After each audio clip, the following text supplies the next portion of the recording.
Yeah, boy.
feeling of being trapped. Perhaps the uncertainty of what lies ahead. We're in an initial facing threats alone. We always stand ready, but We have always been here by your side.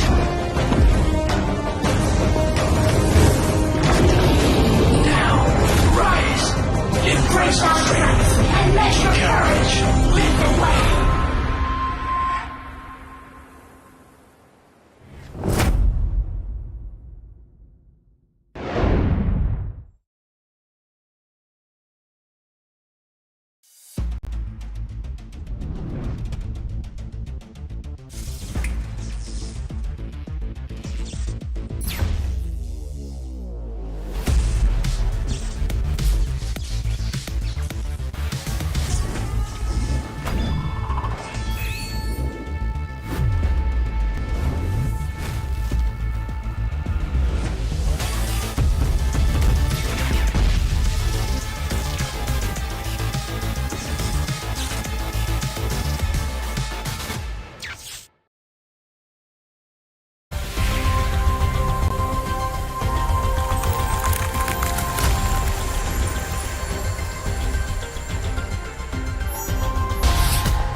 "2024 is history, but the fire of battle have just ignited in Kuala Lumpur, Malaysia. The chapter of the 2025 PMSL SEA Spring begins now, right here, right this moment."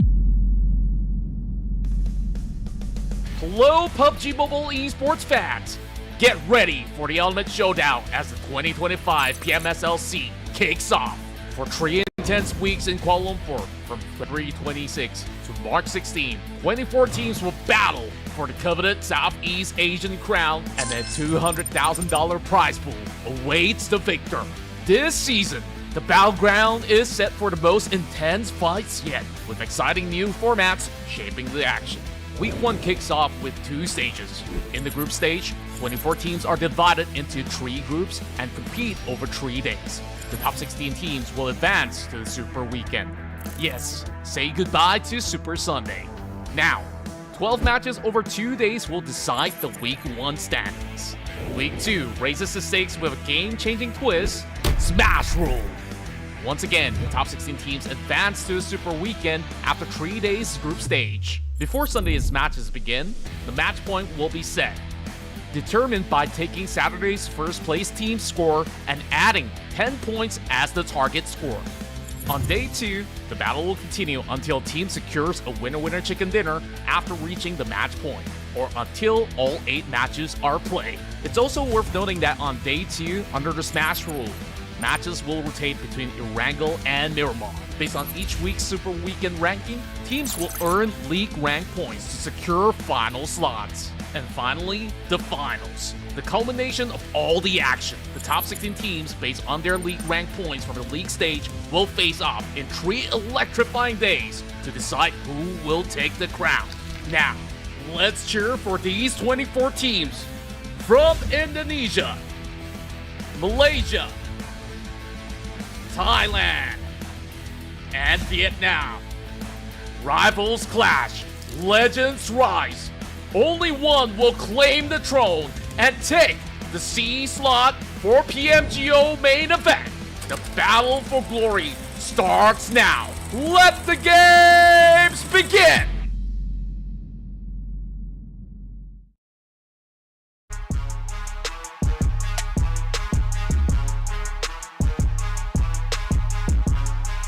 Ladies and gentlemen, welcome to the Battleground. I'm your host, Flavor, and of course, we're live from Kuala Lumpur, Malaysia, as we're about to witness Journey Towards Greatness. This is the 2025 PMSL Southeast Asia Spring Group Stage. In the next few weeks, teams from across Southeast Asia will fight for their survival.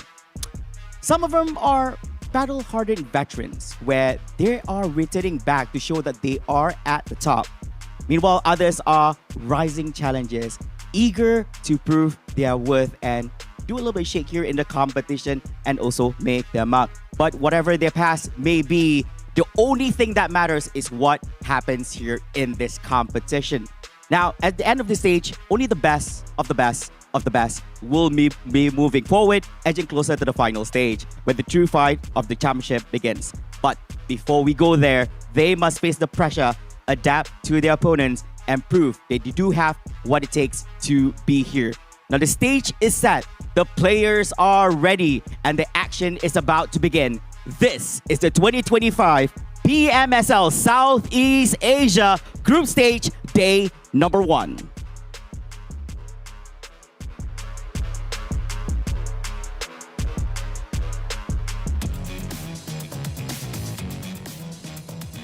Now let's welcome the teams from Group A and C. We have BIGETRON Esports, champion of Super Cup Esports 2024. A revamped squad with the new rising star, Federales, Razy from Boom, and Snake from RRQ. Will this new mix restore BTR's former glory?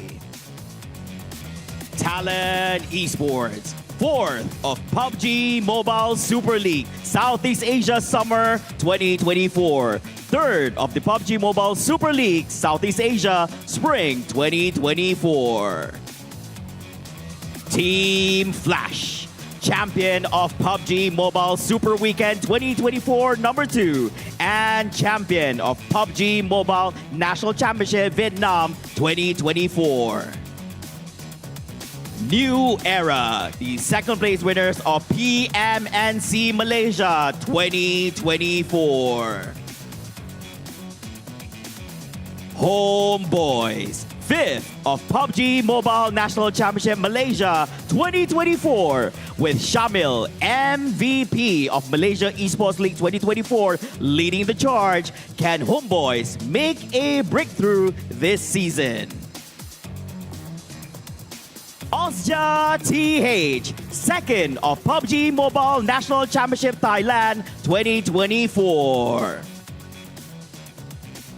Vampire Esports, back-to-back champion of PMWI 2022-2023 and champion of PUBG Mobile Super League Southeast Asia Fall 2024. With 3 new members joining, will VP's fresh lineup bring them closer to the top? RRQ Ryu, with Lapar, Week 3 MVP of PMSL SEA Summer 2024 and Janfos joining. RRQ look to reignite their dominance with fresh firepower. Alter Ego Aries, 2-time champion of PMSL 2023. With Rocky, MVP and Terminator of PMCS Indonesia Fall 2024 stepping in, can his deadly precision elevate AE to new heights? TEM Entertainment. After a 2-year absence, TEM is making a comeback. Once a number 4 finisher in PMPLC Fall 2022, could they be the dark horse of this tournament? Team Secret, champion of the Ruthless Esports Invitational Showdown Season 8.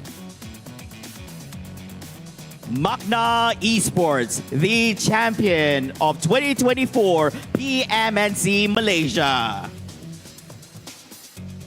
FaZe Clan, 4th of PUBG Mobile Super League Southeast Asia 2024 Metro Royale and 6th of PMGC 2023.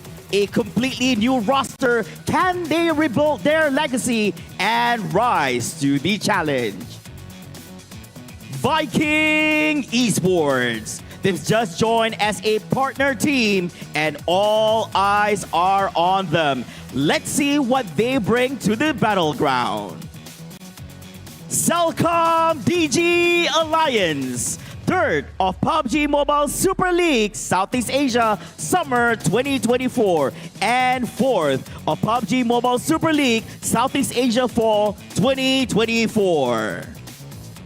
And of course, VOIN Donkey ID, champion of the 2nd anniversary of Level Up Indonesia and PUBG Mobile Conqueror Series Indonesia 2024 Metro Royale, and 5th place of PUBG Mobile Global Championship 2024. Ladies and gentlemen, here are the teams for day number 1, and they're all set to go. Let the battle begin!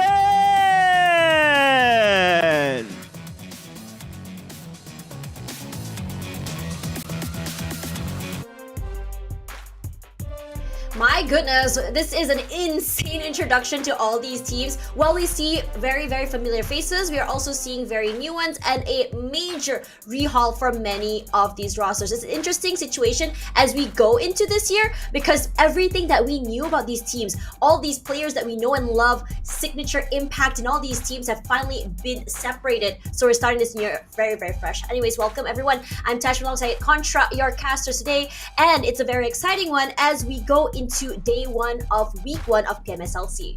Yeah, I'm so pumped up with our dear host Flava, really hyping the crowd out there, and I just can't wait to begin this brand new season. There's so many new things that we will have to break it down, especially the brand new format, and also a lot of all these partner teams to join alongside all the veterans here in the PMSL. So we got a whole lot to talk about as we slowly get there. But Tash, just gauging, how are you feeling so far? We're starting fresh here in 2025. I mean, it's been a hot minute since I've been on desk, definitely, as well as the main stage here for PUBG Mobile. A lot has clearly changed. As you mentioned, we have the new Smash rule coming up, which I think is going to be a very exciting moment, very pivotal, especially in week 2 on how exactly these teams approach their team fights as well as what's going on. But before we get more into that, let's have a look at the overview of this tournament, just to give you guys a bit more of an idea about what to be expecting. Now, coming into this particular week, we are looking at $200,000 US prize pool here, and this could not be possible without our sponsor, which is TECNO, a brand that understands the needs of the hardcore gamers. Alongside the POVA 6 Pro 5G, it's powered by a fast processor and 120Hz ultra smooth display. Now, coming into this one with 10 points coming in first place, Contra, how are you feeling about the point system?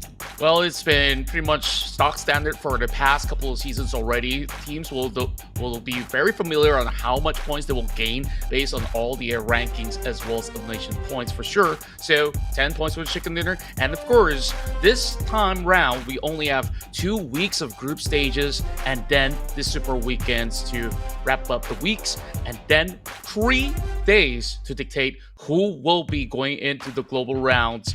And I can't wait to see what these 16 teams have for us in the finals. You know, it's really exciting when you think about it shorter. I think we had a brief conversation about this yesterday during the rehearsals, right? About like what we wanted to see during the format, what we wanted to see in terms of the shorter season.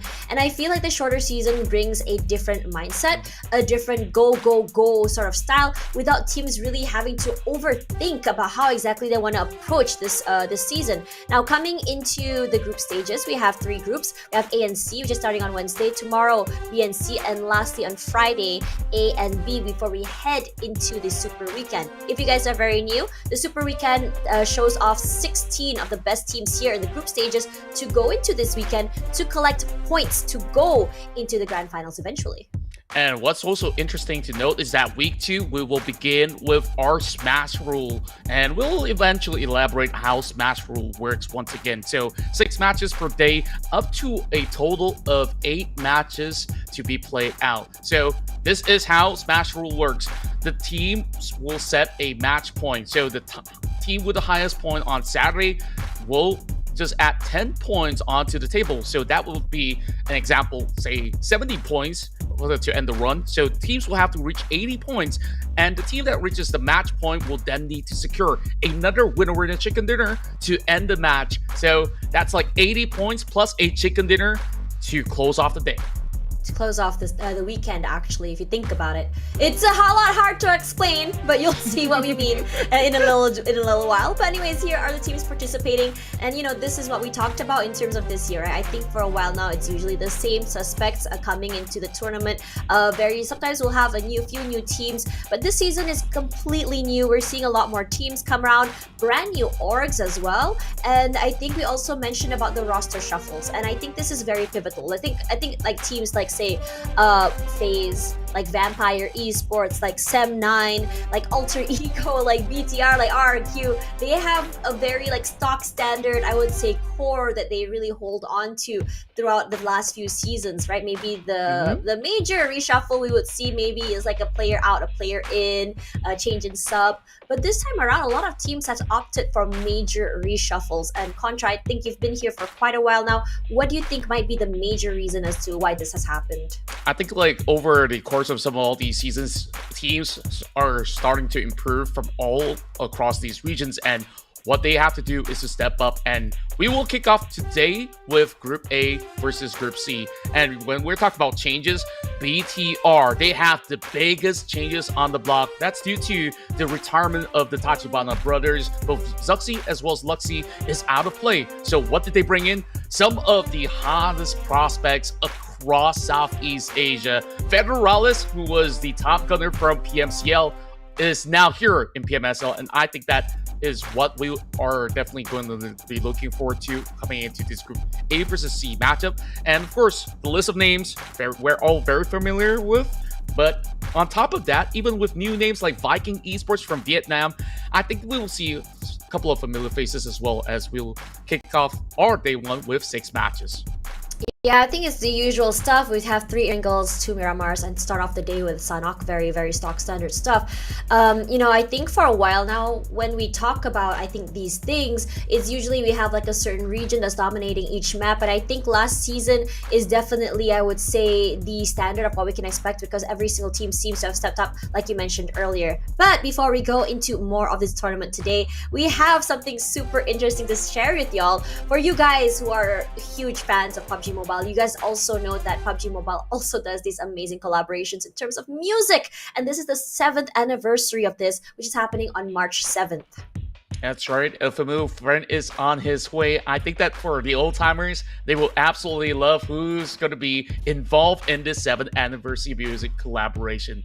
That being said, though, there's so many cool stuff to check out. So if you guys are first timers and you guys are just watching PUBG Mobile, wondering what exactly it's all about, you guys can first download the app on both Google Play or even the App Store if you're on Apple, and have a whole lot of fun. There's just so many great updates that we will also cover.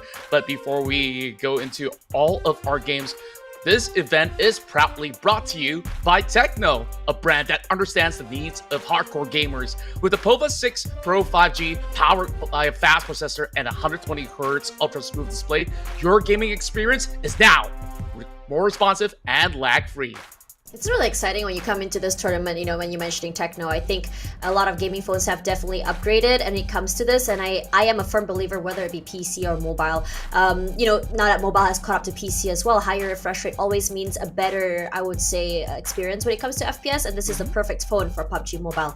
Now, coming into today, we were talking a lot about what we expected today. We had talked about the roster shuffles, we talked about why each team has opted for these major shuffles as well. Personally, for me, I think personally, while I had been hosting and shoutcasting PMSL, it felt like some teams have stagnated. And when it comes to stagnation, you can change every single playbook, every single strat, but sometimes if the players are just so comfortable, so used to playing with each other, they're very stock standard with one another, the best way to approach this would be a major overhaul of players. I'm loving the fact that we're seeing a lot of tier 2 players come up to tier 1, which is super important to note as well, because for a long time now we have a lot of I think unknown or hidden gems that's not really been explained or shown off their potential, and this is what I want to see. And speaking of that, our predictions will show that. I mean, for me personally, seeing these 3 teams with VPE bringing in the core of FaZe, which I'm very excited to see, because personally these 2 teams have been neck to neck, Alter Ego going through a change as well as VTR. This is the best moment to see how their chemistry will show. Yeah, overall, I think everyone excited to meet all the new boss on the block for BIGETRON Red Villains, where they have Razy, Snape, Federales. I think the only couple of players that are actually long-standing members of BTR right now is Foxy as well as Satar. So this is more than half of the roster. I just can't wait on how these teams actually work all together overall, because they only had how many weeks or even months to prepare, and in all the other tournaments that I've seen so far, I think Team Flash is in a really great position. So I can't wait to see how things kick off in Sana. I think shorter weeks also means that a lot of teams cannot have this situation where they say, okay, we need a few games to really warm up, or day one is a warm-up day anymore, because you don't have as much games to play catch-up as you did in the previous seasons, is number one. And number two, with the changes in how you expect to go into Super Weekend, as well as, you know, as well as Smash Rule, you really don't want to be playing around with this. Now, I think we saw the introduction earlier, and I'm loving the fact that a lot of these players are also breaking out of their shells. They're very eager to flirt with the camera. They're very eager to show off their star-studded situations and personalities. And I think this is about time these big changes are happening. And also, Contra, in the pre-show, we talked about MEC and the reunion of two players. We're talking about Mikiel and Tom. And personally, for me, these two players back in Sem 9 were the dynamic duo. They are, and overall, even with so many iterations of Sem 9, these two duos definitely have been very iconic. Now that we have MEC as technically the new kids on the block to be the next partner team hailing from Malaysia, I think they definitely have very good prospects. And for some of the veterans like Alter Ego, Aries, they have not really shifted too much when it comes down to the whole roster in general. We're still hoping to see, is Rosemary still that star-studded player that we've known him from past couple of seasons ago to be the main hitman of the team? Or perhaps internally, has things actually changed for this Indonesian Titans? Sure, what he's showing off here. He brought out the sprays immediately. Oh, okay. You know what? That's so valid. That's so valid. It's really warm here today. It's really warm and humid, and you know, I don't blame them. Not too sure how the venue is, but you know, as you know, right now between the seasons here in Southeast Asia, rain and shine, kind of need a pick me up. And I'm glad that the players seem very, very ready. I mean, previously all we have was just like, you know, the little tiny fans, right? But now, yeah, they've brought those sprays. You know what? I'm down. Yeah, you know, for a second, I was worried if it were to be a sanitizer and he's spraying it into his mouth, but, you know, he's fresh and clean, and he's just telling everybody he's always hot, no matter how cold these situations get. Meanwhile, we are also looking at Vikings. These are newly promoted squads coming in from the Vietnamese region, as they are the brand new partners, but I think that they have one of the most solid rosters coming in from old members of SLD. If you remember Shine Like Diamond, you have players like Kwang and Chong Zin, and not forgetting Gosu. So this team looking hella scary. They do look hella scary. And you know, this brings back that point, right? We always talk about new orgs, new kids on the block, but their players are not necessarily new per se or inexperienced. You know, some of them are old-timers plus with some brand new blood from tier 2. And I think that when you have this combination of experience plus firepower and that raw, I would say that raw potential, it brings a whole different dynamic to the team. Yeah, sometimes I think we had this conversation, I think a few years ago, back when a lot of these Malaysian players are very new to scene. I mean, you remember Kid, you remember Adit Look, who were very, very tiny back in the day when we interviewed them. And you know, there was a lot of conversation about overheating. And I think that when you have these players that are so eager to go aggressive, so eager to make up space, and then you have these experienced players to not only provide support, but also provide the right calls, whether or not it's a good time to go aggressive or not, these fearless players can really change the tide of any fight. Yeah, I would certainly agree with that. And when we're talking about ferocity of some of all these teams out there, I think some of the names like Team Flash will be the hard hitters in many of all these lobbies that they will play out in this respective group. And if we look at on theory, this brand new BTR roster, they are definitely super hot in terms of how they will offer immense firepower per round. But this is also Federales' first PMSL, meaning to say he has not really played too many offline tournaments. I wonder how comfortable are they on this offline setting, whereas almost half of this whole lobby, we've already seen them coming to Kuala Lumpur maybe a couple of times before, or even other venues. So I think that it just feels absolutely at home for majority of them. You know, that's a good point when you mentioned about Federales, because I think he's definitely one of the veterans when it comes to tier 2 scene. He's the hard hitters, he's the MVP many times whenever he competed.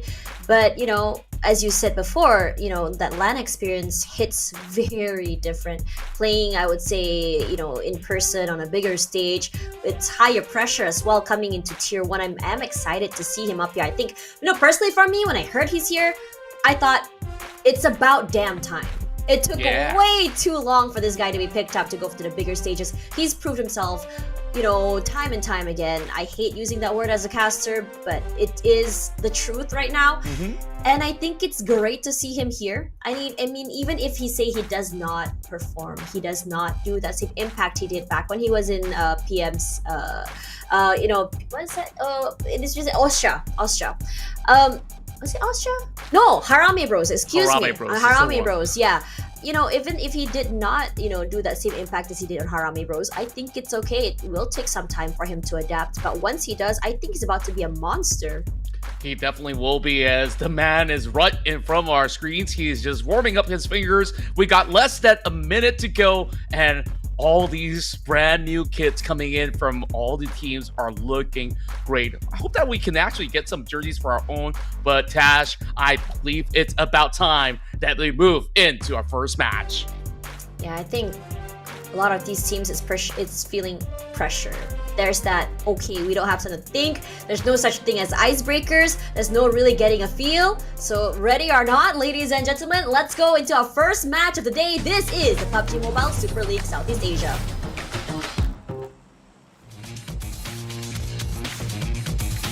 Diving in hot to the smallest map possible in the competitive circuit. This is how we kick things off for week 1 of the group stage here in the PMSL SEA Spring Split. Things will be starting off from the southeast region of the map, with still great access for a majority of the teams to be able to reach the northern areas of play. But I really do wonder how many teams will be moving into the Alpha Island overall, because from the past couple of seasons, we've seen teams like BTR as well as VOIN to be interested. I wonder who else will also join in and make it a little bit crowded. But for now, pretty fair flight, which means that we won't be seeing big altercations to begin with. But inside of boot camp, we've got some trouble for New Era to be facing up against FaZe Clan. Very early fights here. I think it's really good. You have the Nongolu where everyone's gonna be dropping, but the first blood is not gonna be happening over on this side. It's over on the other side of the map. Indeed, it's going to be FaZe Clan being in that altercation against one of the members of CELCOMDIGI Alliance. While there's just names appearing on our screen coming from BTR, they struck down members of Alter Ego. Octa is already out of the match. Meanwhile, as we focus on to the battle inside the boot camp, it's still going to be a little bit of a gridlock as they are now segregated into different sections of the wall. That's going to be a little bit of a view over onto Tree Touch, while Zuli gives a little bit of a backup towards Zuli over her back. Zillion falling really low though. Crazy managing to go into the knock. Another player coming in from Alter Ego. But here we go. Nice jump shot. Nika with the jump shot. It's perfectly played here. They're playing these corners to perfection. It's not really more of a team fight, more like isolated fights all around, just duels. A BTR, look at that. Life right and center, but New Era taking their time. They don't want to go super aggressive, but FaZe there looking to take up space. The big sprays all around, double swings as well. This is a tag team, and also the gameplay I wanted to see from these teams. Double swing together, making sure that you can actually just trade out your teammate. But FaZe somehow still managing to survive this. Getting 2 picks already this early is phenomenal. Yeah, I was really surprised with that amount of pressure coming from New Era. They didn't manage to get any of these members of FaZe Clan just yet, other than that couple of knocks that they had early on. But now they go guns blazing into the room. Kimtoni's falling low, but he will be having enough backup to clean up house. First team to be eliminated, it is going to be from Malaysia. It's New Era. The new kids definitely will have to once again, sharpen their guns against this veterans of FaZe Clan that secures all 4 points. Same to be said about BTR, while Team Secret also have troubles over on the north area of Cal. This fight has been going on for quite some time, and Team Secret somehow managing to not get knocked down, even though they've missed out or already knocked down so many of the players. Regardless, Break, GK, and Frankie all very low right now as Homeboys has to back off with tail between their legs. Shamil's low, losing 2 players already this early, Kid and Helton. That will put a big impact on their firepower. Yeah, but they're still pushing on, though, hunting out some of all the members of Team Secret. I'm not too sure if this is going to be the best of choices. Therefore, they are trying to at least secure the south side of Cal to regain a couple of stocks before they commit into shutting down more members of Secret from leaving this vicinity. Well, that's going to be a great pickoff coming from Team Flash over onto Camp Bravo. So they will be able to secure that northeast sector well enough for them to have a clean passage entry into the center. Speaking of the center, I wonder where exactly will the FaZe bring us later on. But for now, it's just action all around. Team Flash, I mean, since rehearsal day, I've been seeing how they've been playing these micro angles, taking these shots, playing these corners. Speaking of that, it's our boy. Nice spray, nearly taking out Rang very quickly, but somehow he's managed to slip away. Homeboys still trying to go on the aggressive, but I'm a bit concerned about their positioning here. They're not close enough with each other. They're not in a situation to play with crossfires. They're going to try and play some hero plays here. Maybe stealthily kind of go into the compound, get one, and then take them down. I'm pretty sure that they're very aware and alert up to the sound of the footsteps for one of the players in the bottom side here. As GK is going to try and kind of flank over on the other side. What they're going to do here is just try to crunch these players inside of their compounds, making sure they're not able to back off, perhaps just corral them, just trying to hurt them, into each other's crosshairs. But Homeboys now, I'm concerned. Very, very concerned. They're pretty much stuck in between the city. And they're not exactly working in tandem to try to secure targets, but that will work exactly out. What we're talking about. Out of nowhere with that DBS, he didn't really check his corner, so that's a good pickoff coming from Jamils. Now, what is going to be the response of Team Secret after losing that one member? Surely they'll be alerted of his position, but it's not going to be an easy task to flush up towards this floor. Yeah, I think they're aware as well that shotguns are abound. They're trying to make sure that they cannot take up space. And with one of the members of Team Secret this low, I think they want to make sure that they can give that space, play a little bit more further back. Wow, nice that was shots from bottom. Yeah, GK. On the top side here. Spraying and praying here, just making sure that, hoping that one shot hits them in the face. And GK barely survives that encounter, actually, if you think about it. Our boy trying to secure those kills. Break finally finds Shamil. Now, our boy has to play on his own lonesome, has to go big, has to be the hero here. Spots one out, tries to wallbang, not happening. His teammate is very close. So if one falls, he knows there's going to be another one swinging through to just trade him out. So he's okay saying, let's just give up that space. Hopefully they push up the stairs. Not happening. He repositions, jumps down. Finds no one quite yet. Sprays, spots out Break, a jump shot forward. A Break is just faster. And because of that, Homeboys, unfortunately, not able to go a bit further with only one elimination in the bag. Still a really valiant effort, though, considering that was a 2 versus 4. Still managing to at least pull 1 point back. Best case scenario, he will eliminate at least 2 players before exiting the match. But there's not much that they could do, even if they were to leave Cal. I understand that there's a lot of empty space where Team Secret could still hunt it down. So they fully committed to the act, at least bringing 1 point to the table. So we'll definitely hope that there's a better run for the rest of Homeboys moving forward. But to my surprise, we've already seen so many of all these teams to be knocked out so early. And one of the names on that list is CELCOMDIGI Alliance, one of the top guns coming from Malaysia. So it wasn't exactly the best of starts for some of the names, like even likes of Alter Ego. But that's the nature of Sana overall, where it's always very explosive. And as we take a look at the face of the zone right now, teams will be pulled towards the central area, maybe covering over the south side as well. So expect a lot more action coming in from down south. Action from down south as well.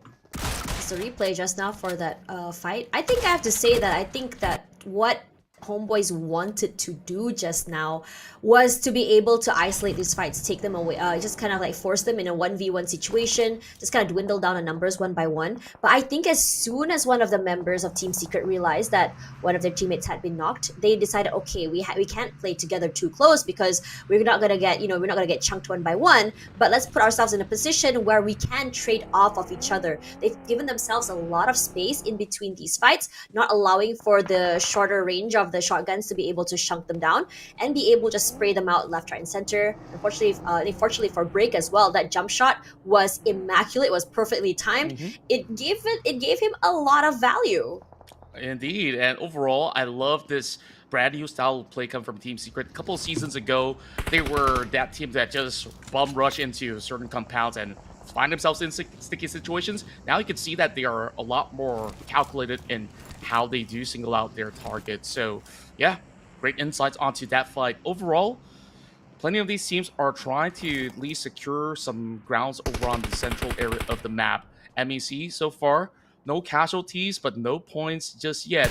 They're already eyeing onto the members of OSJA Esports Thailand. This team was newly promoted into the PMSL Thai circuit. And on top of that, back in the days, if you guys were checking out the PMCL tournaments, OSJA Thailand or OSJA Cambodia back then have already fielded names like Matoy to be the head coach. And after that, they brought in Gui, Red Bull. And it's just a roster that was unstoppable back in the PMCL days. Now that they moved into Thailand, into a bigger league, I wonder how will they cope this time around. Very late rotation from BTR, but honestly, I'm not surprised. I mean, if you look at the style of play BTR usually plays, when it comes to Sanhok, they prefer playing the sides of the circle. They're kind of hoping to catch anyone in the midst of the rotation, especially if they're moving through the blue zone off guard. They love playing gatekeepers, so I'm not surprised at this predicament and this outcome. And it seems like a lot of other teams have the same idea on how they want to approach this. But I am quite surprised though, because I think in the previous season, we saw a lot faster rotations, a lot more aggression coming in from Sanhok. But this time around, I'm wondering if this hesitation is because a lot of things have changed this season, from teams and players, as well as the newer orgs coming into it. I think, like it or not, we still have to play the icebreaker.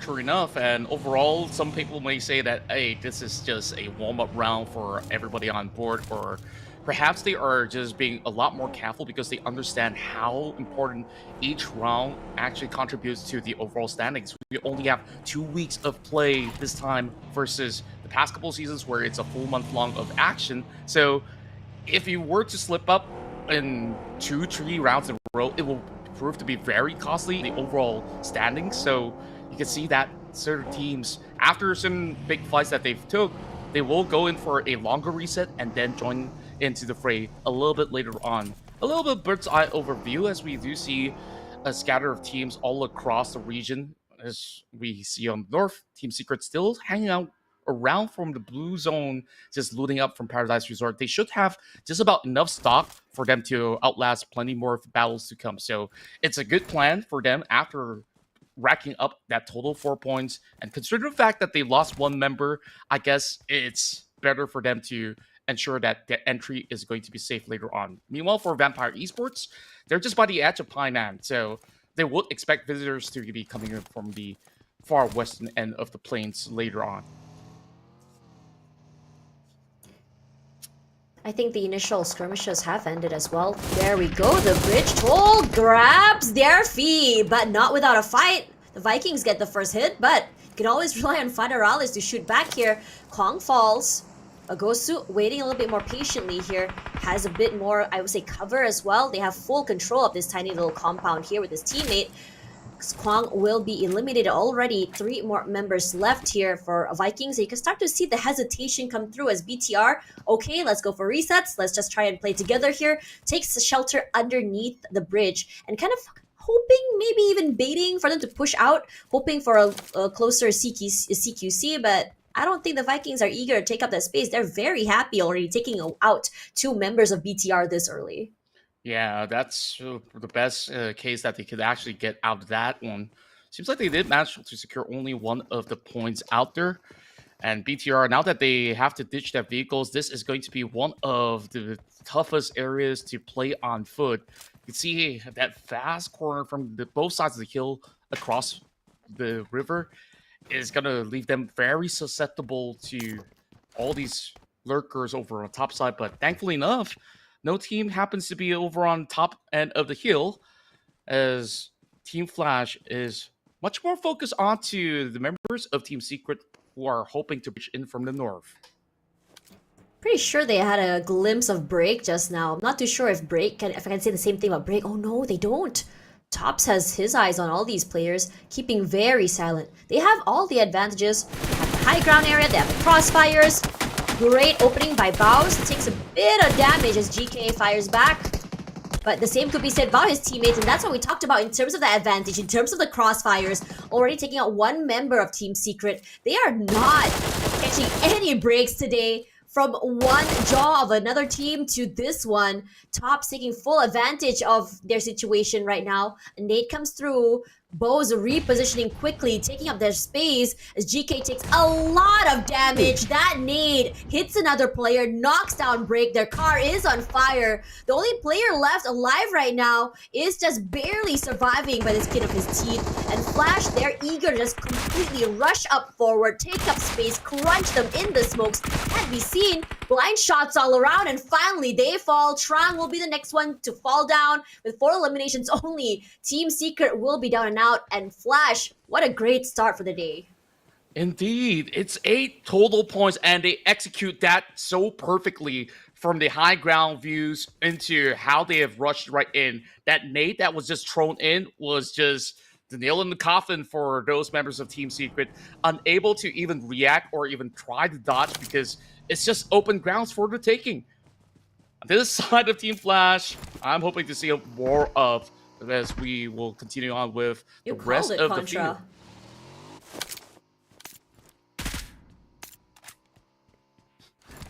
Yeah, overall, Team Flash, definitely one of the toughest teams in the lobby to go up against, as the rest of FaZe Clan have found a little bit of a catch over onto the other side of the block. I'm not too sure where exactly that is for the moment. But for the rest of these members of Vikings, after taking down those members of BTR, they did not go in for that big collapse. They were wrapping around that corridor region, and now the rest of MEC have arrived towards the sector where RQ is holding out. Initial nades to flush out the positions. The rest of RQ will not really have too much of a cover other than a couple of rocks for them to hide out while Veralis takes down Tony K. MEC, they're trying to push right through, but this is not going to be all too easy as the rest of RRQ, they're on that other side of the hill, which has not been spotted out just yet. RRQ was very cautious if you think about it. They immediately vacated the compound they were holding, immediately moved out the way, gave space to Vikings, and instead opted to go for longer range fights. And speaking of fights, here is Talon and FaZe. FaZe had taken quite a big hit earlier in their initial skirmish. And Talon, they're going a little bit more aggressive as Mercury's will fall this time. But Talon, they're not done quite yet.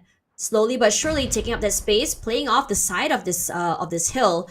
As 2 members of FaZe already knocked down here, FaZe cannot follow up. 2 of them eats that nade, knocked down already. No one even close enough to pick up touch.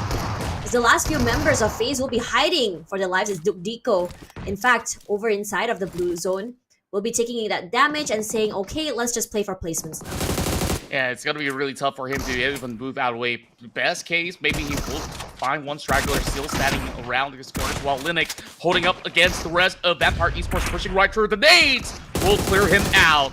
While Mesra comes in for the flank, is he going to be able to take out a couple more members of Vampire Esports, only dishing some damage towards the side straps as the nade lands onto Axel's wall. Double tap coming from Onsens as VPE takes over. All down to Misery right now. They've not spotted him quite yet. Just a little bit of camouflage with the vegetations, but eventually the rest of VPE, they will scour around these corners, and there's not going to be much room for him to play about. So Talon, if he's lucky enough, he could just be let off scot-free. That would exactly be it. Dukdiko as well, managing to breach the zone finally. Oh, this will be so sad if Misery gets backstabbed here, and I think he might. Dukdiko taking his time here through the vegetation. He's checking left, right, but never the back. Might be a backstab. Holding my breath right now. Oh, What? Misery knew! He waited a long time for this! My god! Oh, that is heartbreaking! All that suspense, and that guy somehow out of nowhere spots him out with a 180 flick. I don't know how he pulled That it is off. disgusting. I'm Very, gonna very need 10 disgusting. showers for that. I was not expecting this to happen. Oh, I don't know if it's just tough luck or he just have a turret eye on his back. Meanwhile, another fight breaks loose. It's going to be the Vikings dropping in those nades, trying to flip over on the kill. Instead, they managed to soak one up. It's going to be Kim that fouls out, so MEC goes in for a respectable 7th place finish with 3 points for their debut here in Sanhok. While the rest of Vikings, they are corralling into this area where it is very tight, as they are stuck between OSJA and another party over on the other parts of the hill, which is VOIN Donkey in their prime position. But the circle shifts, and it is in the favor of Vampire Esports. OSJA taking their time here. Most of the teams actually have to take their time, trying to make sure that they can cross by each other to get into that circle here. So the Vikings, side by side with OSJA. OSJA, prime position to go up on top here as Misery all alone, chunking up his HP with the blue zone right now, going for those heals. And the problem with him now is that even if he wanted to breach the circle, he will eventually. He has no clue what's waiting on the other side of this high ground. Now, for Vikings, they might be in trouble with only 2 players left. They have 4 sharks, the named OSJA coming up forward. That nade takes a lot of damage onto Gosu, but he's not deterred at all. Takes his time, slowly goes for the reset. As OSJA could be doing the same here. And I think for OSJA, I think their priority right now, yeah, they want those fights, yeah, they want those kills, but most importantly right now, they have to somehow breach the circle and find the prime area to hold on to. As Gosu all alone here, Talon eliminated already. Misery, unfortunately for him, not able to hold on longer. As the Vikings as well, gonna follow in the tails of OSJA, quietly making it through, taking advantage of the commotion from a VPE as well as OSJA, as Mormon rushing up forward, does what he does best, being the most aggressive player, baiting for his teammates. As Red Bull falls, Schweppes in the other corner takes up another kill as well. Beautiful shot forward. Gonna just try reconvene with his teammates as Chopper QQ also will fall as well. VPE has done a phenomenal job of corralling and distracting, using their main player, the firepower Mormon. That was perfect positioning coming from VPE to just halt the aggressive side of OSJA to try to push through. And that valley was so wide open, there's not many places for them to actually even seek cover from. It was just tough that they came into the circle rather late as they were occupied by Vikings early on. Right now, Flash getting clipped out by Tops. The rest of Team Flash are just playing by the spine of the hill, trying to protect themselves from the aggressive side of Vampire Esports. Despite being on the low ground, they do have certain covers for them to still work with. So this 4-way warfare isn't exactly too clear just yet on who's going to be able to eventually get that fight of a chicken dinner. But we definitely want to see this big fight between Vampires versus Team Flash. I mean, generally, all these teams are very healthy right now. Here comes the slow pace as everyone just proning, making their way up onto the hill. First head popped out will be the one to fall first, but VOIN Donkey, they realize that they're very quiet right now. I mean, we really didn't seem too aggressive in the beginning, but this has always been their plan. Wait for the last possible moment to go aggressive and then strike. They had one nade just now thrown out. It put in a lot of damage to a player of VPE. So VPE says, all right, we don't have the circle advantage. Let's take our time. But I don't know if VPE is aware that Tops is close. Yep, perfectly played here. Gets 2 somehow. Disgusting. Plays behind this rock to perfection. Onsens tries his best to flush him out, and he does. Now he's being eaten up alive by the sharks, and somehow the winner chicken dinner will fall to the hands of the team that's been playing very quietly. What a surprise right now. VOIN Donkey, great start to the day. VOIN Donkey played it smart. They wait for all the other teams to fight, and then they just swoop right in with all their vehicles to take charge of the situation, getting their hands on the first chicken dinner. And even with all these commotion going on, you saw how teams were just trying to deal with that pressure situation. that was quite the play coming in from the final member of Team Flash Tops. I thought he would have actually swooped all those members coming in from Vampire. Wow. It's a good save by Onsens, right? That was very last moment. He was so low. And I think that, you know, we did mention just now that for VOIN Donkey, they were very quiet in the beginning. They did, you know, start that initial skirmish with that one meme. And then immediately they backed off. And I think it's a great call from their IGL saying, we have the circle. We don't have to go super aggressive. Let's make these two teams who are outside of the circle fight for it. And before they could fully wrap up, before they could reset, let's just completely swarm. And they did that with the vehicles, with the players. There was nowhere for any of these teams or any of these players to not only reset, but, you know, kind of force these one-on-ones.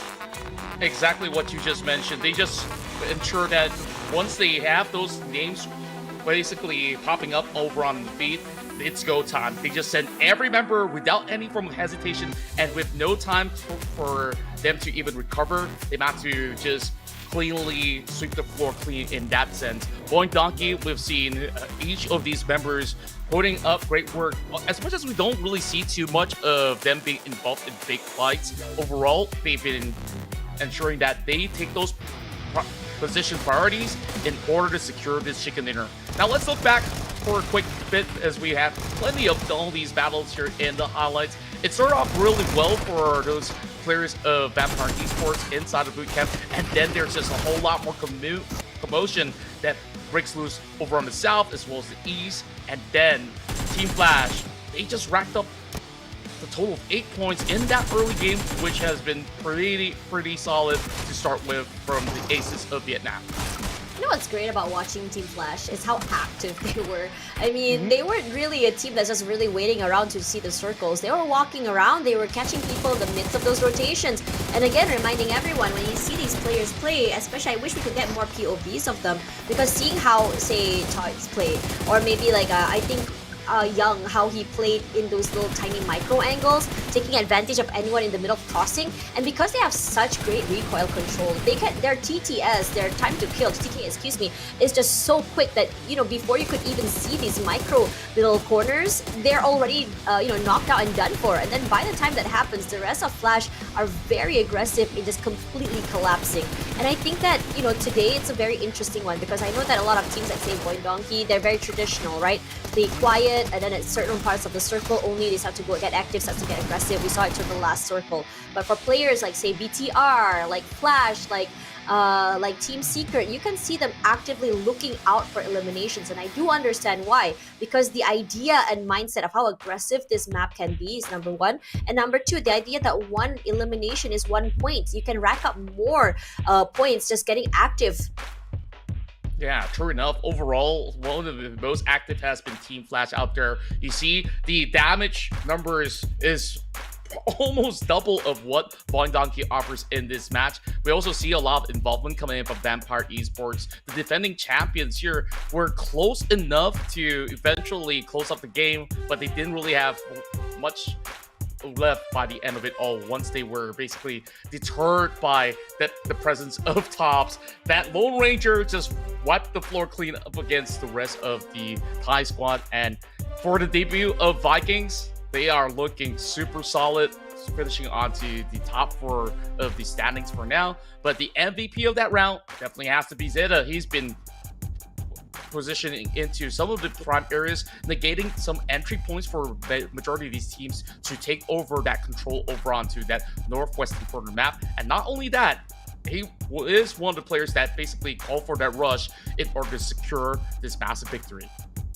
Exciting to see a great opening here by VOIN Donkey. I mean, usually when I think of Sanhok, I think Alter Ego, I think BTR, you know, even Vampire Esports, right? That is based on the previous data from previous seasons, right? And then coming into this one, the way that these teams have played, I mean, it's such a stark contrast looking at VOIN Donkey alongside Flash, and then teams like VPE, like BTR, because Flash, VPE, BTR, they were very active early. They were the ones that actively, they're not necessarily actively seeking out kills per se, but they are definitely around the map trying to prioritize rotations first. Second, is to see whether or not they are teams that are in their peripheral. As soon as there's a team inside of the peripheral, it's go time, baby. It's time to get active. It's time to go and just collapse onto these teams and get as many eliminations as you can. I mean, it's very high risk, high reward, but I think in the last 2 seasons, with the change of point system, with the change of, I would say, you know, the change of meta and weapons, I say speed is the name of the game. And I think that these teams that are getting a little bit more aggressive early have found that sweet spot on what they want. That chicken dinner, merely a bonus, but perhaps it's going to be something of a priority on week 2. Absolutely. Overall, we can see the ones that are in our top 4 were playing at a very high tempo.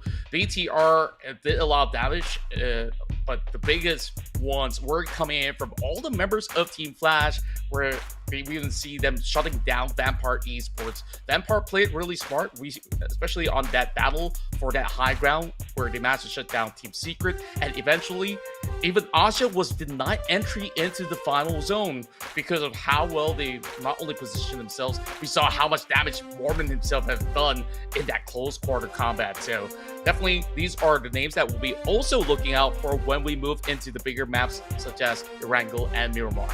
You know, it's really exciting when you mention that because, you know, especially with these team shuffles, with the newer players, for me personally, I think that you really want to see a standard of a team. You want to see a team chemistry. You want to see what exactly to expect in terms of power rankings for a team. You look at Erangel, you look at Miramar.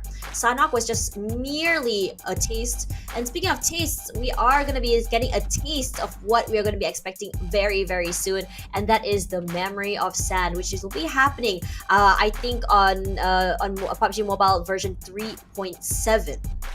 That's right, and it is coming very, very soon in March. The golden moon is about to rise, and the memories of flowing sand will once again begin to drift. So make sure you download the app over onto App Store or Google Play if you haven't already logged into any matches of PUBG Mobile. And we assure you, it's going to be a whole lot of fun, just like how this tournament's been looking like so far. So that wraps up game 1, and I think that it's a really sweet tempo that these teams are playing on at the very least to give us a little bit of a taste of what the bigger maps are going to look like later. So I believe that the teams that were eliminated early, such as Alter Ego, CELCOMDIGI Alliance, they haven't really shown their cards just yet. I think this is the place for them to do so. Yeah, for real. I think that now we want to look at these teams. I mean, we talked about firepower, we talked about tempo, we talked about roster shuffles, and I think that this is where you really want to really be paying attention of what exactly to expect from your favorite team this season. Now let's talk about predictions here. I think, like, for me personally, okay, call me a traditionalist. Call me, call me someone who believes in, the empire, the dynasties, whatever you want to say. For me personally, I've always been a pretty hardcore fan of Vampire Esports, and especially with this roster shuffle, I think a majority of the FaZe Clan members have been joining this team, and I think this start today is pretty good. Seeing them play, I think it's not really per se, I'm not sure how the chemistry is, but I think for what they have right now, it's firepower. Previous season, yeah, VPE, they looked good individually, but it felt like they were not on the same page. So far right now, it seems that at least on Sanhok, I'm expecting more from them.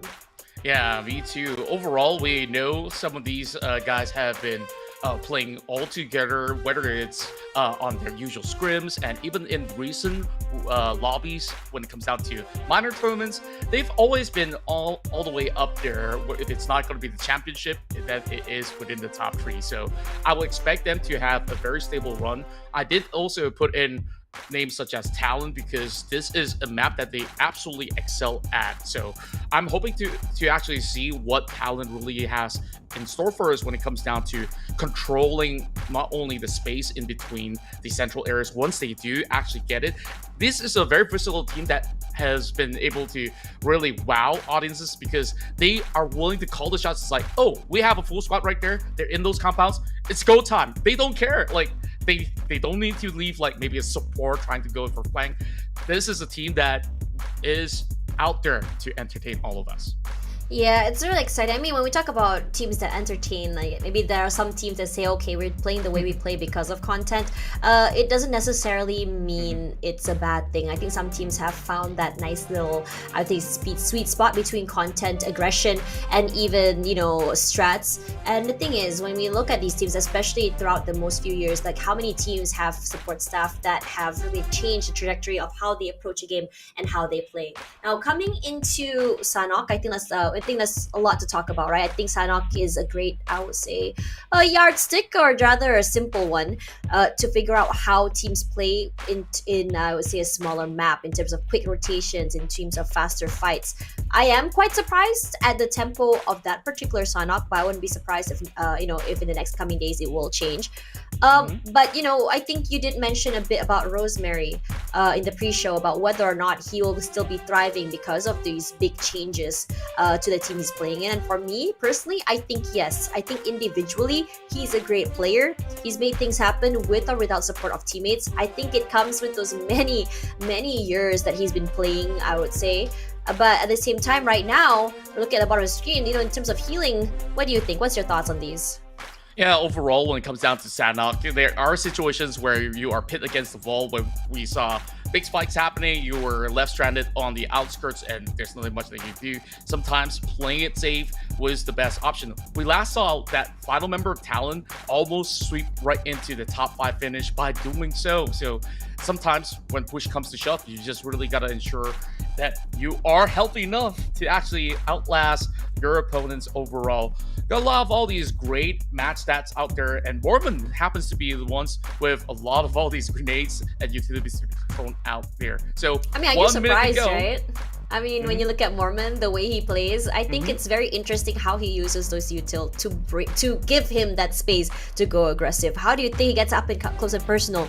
A nade to the face, maybe a smoke, and then suddenly next minute, that guy is like a ninja. As soon as something is thrown, as soon as you don't pay attention to him, he's zooming right to your face, and then suddenly you're met in the face by a hail of bullets. That's just how he plays. And as soon as everyone's so razor focused onto him, the rest of the team just completely collapses, and then suddenly you're stuck, you're crunched. What are you gonna do? Where are you gonna go? Because you're getting crossfired left, right, and center. Yeah, it's been immaculate plays coming from Mormon, and she's not only the one that throws lots of all these utilities that we did mention early on. The damage output from Mormon was immense. Like, the way he's playing is absolutely effective. Now, we got just about 10 seconds from here on. So, ladies and gents, we're going to be moving into our classic map of Erangel to kick off our second match of the PMSL Spring Split.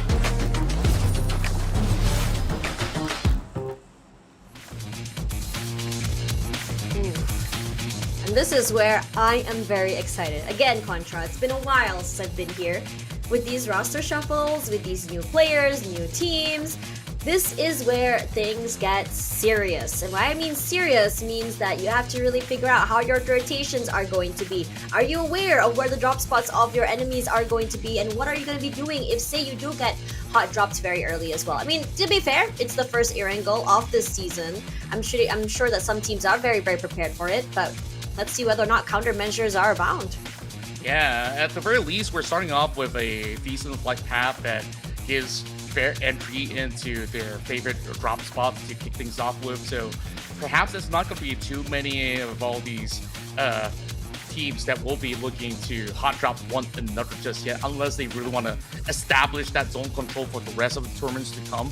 Other than that, I think that it's going to be stock standard. Everyone's just going to be all well spread out. Now, how many teams will be moving into the island? I do wonder, as we're looking at one of the ones to be moving in would be Team Secret. Vampire is just going along the corners of their pier, or perhaps even taking over Quarry or Primas. Over on the north side, I think for the rest of Homeboys, they're going to have a very safe journey, but if the circle's not going to be anywhere near, scratch that, they're directly on it. That's rough. I mean, Homeboys, I expected them to drop down Severny. I mean, this is something that I don't know, maybe I saw it in a dream, who knows. But I'm looking at TM, I'm looking at Team Secret right now, because they are going to have the longest rotations of their lives right now, and it's not going to be easy, because look how bustling the southern area of the circle is. Yeah, they have to cut over the bridge, and you got to take your pick, right? Like, it's either you're facing off against RRQ or even Talon Esports, both sides of the Indonesian squads are absolutely phenomenal when it comes down to taking area control. So it's gonna be tough. Maybe they might even get around with a boat, who knows? But we're already seeing a little bit of an altercation, just a little bit of fight for the vehicles as There's the rest. very low. Oh yeah, indeed. Managed to spray him down just about enough, but He's not trying to quite knock fight him for out. the vehicle with his life, man. It's like, get out of the way. That zone belongs to me. But he's just gonna swoop around. But he's all alone though. Is Does he he know really there's serious the about it? rest? Exactly. Does he know there's? I think he's just going for a scout, just a quick little look-see, and as soon as those bullets come through, you immediately see him just say, okay, that's fine. I'm not gonna push the issue. I'm just gonna leave, perhaps go and rendezvous with my teammates. I think one thing about this map in particular, you want to prioritize the vehicles very, very early, which is why these small little, fights happen. I think we've seen in previous seasons, maybe some Grand Theft Auto moment happening, someone gets run over very early. Was hoping for that, didn't happen, but I'll take it. Well, at least it's a stable start. It's just a little bit of a mini heart attack for the RQ member that just got shot the moment that they dock. Other than that, all is fine as they are going to be traversing across that area of farm to get even more loots or so. Team Secret, the way that they've been playing inside Sanhok has been absolutely effective, even despite being hot dropped by members of, was it New Era? It was another Malaysian team that was challenging them. It was New beyond. Era. Oh, it was New Era. Okay. Yeah. It's been an explosive battle. They only lost one, despite the Right? sort of close quartered. I think that was impressive.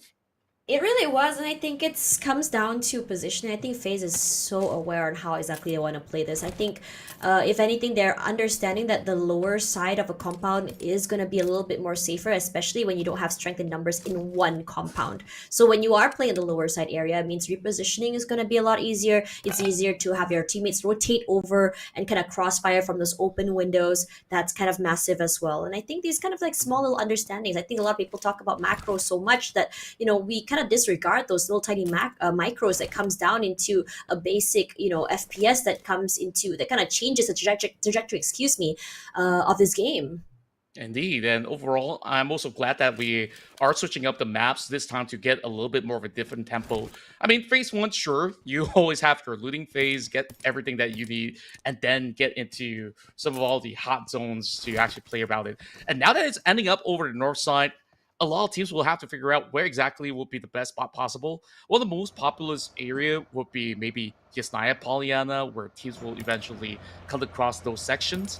But Severny being absolutely occupied by HOMEBOIS, big question is, what do they do with that vast space? Do they extend out, try to look for pickoffs while teams are still getting themselves prepared, or will they just stay right in, hoping that the zone's going to be closing to them? I guess either option is going to be rewarding HOMEBOIS with good enough resources for them to get by. Completely agree with you there if you think about it. Well, I thought about what you said, right? Like about whether or not they're going to be moving around the map. I think if anything, they're just going to be trying to just prep up and get excited. I think the most important thing about being in a circle very early is to make sure that number one rule of this battle royale of PUBG Mobile is to find that perfect position, protect it with your life. And number two, if you're in the circle early, if you already got prime location very early, you gotta be headstrong in making sure that you can fight for your life for that spot, because the other teams that rotate in a bit later, they're going to be vying for that. And I think for teams who are coming from outside, yeah, it's a bit harder to breach into those defenses, but in a situation where you do get crunched, when there is one player flanking and you don't realize it, so everything can go wrong very, very quickly. And in this situation, I think for HOMEBOIS, I'm kind of hoping that they realize the predicament of what they have in terms of advantage right now and how exactly they can protect these advantages. Exactly that. And we're also looking at BTR having a very early setup. They're already camping around the bridge up the north in order to negate any other teams to just cut by heading into phase 2 onwards. But still a little bit too early. They have not found anything just yet. Talon now traverses through the wide course of what I do believe to be Gatka. Still have yet to see any opponents across the field of view, but the closer they get towards areas like Pachinki, I think they will have to be very, very cautious, because to cut through Pachinki is one thing, there will be plenty of other teams who are also around that Rozok sector over onto the central north. So it is going to be stock standard for now. Overall, when we look into the leaderboard, VOIN Donkey with their spectacular start, they are definitely setting the standards right. And I wonder what will be the very final point by the end of the week, which will dictate how week 2 runs, because that's already 17 points. We haven't played the Super Weekend where things will reset, sure, but if this is the rate that we're going at, if teams set 100 points, I think we're going to go all the way 8 games for the next week, if that's going to be the case. But, you know, we're all prepped up for it. Teams are prepped up for this new format. While Homeboys, like you said, they're not going to move too far off from where they started off with. VOIN Donkey started off the day very, very, great, I feel. I mean, we saw a bit of their strat, or rather, like just a glimpse of it on how exactly they wanted to approach Sanhok. It's very unorthodox. I mean, personally, I think that Sanhok is definitely a lot more faster, a little bit more aggressive, but VOIN says, you know what, in certain times when push comes to shove, it's okay to hit the brakes, it's okay to play a little bit more passive, it's okay to kind of find the right timing for opportunity, and that's exactly what gave them the 5 eliminations plus that chicken dinner in the last game. My question is whether or not this same strat will be something they're going to be bringing onto this map, because personally for me, with the bigger map, the bigger spaces, there's a lot more opportunity for you to take advantage of, catching people in the midst of rotation, going around, getting a little bit more active in terms of not only eliminations, but also to see whether or not you can kind of like take away kills and just kind of boost yourself further in terms of eliminations. Yeah, and I had the privilege to be hanging out with the analyst of VOIN Donkey just a week ago, actually. I was in Indonesia. Wow. So it was an interesting... Was it a holiday or were you there I was there for a holiday, for a concert, oh, wow. actually. Yeah, Okay. I was catching a band, and I always drop by to say hi to him because I used to cast... I mean, I used to work with him back in the days, and I was just asking about his team. Overall, what's the playstyle looking like? They're not really changing too much from how they used to play even in past seasons, but they definitely gotten so much data to work with that they can actually take even more fights if push comes to shove. And what they really want to ensure is that their rotations are always perfect, and they read a lot of all these situations. We have that catch coming from RRQ, so that will be the first casualty after about 10 minutes of play. Took them long enough, but hey, RQ got that done. RQ is getting active right now, and just now RQ's first catch has always been more toward that mid rotation. It was, one team, Flash, going in that mid rotation, and I have to say that Lapar on this team, that was disgusting. Those shots, he was very quick on it, and every single shot seemed to have landed, and it's just so unlucky that one player from Flash gets knocked out very, very early in that fashion. But if anything, for RQ, this is huge, because just now I saw a glimpse of how they wanted to play. They don't necessarily want to take these head-on fights, at least that we saw in Sanhok. They didn't want to take MQN coming into their compound and just fight them head on. They're like, okay, take the compound, let's play a little bit more back. And speaking of fights this time, Team Flash not getting a break at all. Bao's rendered very low already, but he's okay, he's getting that reset.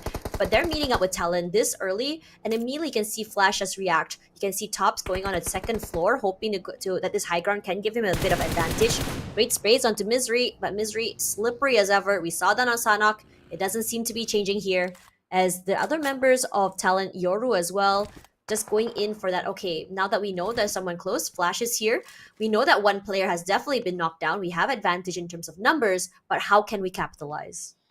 Yeah, it was also smart measures coming from Talon not to really rush towards the apartment area. First of all, there's like 5 different apartments that they will have to sift through room after room, where they could easily be caught out by shotgun, shells, nades, you name it. So they are just putting up the pressure. At least they have been able to at least hold out for the meantime. And for Flash, they lost one member already. The last I checked, this circle is bringing a lot of all these teams up towards this area of Mount Stalber. So it is not going to be an easy task for many teams who are moving in rather late. And you can see playing teams are still trying to get by. Yeah, I was gonna say the circle is very, very rough if you think about it. Yeah, it's toward the middle side area, but it just keeps pulling up and up and up. It doesn't seem to be going toward the central area at all. So it's been forcing a lot of fights in the southern side. True enough, and it's just calm before the storm, where teams are just trying to book a prime area play. But this is kind of jarring when not many circles in the past have appeared around the area of Kameshki, Stauber, so they really have to rely on all these natural terrains to keep themselves protected. As you can see, Outer Eagle has already been in a poised position, playing around Vikings the getting cables. active. Ooh, that's gonna be Vexy being taken out as well. That's One two member already. of Blind Donkey. Oh yeah, and this is unlucky, I have to say. I think for MVKE, they're taking advantage of this high ground terrain. Zeta, massive there, making sure that no one is breaching, trying to go pick them up. Yeah, they're smoked off here, but there's that risk for VOIN Donkey, right? Coming even close, puts him in trouble. Spoke too soon, as Zeta will be the watching eye, the watchful eye that makes sure that his team stays alive here in the midst of that rotation. Yeah, two of the members gets knocked down, but immediately they go for a nice crossfire. Anyone crossing through, trying to take up a space, goes straight into their crosshairs. Now Potato will be get picked up here. It's down to Trong as well as Gosu to make this right. Perhaps go for a little bit more aggressive style play, secure those pickoffs. They've secured one, eventually getting two. Kwang watching very, very closely if they're getting third partied as well. Finds nothing, has not showed his hand over inside of this cart, as Onzen's all alone here. VPE and BTR continuing their fight over on another side of the map. Onzen's left, right, and center, trying to stay hidden, trying to stay a little bit more aggressive. But Tony K finds two, in fact, playing behind these rocks to perfection, as BTR will be eliminated, no kills. Ooh, that was a perfect drop shot from Tony K. We didn't really expect them to clash hit on so early in the close quarter, but everyone's absolutely interested to take on Vampire Esports on that high ground. The next challenger will be CELCOMDIGI Alliance, trying to push through up ahead as they are pretty much spread out to try to take on Tony K and Onsens. They still have enough nades to actually hold them out. They are dropping one towards Jimmy as he soaks in 60%. Onic Luke is the next one to falter in that fight. Once again, it's Tony K on that AUG, pushing right through, holding all of the members of CELCOMDIGI behind. It's a different mindset, a different aggression from Tony K here. He's playing very, very actively. He's done a great job of moving around the terrain. Is moving around the broken vehicles as well. And unfortunately for CELCOMDIGI Alliance, in the midst of that rotation, trying to climb that terrain, they immediately fell into a Vampire Esports hands. And Vampire Esports, you don't give them an advantage. They will use it against you, and they will completely crush you. That's exactly what we saw. And speaking of crushing, Zeta finding one knock already. That's eventually going to find. Yep, capitalizes. Shamils falls and Aboys as well. VOIN Donkey, despite having a disadvantage here, they're still trying to make things work. Zeta alone, 3 in the bag, another knock already. And MECT, they're keeping very quiet because the way Zeta is playing, it doesn't seem like it's only one man. Yeah, he always plays as if he has a full squad in his back. But despite that, it was VOIN Donkey that got a shut off earlier on. Now there's only one player left standing in the way. Mormon now drops in that nade. It lands perfectly. He doesn't even have a view on him. Vikings now one member down, but will they react and respond to the pressure coming in from Vampire Esports? Seems like they will just leave him be. Kwang will be the casualty, while the rest of Vikings, they have to reposition. They're not in a circle, and they're getting huge chased by the rest of the Vampires. Vampires. You can really rely on them. You think they're at a disadvantage not having circle? It's that meme. I'm not stuck in here with you. You're stuck in here with me. Speaking of fights, here's Alter Ego. Right at tail end of Vampire Esports, and it's gonna be rough for them. They don't have terrain advantage. They're at a lower end of the area. Okchat trying to go aggressive here, and meanwhile on the other side, we have one player there. MVKE goes to knock down already, leaving Trong all alone. He's gonna try and play a little bit more quietly with only a buggy in hand. That's not a lot of cover to play with in terms of mobility. Yeah, everyone's kind of scratching their heads right now. Like, it didn't end up over the top end of Stalber, and now they are trying to play along the foothill down the south side, traverse left, right, center, and now they will find themselves bunched up against all the other teams. So we have a lot of forced situations coming up next. Outer Eagle having Rosemary's vehicle pretty much smoked up. They don't really have much of resources to move around with if they lose their vehicles right now. Rosemary will have to ditch that as Onsens catches him back. This is, wow, that is teamwork. You saw VPE, you see Tony K spraying, and we saw the player just running for his life. And immediately when he couldn't spray anymore, Onsens was there and said, it's okay, toss. Onsens sprays. OSJA going aggressive right now and gets completely obliterated. Vampire Esports, what a change in space, what a change in mindset. Last year, it seemed like they were so confused about their team identity, how they wanted to play in terms of aggression. It felt like they were relying so much on individual brilliance. But this year, with this new roster change, it seems that they're so eager to play off each other. Crossfire is already set up here. They know how to herd and shepherd players into each other's crosshairs. I am loving this change of pace, tempo. Vampire Esports, could this be a new era? This could very well be. The defending champions definitely have a whole lot to prove in order to win a back-to-back title. But just look at the rate that they're operating on. Teams after teams crashed upon them, and still they were undeterred. If anything, there was just one player that was taken off from the list of Vampire Esports from that fight of BTR versus Vampire Esports, and they just got absolutely activated. It didn't seem like they have shown any signs of stopping. The only problem right now is that that circle has swerved all the way back down towards the south side. So this isn't going to be in the advantageous spot for this rest of VPE. But for those who are already down on the shacks, they will have a good defensive time. You know, speaking of NWE Zully, right? It's been quite some time since we've seen around. Nate to come through. Kim, it's a bit of damage there. But Zully is getting completely swarmed. The Sharks are close, but somehow he's still managing to stay alive. His teammates close there. Husby decides to go for the chase. Going aggressive from the top side here. Beautiful sprays from the tops. And Zully falls, and that is the Tashmany curse coming online. Oh, I guess it will happen a lot even for myself as well. But here comes those big nades primed directly onto the members of New Era. Will it clip right directly onto the members? None fully connecting just yet, but just about enough chip damage onto both the members as well as the vehicles. Keep not exactly on the right spot. From the back, it is Alter Ego arrived with Alpha striking them down. This is a very, very messy fight because of how the circle is moving, because of how it's ping-ponging as well. Each team is not able to just, safely hold on to the area. MEC is stuck. They can't move anywhere. Alter Ego and the tail end, they've managed to just really kind of just go in for this third parties. Can start to see VPE slowly vacating the area as well, because they're thinking, okay, we've done enough fan damage. The blue zone is kind of chunking through. Let's just wait for any stragglers to push to us, and then we just bite them and eat them alive. That's the game plan right now. Teams will have to find their entry point over south. Everyone's on wheels at the moment. Can't be said the same about Xylee, who's hoping to stop the rest of MEC on track. He finds one! Connecting a perfect headshot onto Tam, but not enough to take the other members off of that buggy just yet. But they are running into a trap set by VPE. Another one bites the dust, making it 11 points of elimination for the defending champions. Look at VPE, they're just playing so slowly. They're just taking their time. They're not really trying to push into the circle so quickly. They're understanding that they're a little bit more late to the circle. They have to be a little bit more cautious about how they approach the circle. And number two, they have to make sure that they don't get completely straggled by those trying to, gatekeep the circle themselves.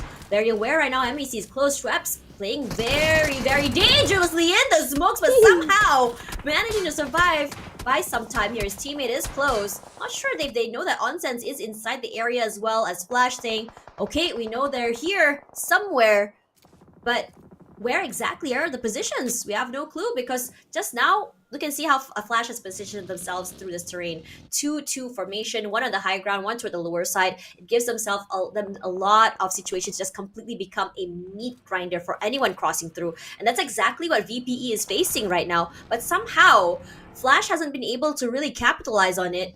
But you know who's in trouble right now is NWE. Yeah, they have to take this force fight up against FaZe Clan as they're holding out towards that compound. Not one that's easily breached, though.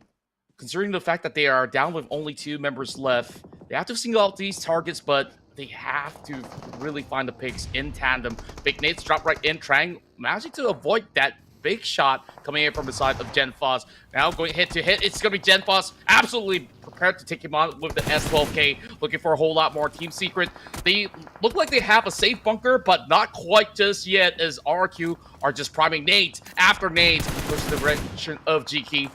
But they couldn't really crack the case just yet. All these teams watching from the south side as RRQ tries to hold the line down, but they also have to watch the back. There is a team right around these corners.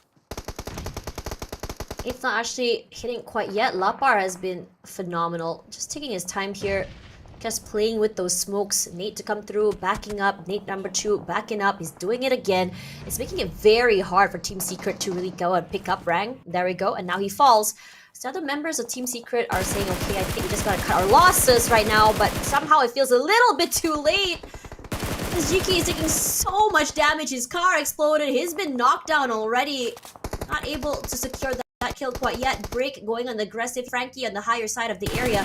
I'm not sure if this is a good call by Break. Perhaps it's a desperation play all the way out there in the open, but somehow it works out. He gets a knock over there. Team Secret, okay, happy to know that the numbers have been dwindled as heads gets popped left, right, and center. And this is what I talked about in terms of how these terrain plays. Your head pops out, your head explodes.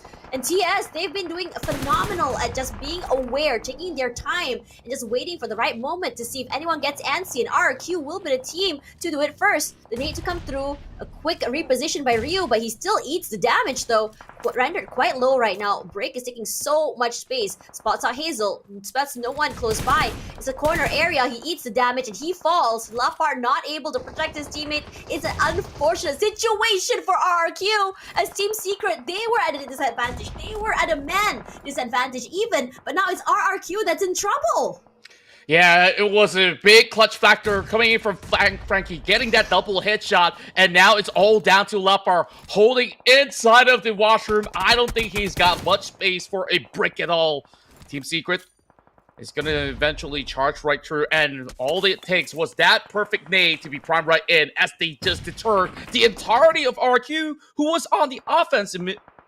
And now the next team will come in for the challenge. Talon over on top side of the hill. Meanwhile, FaZe Clan versus OSJA Thailand on the edge. Everyone's trying to get a little bit of something in return, but OSJA, they got to eventually find a better spot because it's slowly starting to shrink. Look at the amount of nades just flying through the air right now. Nowhere is safe. It's like meteors just dodging, and you have no clue who's actually throwing it. Mercarius falls. Secret will be great on that. As Touch nearly as well to follow his teammate's steps there. Resets, unfortunately for him, before he could do that, he gets knocked. Dupdico playing very quietly beside. Just now, he was the final man standing for his team. This time around, he does what he does best. But the nades, they all know he's there. 2 nades. Oh, eats it straight to the face. And he falls. And just advantages just disappearing one by one. It's OSJA playing on the top side of this terrain to perfection, taking their time, knowing that all they have to do is wait. And now we're down already to the top 4. Talon getting the pickup to their teammate. Going to be able to go for a reset even. And every team is not necessarily on the healthiest situations, excuse me. Yeah, going back to that fight, which we just saw, OSJA Esports just cleanly takes them down with so many of all these resources that they stocked up. We didn't really see them being too involved early on, but they keep these nades for the perfect time. And right now, after that successful takedown of RRQ, Team Secret has got this whole south side for themselves. They have some entry points of their own, but over on the north point is where it might just get a little bit dicey, as they're just by the edge of it all. Over on the south, there is another squad that will try to break through towards the direction of Vampire Esports later on. But for now, it's the calm before the storm, as Talon's been spotted out by the rest of OSJA. Just about safe enough space for them to work around with. It's going to take a long fight. They got to also manage some of these resources. So OSJA Esports, if they play this correctly, they can dominate the entire circle for their own. Talon getting active. Space taken. Gonna try to take this fight more closely, but still, it's still OSJA. They have what, 1/3 of the circle in their control. They're not moving at all. They have nice crossfires as well, but the terrain isn't necessarily in their favor. Now, for Team Secret, they know they don't have a disadvantage. They're playing slowly but surely, making their way up, climbing that hill. Axel, noting the util, says, okay, let's back up. He took a bit of damage. We can play a bit more together. Have crossfire set up here. It's a nice 1-3. Is Linux going a bit more active, puts in the damage, but not enough to get that kill that he wants. So he's gonna just try and reposition himself to the middle of the side of the circle. He has a bit of terrain to play with. He has some rocks as well. If someone comes close, he can just pull out that shotguns if he wants to. The rest of OSJA getting a bit more aggressive. You can tell they're very restless as well, the way they're moving around the map. True enough, overall, it's really tough to actually play over on the top side of the hill because of how the terrains are being set into place. OSJA might actually lose some of all these area advantages because of how this next circle appears directly towards the central south. So the favor is actually in the hands of Talon to actually hold down the line. Not too sure about the two members of Team Secret. They need to take either one of these fights, whether it's against OSJA or even Talon, which has full squad strength. Perhaps just line wait for these two big teams to just go at each other. Then their chances might just be a little bit better heading into the later stages of the match. For Talon, they are just making sure that they don't get into the field of view of OSJA just yet, because they have to respect that space. And keep in mind, there's not really much of these smoke grenades left heading into this late game, so it's not easy to just put a couple of smokes into the direct center and traverse around. But at least there's a couple of vehicles that Talon as well as OSJA could still utilize in this final fight. It's not a lot of space as well. Look how crowded the circle is. We have OSJA with 4, Talon with 4, and Team Secret. I mean, the Team Secret could be the game changer here. They could be aggressive. They could get a few eliminations, and I think that's what they want. They want to wait for OSJA and Talon just really go at it, and then perhaps they can third party, maybe get some kills, some eliminations between some stragglers, steal some, or perhaps they could just kind of like overwhelm a team in the midst of them getting that, that reset. And I think that's the reason why Talon and OSJA don't really want to really go aggressive here, because of the presence of Team Secret abound there. And the only team that's really making noise right now is OSJA. They've been jump shotting, they've been shooting, they're trying to just kind of dwindle, just putting that chip damage as much as they want to, because you can tell Talon doesn't really want to play right now. They just want to wait. And now as the circle dwindles with 5 seconds to go, this is where things get super interesting. Team Secret, you can see that how Talon is reacting to them. They've marked them already. Smokes abound already, which means that Team Secret is very aware on how exactly they want to play off this terrain to give themselves that freedom to kind of move around so they don't get chunked down by bullets as well as nades. See how they've repositioned themselves here? They want to answer back. They're prepping their nades, but they don't have a lot to work with. But it does, all of this util actually pushes OSJA back all the way to the side of the circle.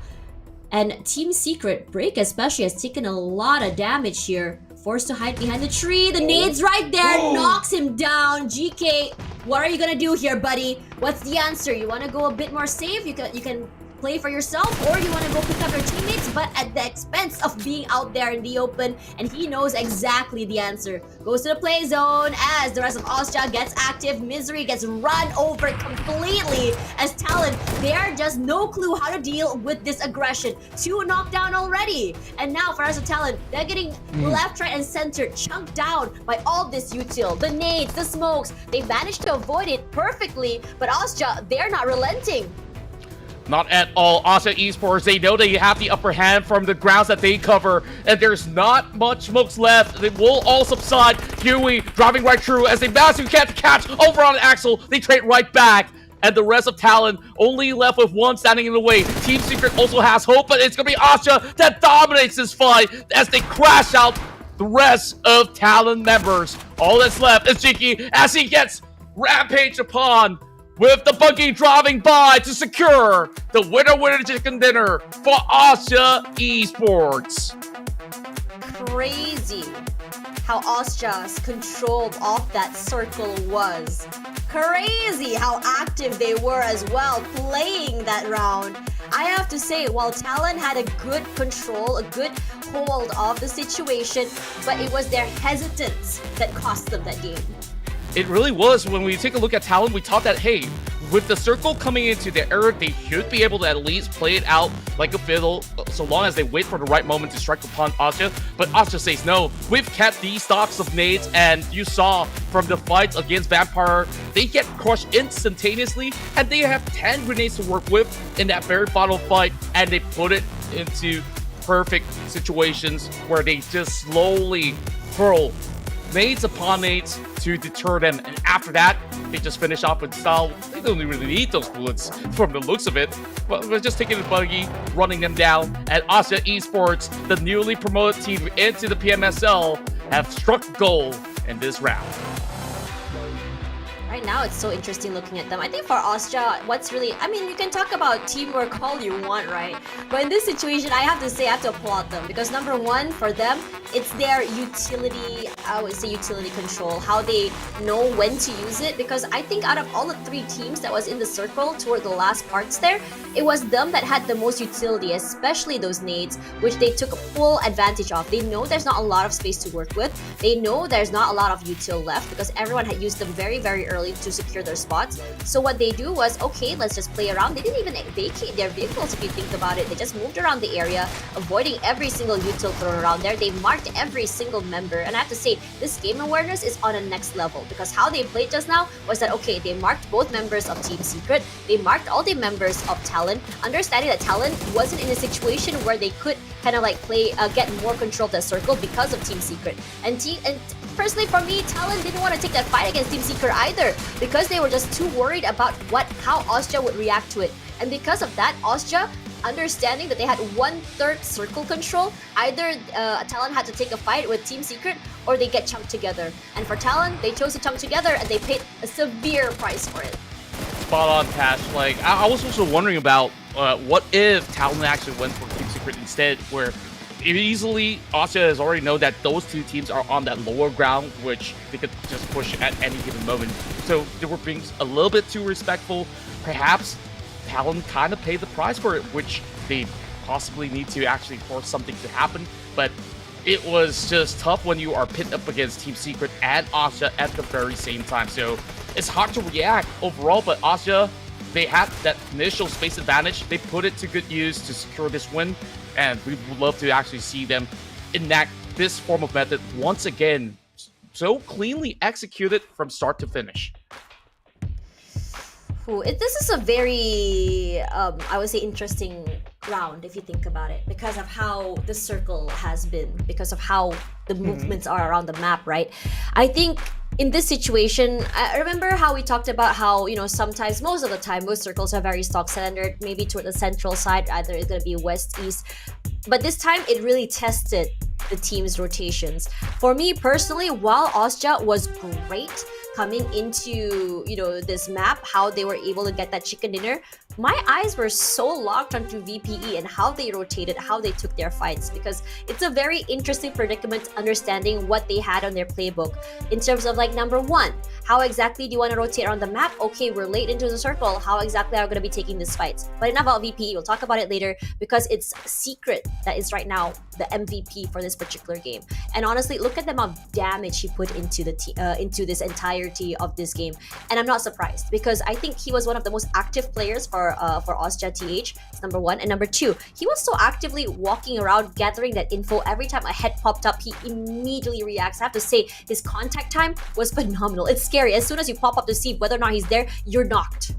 Yeah, and the fun fact is that Secret, this is his very first season playing in either PMCL or even PMSL in particular, and I start to understand why they added him into this roster, because he works so well in tandem with Red Bull to be on that rush to put out all that major amount of damage. OSJA Thailand, they managed to secure 20 points. We had our eyes pretty much locked in for Vampire Esports because they have been racking points after points, taking out so many teams. Even with 14 elimination points, they are just 2 points shy from tying it with OSJA. So that itself is absolutely respectable. Whereas I think at least this round, we see a lot more activity towards the tail end where, you know, people fighting for position. We still see an even fight overall, but I can't really say the same about TEM just yet. 2 rounds of a bad round, they haven't really scored all too much, so I'm starting to show signs of concern for this team. If they don't get any more out of these upcoming rounds, they won't be making it to the Super Sunday, unfortunately.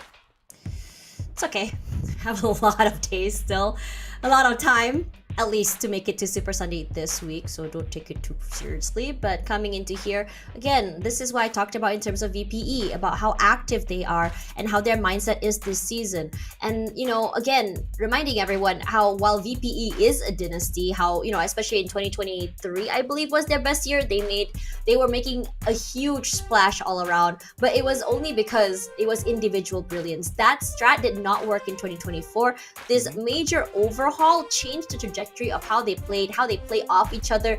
Every player is a star-studded player, but they're not afraid to, to toss the ball to one another. Yeah, certainly that's the case. And on how they also set traps to actually gate off all these teams were running at them. They didn't really have to run towards anybody out there in order to secure these massive points. So perhaps certain teams could start to take a couple of playbooks coming in from Vampire Esports for the upcoming run. Maybe after the whole day concludes, of course, they are still keeping their hands busy on what they have planned for throughout the whole season. So we'll take a look later on to how they would improve game after game. But for OSJA, this 10-pointer run with a chicken dinner really set them into the right trajectory to eventually challenge Vampire Esports. Talon so far has been rather consistent, and with the new kids on the block, new era, I think that they are definitely giving everybody else here a run for their money, being the dark horse of the tournament. Dark horses. What an interesting way to put it, but I do agree with you. But regardless, let's put a pause about our conversation about the game, because now let's talk a little bit about what we can expect very, very soon. Now, there is a 7th anniversary music collaboration on its way, and that it's going to be in the game for you guys to discover it, download the game now, and experience it for yourself, because as we know, every time PUBG Mobile has a music collaboration, it has never been a letdown. In fact, it's been a banger. It is absolutely a banger, and I think that back in 2018, we've got that banger that was an earworm for all these PUBG players globally, and somebody's gonna be back here. I'm not gonna reveal who, so you guys you already know who? I know who, but I'm not gonna tell you.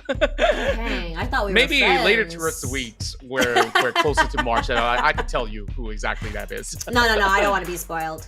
I Okay. want to be part of the rest, the ones who don't have the leaks, Well, then I think that you're definitely in for a treat if that's going to be the case. So far, these past 2 games definitely were a treat overall. No matter who gets the chicken dinner, we are also seeing all these teams looking so sharp. I think one of the most impressive fights early on, Team Secret versus RQ. RQ was really hitting the hammer to the nail, and then, I don't know, the nail snapped or something, or the hammer snapped, and suddenly the tides turned. Frankie just turned over the fight, and Team Secret, you saw them getting deeper into the run because of his heroics. I think we need more moments like that. I think we do, and I think a lot of the time, we see these kind of like situations where a negative can become a positive. And I have to say that the team has been very, very patient in how exactly they wanted to deal with all these situations. RQ, I think for me, RQ is great the way they want to approach things. They're very patient. They don't want to really take fights head on. But at the same time, it's very similar to what I said about Talon. Sometimes giving away too much space, being too hesitant, you will pay the price for it. We saw 2 instances today, and I think that teams need to figure out which is the answer to too much aggression and too little aggression. I don't know, my English not Englishing today, but you know what is ing for me today? It's my predictions, because so far 2 games it's been looking good, and right now I am on Team Indonesia and Vietnam right now. So for me personally, this newer team, the Vikings, I think we've seen flashes of brilliance from them. We haven't really seen their true potential. I know they're struggling on the bigger stage, but I want this game to be where they surprise us all. Yeah, I wish to be surprised by them as well, because they are looking very promising on how they pick up players after players. To me, the names that I've listed on my prediction pretty much is some of the fan favorites out there, and the other outlier coming from the predictions in terms of performance is CELCOMDIGI Alliance. We know what Adik Luke can offer, but I felt like maybe in these early spanning rounds they were a little bit too assertive in a certain sense, right? They put themselves into a really tight spot. So if they can improve that, I will expect CD Alliance to be able to do a whole lot more. Whereas our prediction so far has been very spot on, Tash. I think that there's no more caster's curse onto jinxing teams, I hope, throughout the course of the week.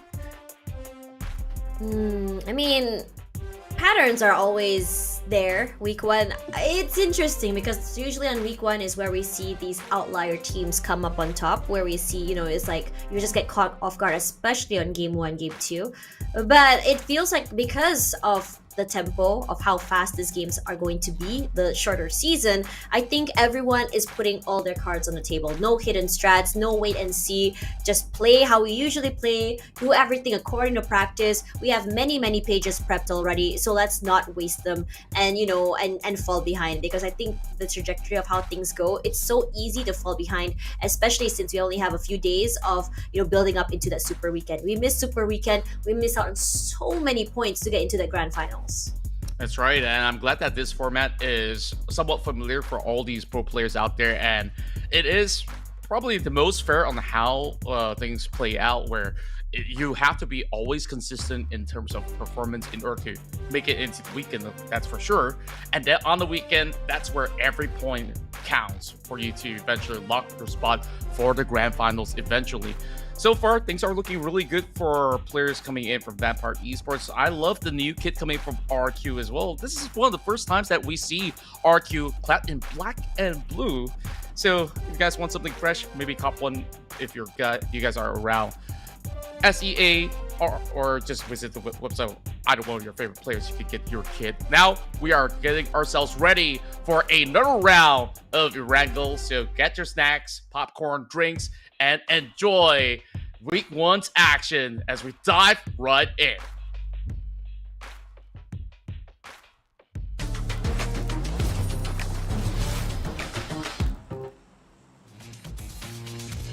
Okay, map 2 already for Erangel, or rather match number 3 for today. Vampire Esports has done a great, phenomenal job of setting the bar on what we can expect to see them here. So I'm sure coming into this game, we had a bit of a break just now. I'm sure that the coaches are like, okay, now that we've seen how this team plays, how aggressively they play, what exactly can we put into consideration on how exactly we want to approach these fights and these rotations? Because in a lot of situations, we saw it happen from Flash as well. In the midst of the rotation, you have to make sure that every single compound and terrain is open, because how Flash deals or plays on this map is very similar to what I expect to see on a Miramar. Oh yeah, speaking of Team Flash and Miramar, they are a different level of beast, which I'm excited to catch later on once we do move into those maps. But we still got, this round and the next one for Erangel. As we kick things off, the FaZe Clan has already started their move into securing some spots over onto south side of George. Meanwhile, speaking of Georgia Pool, there's more population moving into that direction because of how this flight is skewed towards the central north side of the areas. So Team Secret no longer wants to traverse into the south side, and that probably will be the best option that they've had in mind, because this is still pretty much skewered towards the far eastern corner of the map. So we'll see how this one will eventually play out.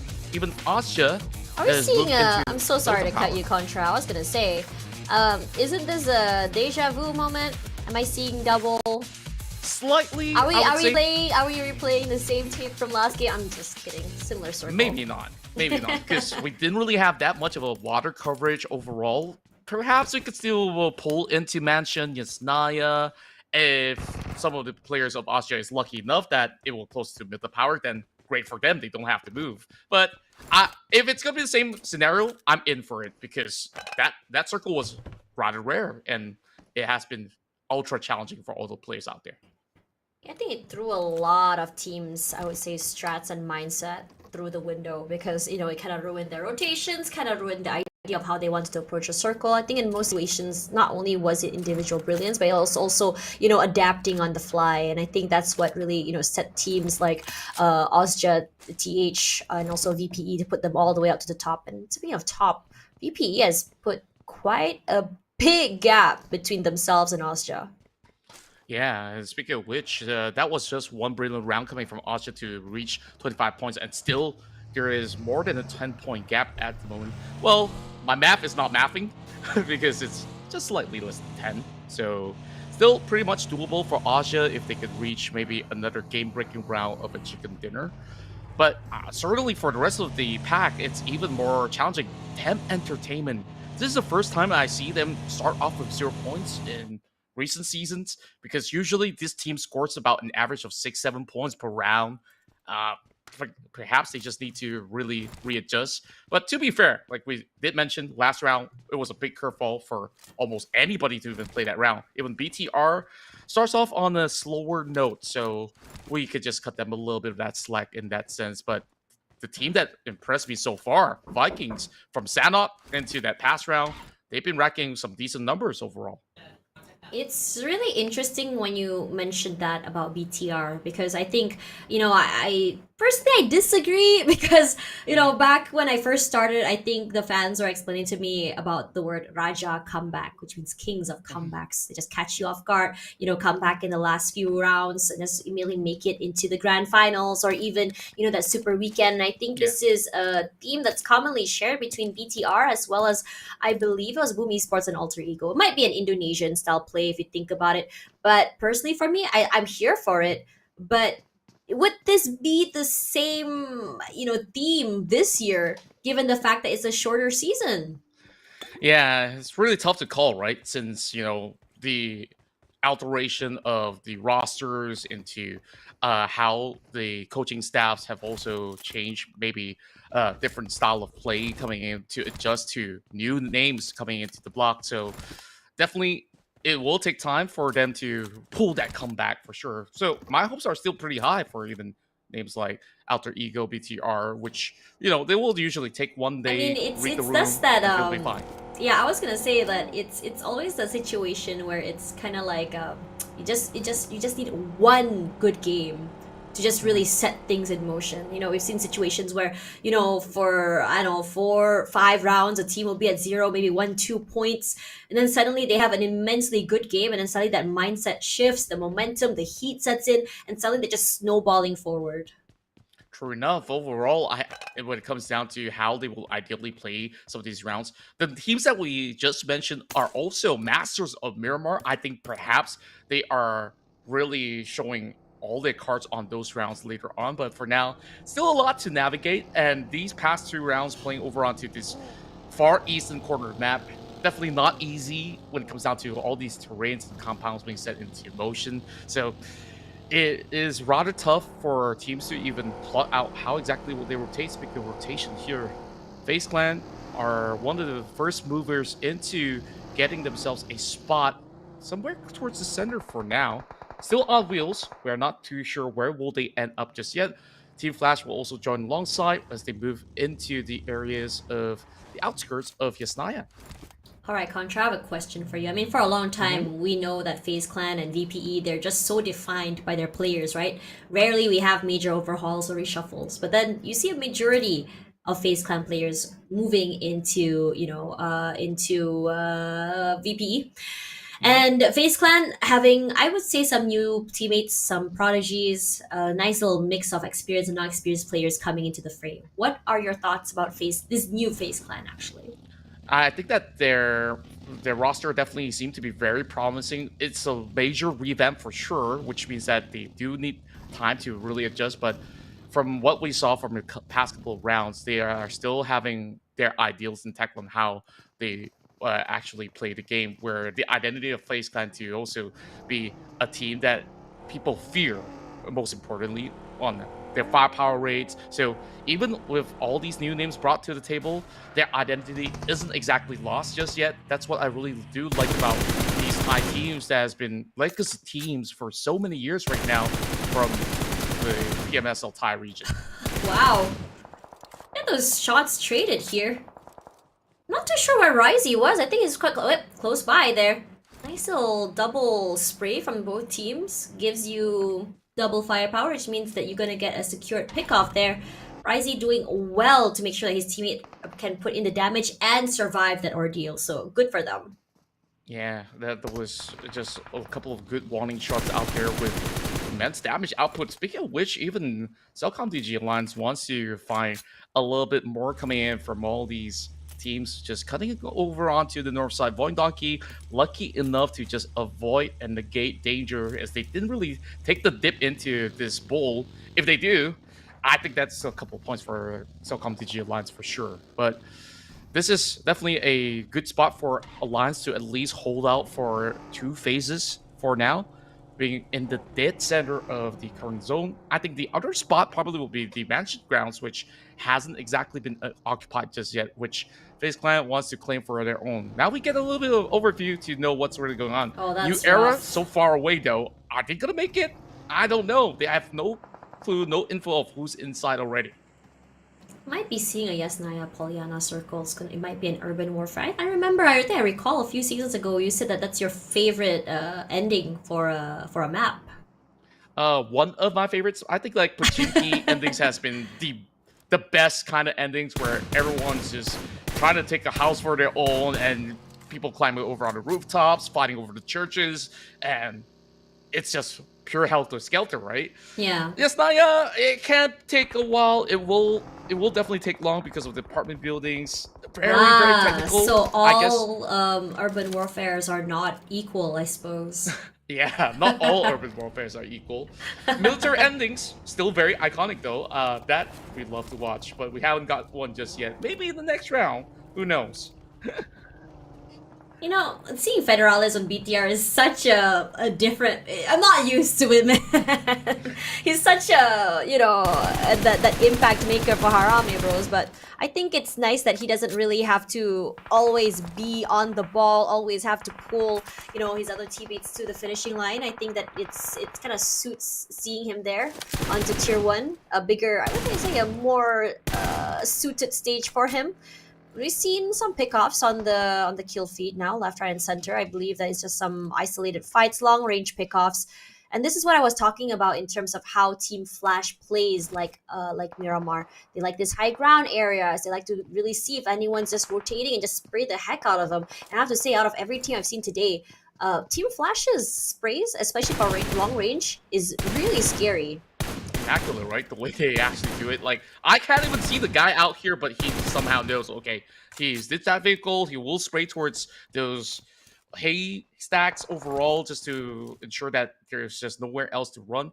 So far, Team Flash, they're the masters of control, even despite some pressure coming in from Talon just yet.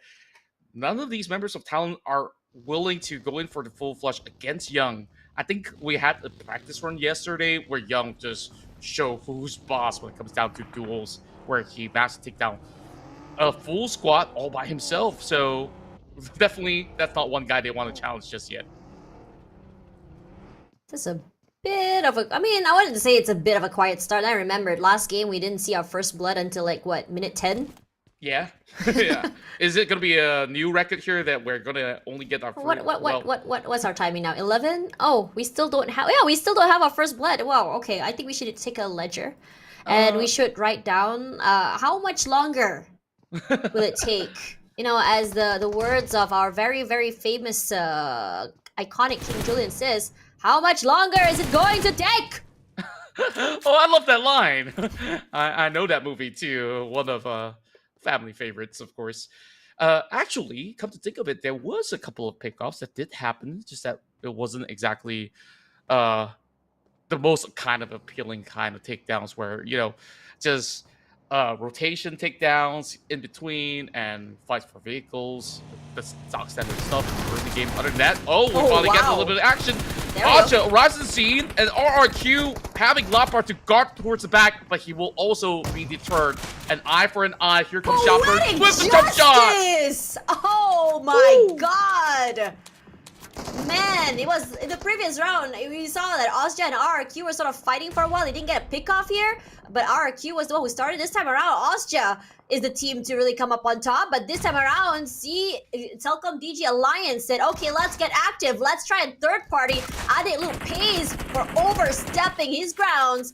Tries to get, I would say a trade per se from his teammates, not able to. As OSJA, they've been managing to stay quite hidden. Good cover, good smokes all around. Jimmy, the hard hitter for the team. That nade does hit onto Shopper, but somehow they're surviving, and the rest of CD Alliance says, all right, I think it's time for us to make that space back. We shouldn't be overstepping. We shouldn't be forcing these CQCs.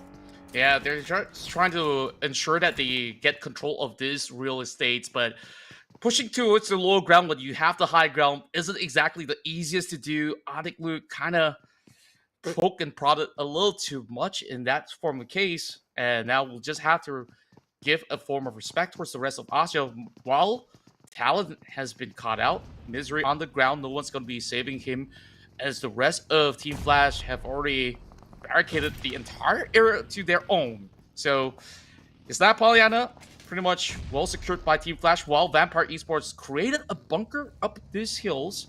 Anyone who drives by would be really scratching their heads on what they will be surprised by later on. But for now, Exit frags. Wants it. He's not brave enough for it, so he's gonna keep quiet. I think Talon has been, I think we've seen, there we go. He tries, good spray. The zigzag comes through, Young falls. Bao stops. So Bao's gonna go for that pickup here. I think they have a lot of space to go for this pickup. They have a tree, they have some cover as well. But what's even more massive is the, I would say, the answer back for the team. They put in that pressure to give him that space. So Young should be able to be secured. And Axel, rendered solo, gets that reset. But he's in the blue zone. Zeus, oh man, this is ballsy. He's saying, okay, go for the reset. Let me push up a bit. Let me give you that space. Gets back into his vehicle just to get out of the way. yeah, it's been 2 good rounds for Talon, but this time they're absolutely struggling, as they were the ones to challenge these members of Team Flash in Yesna Pollyanna.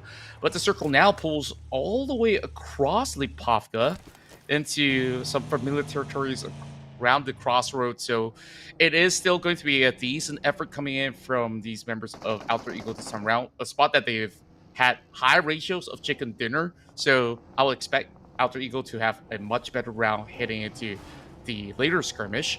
Meanwhile, MEC coming in from the south side are going for the challenge up against Alter Ego already, and you can see the position coming from Rosemary. He unloads a full clip and now has to fall back a little bit, just giving a little more room for MEC to work with. But take a look at that. On the far corner of our eyes, it is Vampire Esports holding into the mainland. So this is not going to be an easy task for either side to wrap up this fight. Vampire Esports already lost Onsens very early, and I have to say that would definitely, I'm not sure whether or not I should, impact that amount of firepower they have, especially the performance of Onsens previously. That was just, I would say, the main character when it comes to just tossing between him and Tony K. But enough about that, because right now Alter Ego and MEC, okay, this is a great terrain they're playing with. But for me, my concern is not a lot of space for them to move around. One need is all it needs for them to just be blown up to smithereens, and that's a concern for me. Yeah, and even to dodge those grenades is going to be a tough task, speaking of which, MEC gets picked off by a late arrival coming in from Homeboys. The Malaysians going up against each other, and it seems like MEC, they really have to focus on what kind of fights they really want to take at this very moment. Homeboys also getting pepper sprayed by the rest of New Era once again. So they are all locked into their positions, with only NoFall trying to get a nosedive into position, but he lost his tire and now stranded in the middle of nowhere. He's just soaking all these bullets, and eventually he has to leave that vehicle. A tough place to be. FaZe Clan also have their eyes onto that New Era member. A lot of pressure onto them. Homeboys, it's one of the best situations they can come up with, taking advantage of the terrain, the high ground as well. All eyes on to Wix right now. Hasn't moved quite yet. Somehow on the other side of the map is FaZe gonna find a member of Flash, so that's gonna put a damper on that team. It's always so interesting when you see these situations, right? One player gets completely pressured and you think that's the end for him, but somehow the team that's trying to put in the pressure will be the one to fall down. I have to say, sometimes you tunnel vision, and that's just the outcome of that situation. No foul. Very impressive of him to be able to push up against the rest of Homeboys, making sure that they will have to vacate that area eventually, while the rest of Team Flash, they lost a couple of vehicles and are currently stranded with another 2 lurkers around that corner. So tough situations for either side of these parties, locked towards the edge of the zone, while Owlboy secures that one pickoff up against Dukdika, a newly added member of FaZe Clan, which we did see him perform tremendously well in these past couple rounds, but this time a little unfortunate. While the New Era members crash the gates up against Homeboys, and we'll take this fight up close and personal. Boys, full control of this mushroom house. There's all those footsteps outside. Dangerous game, Tom. Excuse me, it's gonna be a race to fall. Is Helton gonna run away? Nearly gets eliminated there. Helton and his teammates doing a number on New Era. Flash has fallen already this early. But they already have 5 limbs in the bag, so a respectable round for them if you think about it. Very respectable round indeed. With decent amount of points, Homeboys have done just about enough, and they can still continuously do a whole lot more. But it is going to be a lot of pressure onto that Lone Ranger of Homeboys to play out this match with still 33 other players, or 32 other players still inside the lobby. BTR finally shows a little bit of their fangs as they pick off players from the side of FaZe Clan. They crash up against Vampire Esports. The TIE Titans are now locking horns, while FaZe Clan immediately gets deteriorated. VPE and BTR going in for so many fights right now, and I'm quite surprised at this situation where VPE is ending in. The only cover they have right now is that shack. They can't go anywhere. They're stuck between 2 teams and a low ground as well. The only cover they have outside, vehicles and a tree. Doesn't mean they stop though. As soon as the head pops out, they're going to be in trouble. But trouble also abound here on this higher ground area. It feels like the teams that are later to the circle seem to have a bit more of an advantage if you think about it. BTR stuck in the lower ground here. Forced to take this fight against Alter Ego. Octa to fall. BTR, especially SNPUN 2. Doing very well, just really push up here, playing the smokes, just kind of like zigzagging into the area as Alter Ego. This time they're gonna get choked to death. First one will be Alva and then Octa.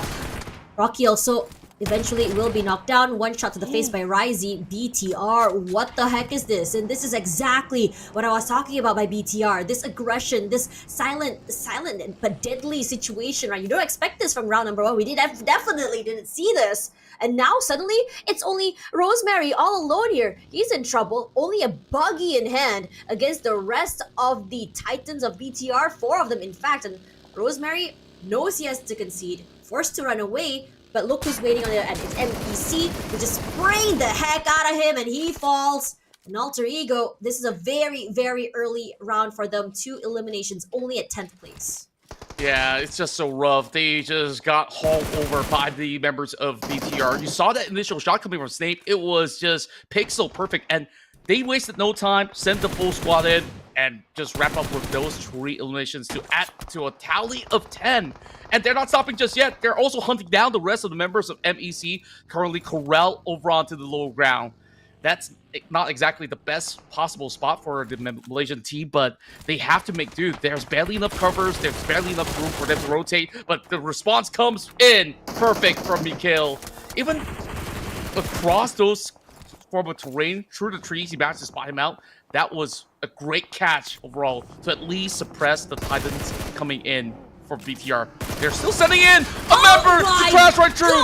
What on earth are we watching? This damn devil Ryzy is still alive, and he just deletes all the members of MEC. That is so disgusting, Ryzy. Oh my god, balls of steel is definitely what he has in mind here. Aggressive as heck. He was low, high risk, high reward. He got the rewards. He reaped it.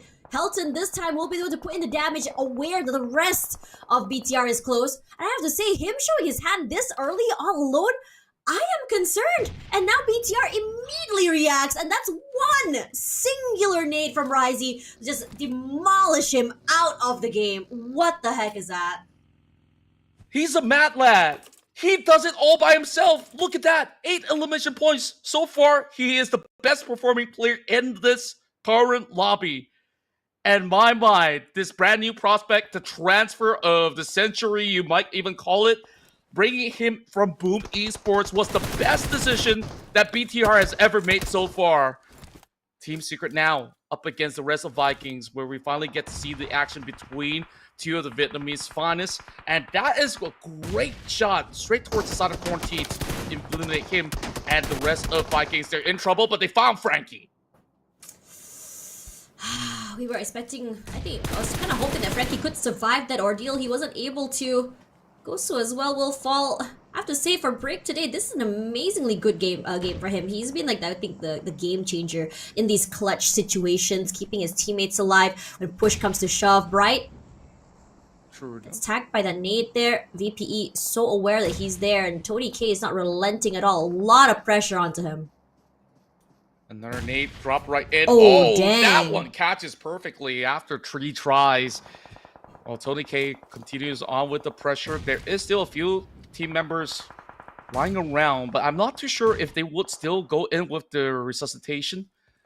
So we'll definitely have to wait for that to come into fruition while VPE getting nades being tossed towards the side of Mormon, as he will be able to dodge all of that. He is not too phased about the pressure coming from BTR. As a matter of fact, he's looking onto the other side of the map to see what's going on between CD Alliance as well as Gui. They've been here for the longest time, and Gui, he's trying to hold still.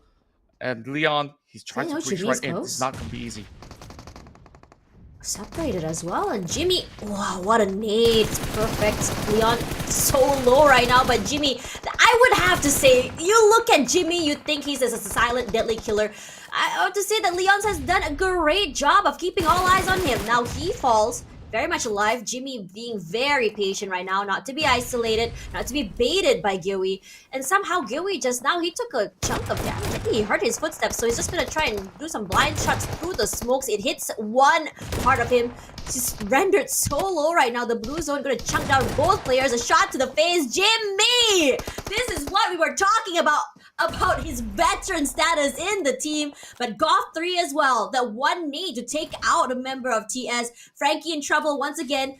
Potentially barbecued here, sprayed to death, but Break, he makes his presence known here, zigzagging back, right, forth, and center! What? But the kill will fall to Jimmy, somehow steals it away, and now we're down to our top 4 as Jimmy is struggling for his life. BTR is coming for him. Jimmy, no place to go, no place to move. He could make this deadly, he could dwindle down the numbers, but BTR, what they have in hand is aggression and teamwork. They absolutely do have all the numbers to actually work that out. VPE arrives to the scene and crashes the gate. Now we're down to our top 4. Team Secret barely surviving. Shrev's now clearing all the members of Team Secret. Now down to 1, but instead, Team Secret clutches it with Frankie again. Barely survives here. He's so low, but finally the blue zone does eventually get him. As BTR goes for that reset, only 2 players left. 2v1. Not able to pick it up. The blue zone is just taking too much damage. We're down to 1-on-1. His first shot does hit him. Barely survives that ordeal. Goes for the reset. Frankie. We've seen this man make many magic situation happen. Look at those sprays. MAQNA perfect. Takes a lot of tags onto him. Tries to go for the reposition. Thankfully for him, none of the shots are actually going to be hitting. But he's rendered so low now. Frankie, his second attempt, much more fruitful. Finally hits! And he falls! Frankie! How on earth are you able to pull this off? You've been knocked twice. You were surviving and relying on Break. Break falls and you decided to put on the big boy pants. Decided to drag your teammates all the way to the finishing line. What a game from this guy. What a game, what a finish, and what a miracle that they've just showed to us here in the PMSL. For a moment, I thought that was a sure goner for Team Secret. Vampire sent the entire squad after him. He survives, and immediately he locks his target upon BTR members all the way by the corner map, and he does not miss those shots through the vehicles. My, BTR, they came really close. They were the most aggressive team on the block. You saw how many chases they're on against all the other teams. They did not survive. But it was only down to that final member. You saw it could have been a 2v1, but the zone is already approaching in. Maybe it could have been a different story if they were actually in there to save him if they were given another extra 3 seconds. I have to say, this game, the whole storyline, the main characters, Frankie and Break. When Break is not able to step up, Frankie steps up. Break, you can rely on him to be the guy to save your skin, the guy to make that space, the guy to bring you back into the game. And then you can rely on Frankie to make magic happen. When push comes to shove, you rely on him to make sure that you're able to secure the round. Now, BTR just now, it was a very interesting ordeal, right? We talked about how aggressive they were. They were taking up space. They were killing everyone left, right, and center.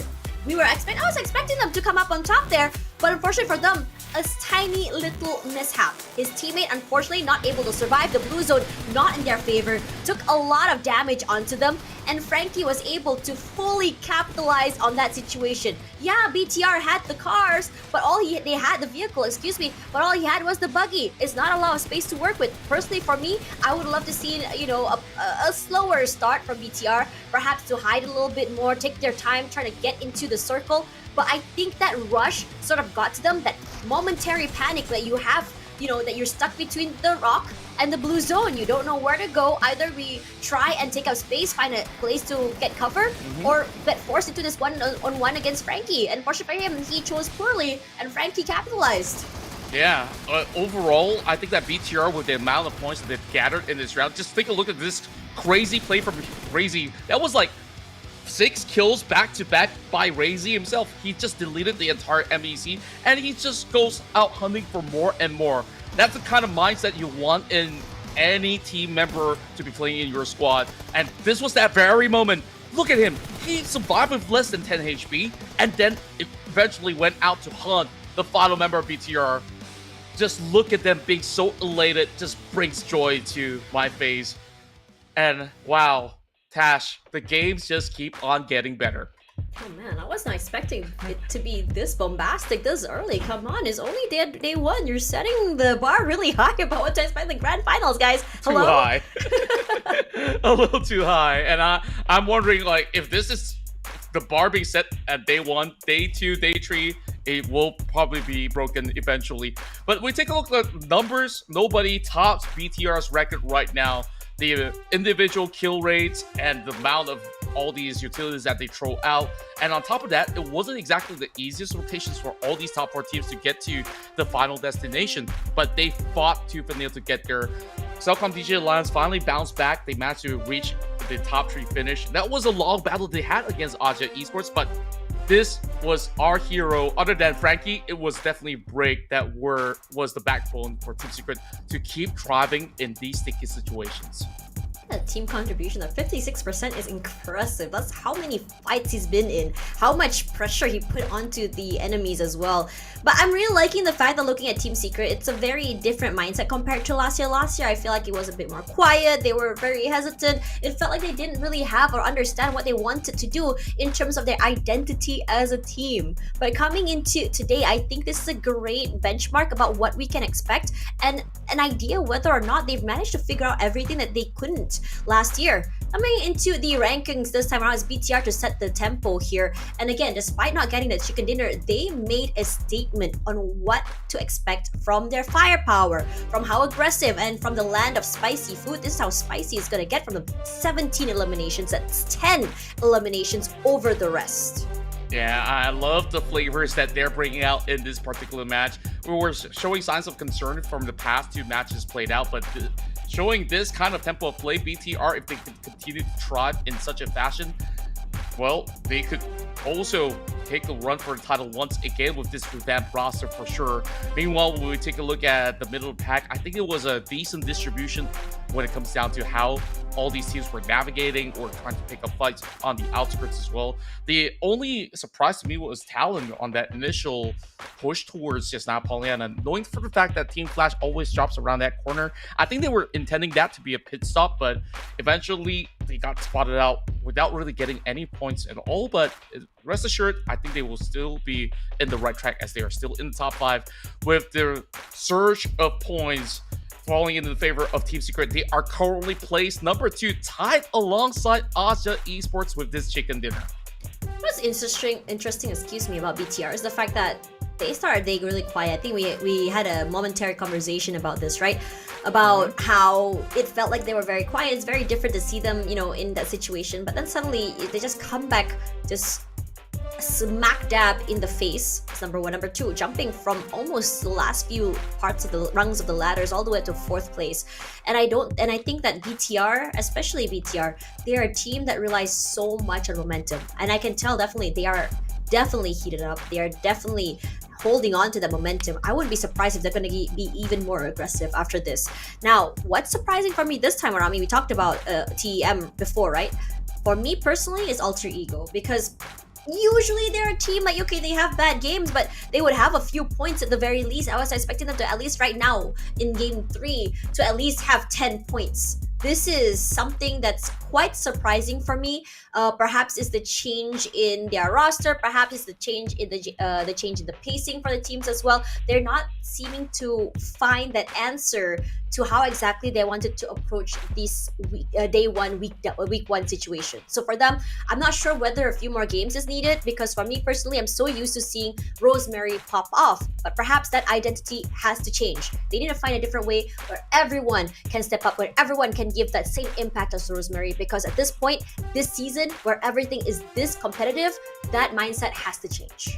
Yeah, we used to see a lot more proactivity coming in from members of Alter Ego Aries, but overall, you saw the past few games, they were kind of turtling, playing a little bit more defensive, and that defense wasn't exactly the best stronghold, where you saw when BTR tried to push them, they were running. They were not also giving a firm response where they are actually giving them firm challenges to trade at the very least. We want to see trades. We want to see fights. Rosemary, last member surviving, he had to just drive off, and by then, there's so many other teams that's out there. Despite seeing maybe improvements on that survival time, we want to see them at least put on a little bit more of a fight, and eventually I think we will get there for the members of Alter Ego Aries. But for now, I guess we need to be proven correct, or else they will eventually just lose their grip onto being one of the top teams here in Southeast Asia. I mean, personally, for me, when I looked at Alter Ego before, other than Rosemary, I expected a lot from Octa as well. You know, Alva, I think it's very individualistic how they played, but somehow they made it work, especially in terms of, you know, when they go aggressive, when they take up space. But I think today that has been their problem. They weren't able to take up that space. They didn't really have the info on how exactly to go for these rotations either. They're forced to be taking so many of these fights. Some of these situations, some of their, I would say, their decisions, I think, is kind of like because of that desperation, that timing, the positioning that they are in, the rotations as well, and how many teams are already holding on. Because I think from the get-go, I think this is already a different tempo in itself coming into this year. I mean, yeah, we are seeing maybe the first pick-off at 11, 12 minutes, but it doesn't negate the fact that everyone is still actively moving around the map. Everyone is still actively trying to kind of like take these fights if they can. Yeah, early fights are usually maybe chunking down damage, chip damage all around, trying to hope to see if it can knock down anyone in the midst of that rotation. But most of the time as well, if you're already in the circle, we're not seeing active movement. The only active movement we're seeing around the map is from teams who are outside of the circle moving in. And even then, I'm quite surprised as well that, you know, some of these teams are choosing for these late rotations, which cost them their lives. But enough about that. We're going to be seeing a big change in game number 4, hopefully, because we have an announcement about where the venue for the grand finals of PMSL is going to be. So, ladies and gentlemen, where it's gonna be during the break. See you later.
Yeah, boy.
stands alone. We always say you're not ready, but we have always been here by your side.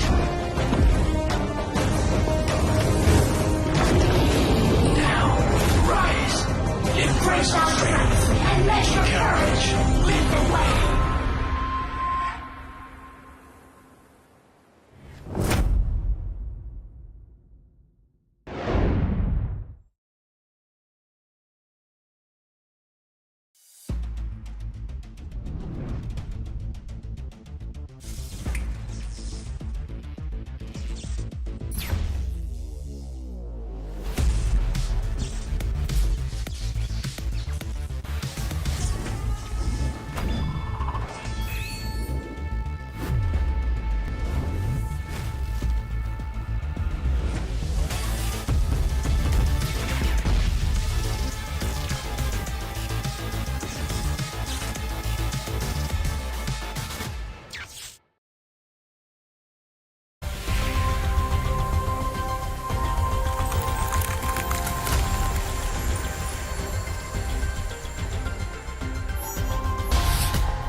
Twenty 2024 is history, but the fire of battle have just ignited in Kuala Lumpur, Malaysia. The chapter of the 2025 PMSL SEA Spring begins now, right here, right this moment. Hello, PUBG Mobile Esports fans. Get ready for the ultimate showdown as the 2025 PMSL SEA kicks off. For 3 intense weeks in Kuala Lumpur, from February 26 to March 16, 24 teams will battle for the coveted Southeast Asian crown, and a $200,000 prize pool awaits the victor. This season, the battleground is set for the most intense fights yet, with exciting new formats shaping the action. Week 1 kicks off with 2 stages. In the group stage, 24 teams are divided into 3 groups and compete over 3 days. The top 16 teams will advance to the Super Weekend. Yes, say goodbye to Super Sunday. Now, 12 matches over 2 days will decide the Week 1 standings. Week 2 raises the stakes with a game-changing twist, Smash Rule. Once again, the top 16 teams advance to the Super Weekend after 3 days group stage. Before Sunday's matches begin, the match point will be set, determined by taking Saturday's first place team score and adding 10 points as the target score. On day 2, the battle will continue until team secures a winner-winner chicken dinner after reaching the match point, or until all 8 matches are played. It's also worth noting that on day 2, under the Smash Rule, matches will rotate between Erangel and Miramar. Based on each week's Super Weekend ranking, teams will earn league rank points to secure final slots. And finally, the finals, the culmination of all the action. The top 16 teams, based on their league rank points from the league stage, will face off in 3 electrifying days to decide who will take the crown. Now, let's cheer for these 24 teams from Indonesia, Malaysia, Thailand, and Vietnam. Rivals clash, legends rise. Only one will claim the throne and take the C slot for PMGO main event. The battle for glory starts now. Let the games begin!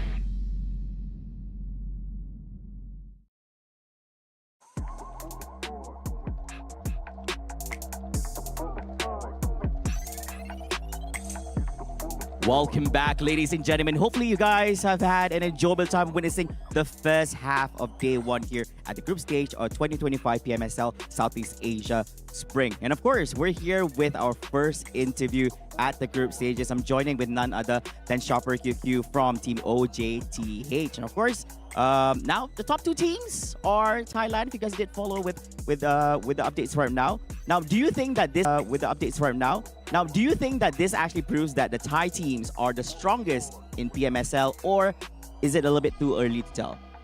นับทั้ง2ทีมมาจากทีมไทยแล้วเรารู้สึกว่าเราสามารถที่จะพิสูจน์ได้หรือยังว่าทีมไทยของเราเนี่ยเป็นทีมที่แข็งแกร่งที่สุดหรือว่ามันเร็วไปที่จะพูดมันเร็วไปที่จะพูดครับเพราะว่าการแข่งขันเพิ่งเริ่มวันแรกแล้วต้องแข่งไปอีกยาวครับ I think it is too soon to say that because this is only the first day. We have to, take time to see. Oh, yeah, I think that's a very, very disciplined answer as well because there's a lot of more rounds coming in as well for them. And of course, you've had a very strong start with back-to-back great performances in the first half of the day itself. Do you feel like your teams are being underestimated by some of the other teams present here? And are you here to actually prove a point at PMSL? ทางทีมออสจาเนี่ยเริ่มต้นการแข่งขันด้วย performance ที่ยอดเยี่ยมแล้วก็แข็งแกร่งมากและเรารู้สึกว่าทางทีมของเราเนี่ยถูกประเมินต่ำไปหรือเปล่าและเรามาที่นี่เพื่อพิสูจน์ตัวเองหรือเปล่าคะพิสูจน์ตัวเองครับเพราะว่าเป็นเวทีแรกของทีมครับ We have to prove ourselves because this is our first stage.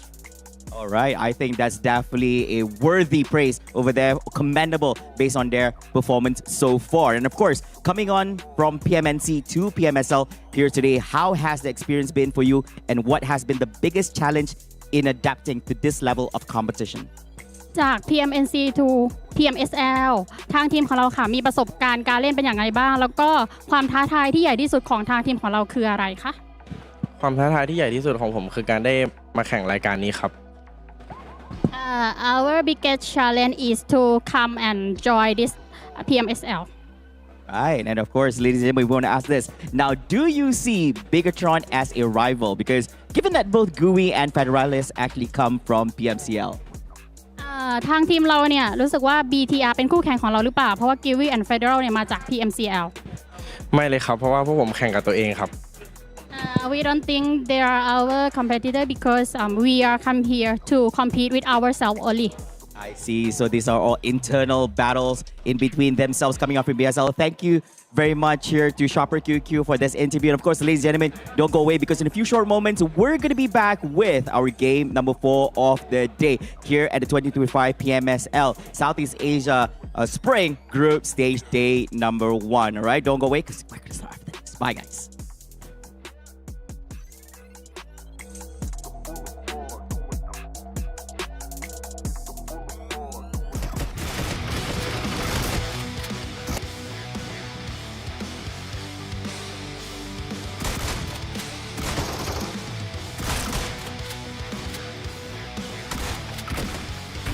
That was a great interview with Shopper from OSJA Thailand, the new kids on the block that got promoted from TMCL. This time, battling against the big guns here in the PMSL and are making waves as they started off really strong, currently positioned in top 2. The past 3 matches have been an absolute banger for so much action from start to finish. I think it's great, looking at these teams come up forward. I think he did tell us a little bit about what it's like, swapping between PMNC all the way to PMSL, what it's like to him and what it feels for them to be competing today. I love the mindset that they have competing against each other, against themselves. Because I'm a true believer when it comes to competition, yeah, people can be better. You want to prove yourselves better than others, but the first step to proving yourselves better than others is to improve yourselves. And I think I like that we can sort of take away from the interview is that every single round is a learning moment from them and what they can do better. Yeah, every step of the way they have definitely shown improvements where on game 2 they managed to secure themselves a chicken dinner of their own and still have an upwards trajectory moving into all these respective battles. I wonder what will they look like moving into those rounds in Myanmar where the battle just keeps intensifying. So far, looking really good for our top 4 teams, namely Vampire Esports, BTR, Team Flash, and Team Secret. As much as the host did mention that it has been 2 teams from Thailand dominating the leaderboard, but we have a fair share of balance when it comes down to the gunslinger stats that we have on screen. I think it's really important to talk about. I think this is a very age-old conversation about which region is the best PUBG mobile region. And I feel like it's such a toss-up because back then it was like Thailand dominating the scene. Indonesia comes close, but they are the ones with the firepower. And then as time went by, we start to see Malaysia rise up on top, followed by Vietnam as well. So it's really hard to really pinpoint, especially when teams have been playing on the Southeast Asian stage for quite some time now. Regions are not as separated as it used to be, which means that every single team has had a chance to taste each other's region style of gameplay. And I think this is the beautiful thing about having a Southeast Asia league, is that every single team will be able to come up on top and adapt and take each strat from each region to their advantage. But now, before the break, I said before where the venue of the grand finals of the PMSL SEA will be happening, and now we have it. Ladies and gentlemen, say hello to your 2025 PMSL SEA Spring venue, which is IOI City Mall. Wow, this is going to be a really grand venue where it has ample space. You guys can even go shopping in between as well before this match starts. If you happen to be around Malaysia or even closer around the area of Putrajaya, this is the place to be. Make sure you lock the dates for the grand finals as the best teams in Southeast Asia will clash here in IOI City Mall. And of course, in-game, there's a whole lot of brand new updates, especially with this brand new patch with the Memory of Sand. So make sure you guys download the app on Google Play or Apple App Store to check out what's in store on the game itself. You know what's really exciting? During the break, we saw a bit of a teaser of the Memory of Sand, and I thought to myself, oh my god, this is giving Prince of Persia. It's really cool, especially the dagger as well. I love seeing this, so I definitely think this is one of the cooler collabs personally for me, mostly because I'm a Prince of Persia fan, so go and check it out. Regardless, we're down to the second half of our day already. 3 more games to go, but again, this tournament will not be possible without our sponsor. We have TECNO Stop at Nothing. So this phone not only has beefy specs, but also a very, very beefy screen with 120 Hz refresh rate. So this is the phone that you want to look out for if you are looking to improve and go all out in any FPS mobile games. That's right. You can just head over to TECNO's website to check out the latest POVA 6 Pro 5G. It gets powered up with a very fast processor, so you can play all day long. So, of course, all that aside, we're going back in for more action. But before we kickstart, I guess we go back to predictions. I think that a lot of teams have definitely proven themselves worthy for the title this season, but the race is still on. For my predictions, this time I'm going for Team Flash, Vampires, and BTRS. They have already got themselves pretty much locked in and ready for battle. Honestly, I'm not surprised at your answer. I mean, you did put a lot of emphasis and hype on Team Flash in the beginning of the pre-show, and starting today, seeing them play, I sort of understood where, that expectation came from, and they delivered. I love to see that. But, also we couldn't really kind of like put aside the other teams as well. I mean, today, we haven't really seen teams from Malaysia really show their fangs quite yet. I'm really hoping that would change after this. I mean, we did see, I would say, flickers and flashes, especially from Jimmy. I think Jimmy has been phenomenal. Jimmy has been the player to really put that big impact for his team. Just really, make sure that the team stays alive, make sure to put in that impact and firepower. But let's see whether or not this would still be in the trajectory as we go into game number 4 of the night.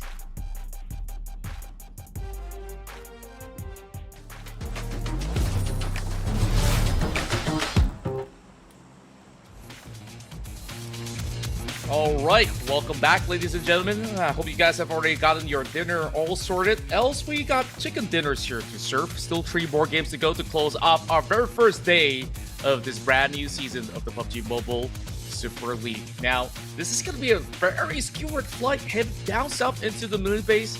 I'm hoping that it could still be a military base ending, which we haven't gotten so far throughout the course of day 1. But looking from this position where they're starting off from, a lot of the teams that love to start off over the west side is going to have a little bit of a problem landing right in, namely teams like FaZe Clan, as well as a few other notable names that love to dropping into Prima. So a long extension, perhaps there will be battles for vehicles, or maybe a plan B is in store for some of these guys to challenge other teams who are dropping around the central plains or even on the east side of the map. I mean, I think you mentioned the military ending earlier, right?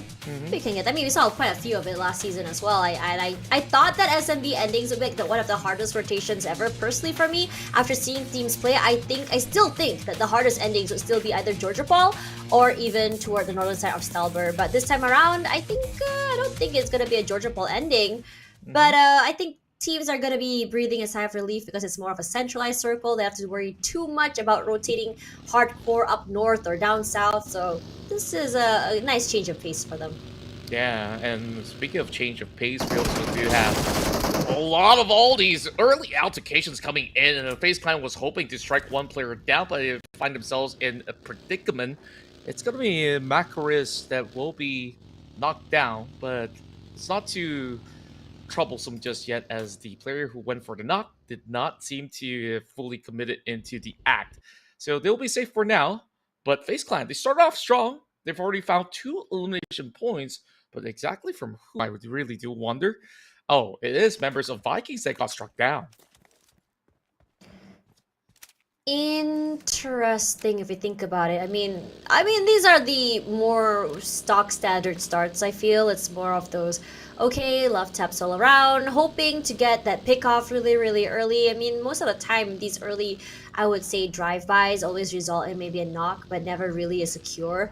And I think we could bring out the ledger, yeah, Contra, because we saw a 10-minute first blood, 11-minute first blood. What's this one?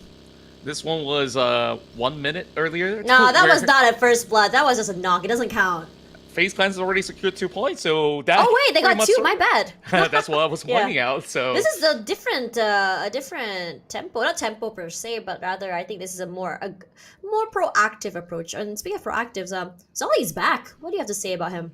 Oh, Zuli, I've managed to, of course, hang out with him during the early days of him joining teams like AROF, and that was back in 2018. And I'm still surprised that he's still up here playing in this big stages, because many teams or many players in specific have already retired. When you take a look at that, players from that era, namely Zuxi and Luxi, they recently just hang up their gloves if they actually wear one. Well, I'm just thinking that Zuli overall have always stood out as a very strong player in the form of offense. Haven't really seen him too much playing a support role in the sense, so he definitely will be a good leader for these members of New Era moving forward into this season of the PMSL being promoted into the league. Okay, let's talk a little bit about today. I think today, okay, usually for day number 1, I don't expect it to be like a very constant, right? Day 1 is the day of outliers, a day where teams you don't really see or expect to go up on top to make it up on top because other teams are still trying to figure things out. But that definitely wasn't the theme for today. Today is a theme of domination. It's a theme of, really putting the bar super high, really, really early on day number 1. So this change in tempo and pace, I think, again, it is because of the shorter league, but do you think that it also allows for teams to get countered very, very early as well? What do you think, Contra? Yeah, especially those teams that get activated rather late than from the get-go, then it will definitely affect them in the form of performance on finding their usual footing. They have lesser time to actually prepare themselves to read each respective map on how all these other teams are playing in the form of tempo. So I guess that's the reason why we're seeing a slight slump coming in from TEM, from Alter Ego for the time being, but give them a little bit more time. I think that things will eventually smoothen out eventually. And speaking of which, during the break, it seems like certain teams have also made a couple of swaps in their rosters, just subbing in players. Alter Ego, I think it is understandable that they really wanted to test a few things out. Rocky was the new player that they introduced into this season. Now, it is Hans for You that has been their staple choice, and now Hans is back in Alter Ego's main roster. So, will be pretty interesting to see what Hans have to offer later on. When you have these new players, I'm glad that they give Rocky a chance. It's only best to really see how a player plays and give them experience by allowing them to play on this bigger stage. Now with Hans For You swapped out, I am curious about the change in tempo and trajectory. Does this mean that they're going to go for a more aggressive take, or with this experienced player, does it change how rounds will go for this team? Because personally, just now it felt like their rotations were a bit slower. It feels like they were very, separated from each other. Now with Hans For You on the roster, who is definitely, I would say, a little bit more of a veteran, has played this team for many, many years, has played together with the team for quite some time now. Does this mean that it's going to be a change of pace for them? Does it mean that it's going to be more aggressive individualism? Or is Hans For You coming in mostly for the aggression or a different style of play, especially as we go into Miramar later, as Break nearly breaks his legs there. Barely surviving by the skin of his teeth, excuse me. Molly just to keep him at bay. RQ looking to just go around him, see exactly where he's going. And just to note, Break is all on his own here. So if something were to happen, there's no backups, no survival. Well, GK is here already, but it's kind of far out. Yeah, this report is arriving a little rather late, but at least they are on time to fully take on the rest of RQ. Still, it's a wide space for them to eventually lock horns. They are still piling the pressure onto Break. The worrying some part about this is that RQ is using a lot of all these utilities so early on, and it might actually affect them heading into the mid-game phase onwards, whether or not if they win this battle. So perhaps they don't really want to fully commit to just one singular unit just yet. RQ takes position with two members over onto the higher end of the compounds, as well as the far back of the hillside. So this is still a very tricky fight for the rest of Team Secret, while Tem Entertainment is trying to flush away a straggling lurker moving around the map. So we will focus once again. Team Secret, can they find the prison break? Pun intended. Good one. A lot of pressure onto their players here. Trung is coming by already. Finds himself inside the shack. Looks to see if anyone were to rotate over. As meantime, this time around, RQ themselves, for the second time today, finds themselves at the short end of the stick. Remember, this game started with them starting off that game onto Break. And now, since the circle has shifted, Team Secret happy to take the time. RQ stuck between them. In a way, they are in trouble because technically they are sort of like crunched here between the other members of Team Secret. Trung is just kind of like buying time here, playing left, right, and center, but he's in a very bad situation, stuck in the house, closes the door. But how long can he keep RQ at bay here? Nabeko, micro little angle saw, takes a bit of chip damage, not enough to take him out of the game. GK is down, and so is Trung. Team Secret, what are you gonna do here? How are you gonna reset this? Break all alone, and Break was the one who started off in trouble. This is kind of ironic if you think about it. Very ironic. Somehow, he still stays super healthy, whereas his members are falling one after another. Not much that he can provide because he doesn't really have vehicles to also join in the fray as well. Meanwhile, there is also Vampire Esports on the other end that does secure something for themselves. RRQ having the Pekko to really hold down the line. Frankie tries to back away. He does get the revive for Jiki to still be contributing in this battle. RQ, they hunker down all inside of the same compound where Team Secret probably want to avoid that area as best as possible. Fight, another corner. VPE now in trouble. 20k hasn't been picked up quite yet, but eliminated this early? Dang, that's a very, very unfortunate situation here. Feels like every single team not able to really hold on. The late rotations will just somehow manage to just blow back in their faces. There's RQ this time around manages to, I would say, survive, only losing Hazel this early. I think they'll take this as a dub, honestly. Yeah, that was still considered a pretty massive win in terms of really flushing Team Secret into an altered location at the very same time, but without suffering too much of a casualty, while Team Secret just gotta lick their wounds a little bit. But the only member that they lost was Trang. It could have actually been so much worse for the side of Team Secret, to be honest. You don't want to start off like this for Team Secret, but somehow losing only one as well. I think at this point, both teams just need to take that reset and just say, okay, it's time for us to just both back away and find ourselves into a different part of the map and then meet again later. As somehow on the other side of the map here, from VOIN today, Zeta has been incredible. He's just been that silent killer you don't really expect, and somehow his teammates have managed to really sort of like corral all their enemies into his crosshair. And you know, once Zeta has his eyes on them, he does not let go. Look at that spray, it's perfect. Wix falls as well, and his other teammates have managed to take out space already. Somehow that nade perfectly lands on Razak, so he's in trouble. Zillion going and putting in the pain here, trying to see if he can manage to just catch them off guard, but they are all in trouble. Comes close, but Zeta will be the one to keep his teammates alive. You know what's insane about that fight? The matter of fact that they pushed close, but all the kills were actually funneled towards Zeta that was from long range. That was pretty insane. So all along, it was all a decoy just to get the angle set straight for Zeta to really shut them down.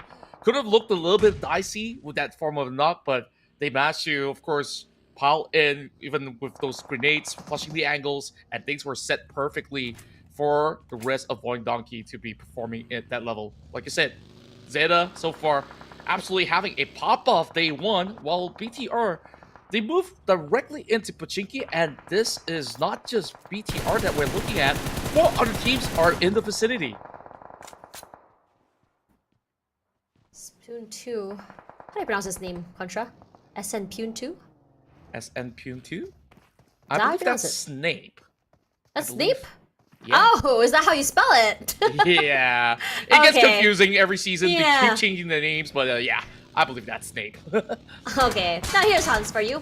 Ooh, just got into the game and taking a lot of pressure already. And I'm not sure what happened. Okay, I see RRQ. They one knock already, I believe. I don't think they're out yet. One knock. This is interesting because RRQ is definitely a team that I think, okay, a bit more passive. They're the one who starts out fights, but they don't really go aggressive. But for some reason, they are the team to somehow. I feel like their luck today has been terrible. Yeah, it has been either run-ins or getting run over with Third multiple teams party. wrapping around. And when they try to run away, they also get clipped. So I guess like Alter Ego, they're not really in the safest spot again. So I will That was definitely Rosemary worry. got knocked, right? Yeah, it was Rosemary. Yeah, so hopefully he's gonna be a-okay. While Tops is also Oh, crashing right God. into the gates, and Hans is the next one to have been clipped. And I don't think that he's got any form of chance of survival from that position. And the rest of the members, they're just nowhere to be seen. So 2 members out. Oh, Even despite run the over. roster changes heading into the second half of day one, trouble still looms the side of Alter Ego. I mean, Alter Ego, they don't take their time. They're not super aggressive. I mean, we never really see them go really aggressive early unless it's a hot drop, if you remember correctly, right? They're and if you think about them right now, they're not looking for these fights. It's Team Flash that's going aggressive, and this time they're the one punished here. MEC has been very patient. They were just hiding here, holding down the line. They heard the sounds, the guns of Flash, and their patience actually paid off. Young's still around here. He's been trouble! Oh! As Hasby. He's gonna return the favor to Flash. They ran over Alter Ego and they said, okay, let's do the same to them. Now the circle still pulling to the middle side of the area. And there's a lot of players already in the middle side. I feel like there's 2 things about that fight that was really interesting. Team Flash overheating. They got themselves 7 points to kick off this run. But then again, that maneuver coming from Hasby as well as Kim, that was superb. Something that we've not really seen too much coming from MAQNA. And oh, here we go. Another fight breaks loose. It's going to be New Era that gets taken out. Well, that was basically a replay. And we'll go back into the action. Vikings now trying their best to defend up against all the other players who are around Pachinki. I guess I get my favorite city as an ending, so I can beg for more. A lot of movements already. Every single team, every single player wants to find themselves a bit off this real estate. Either it be on the lower ground or higher ground, doesn't really matter. Everyone's just in a stalemate right now. No one wants to breach each other's compounds. Especially since the DBS is just so lethal in the CQCs.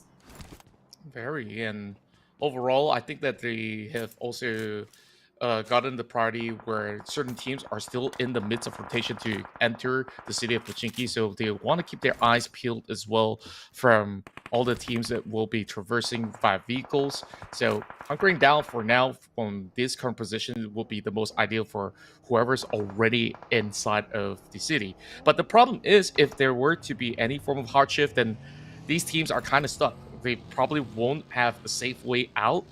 And I think perhaps the most ideal situation for teams is to take it slow if they're not in the circle already, to play around the hillside and eventually figure things out since it's still stage 4. So for now, that's what exactly CD Alliance is aiming for. They've managed to get the one pickoff, and other than that, I think things have been looking rather clean.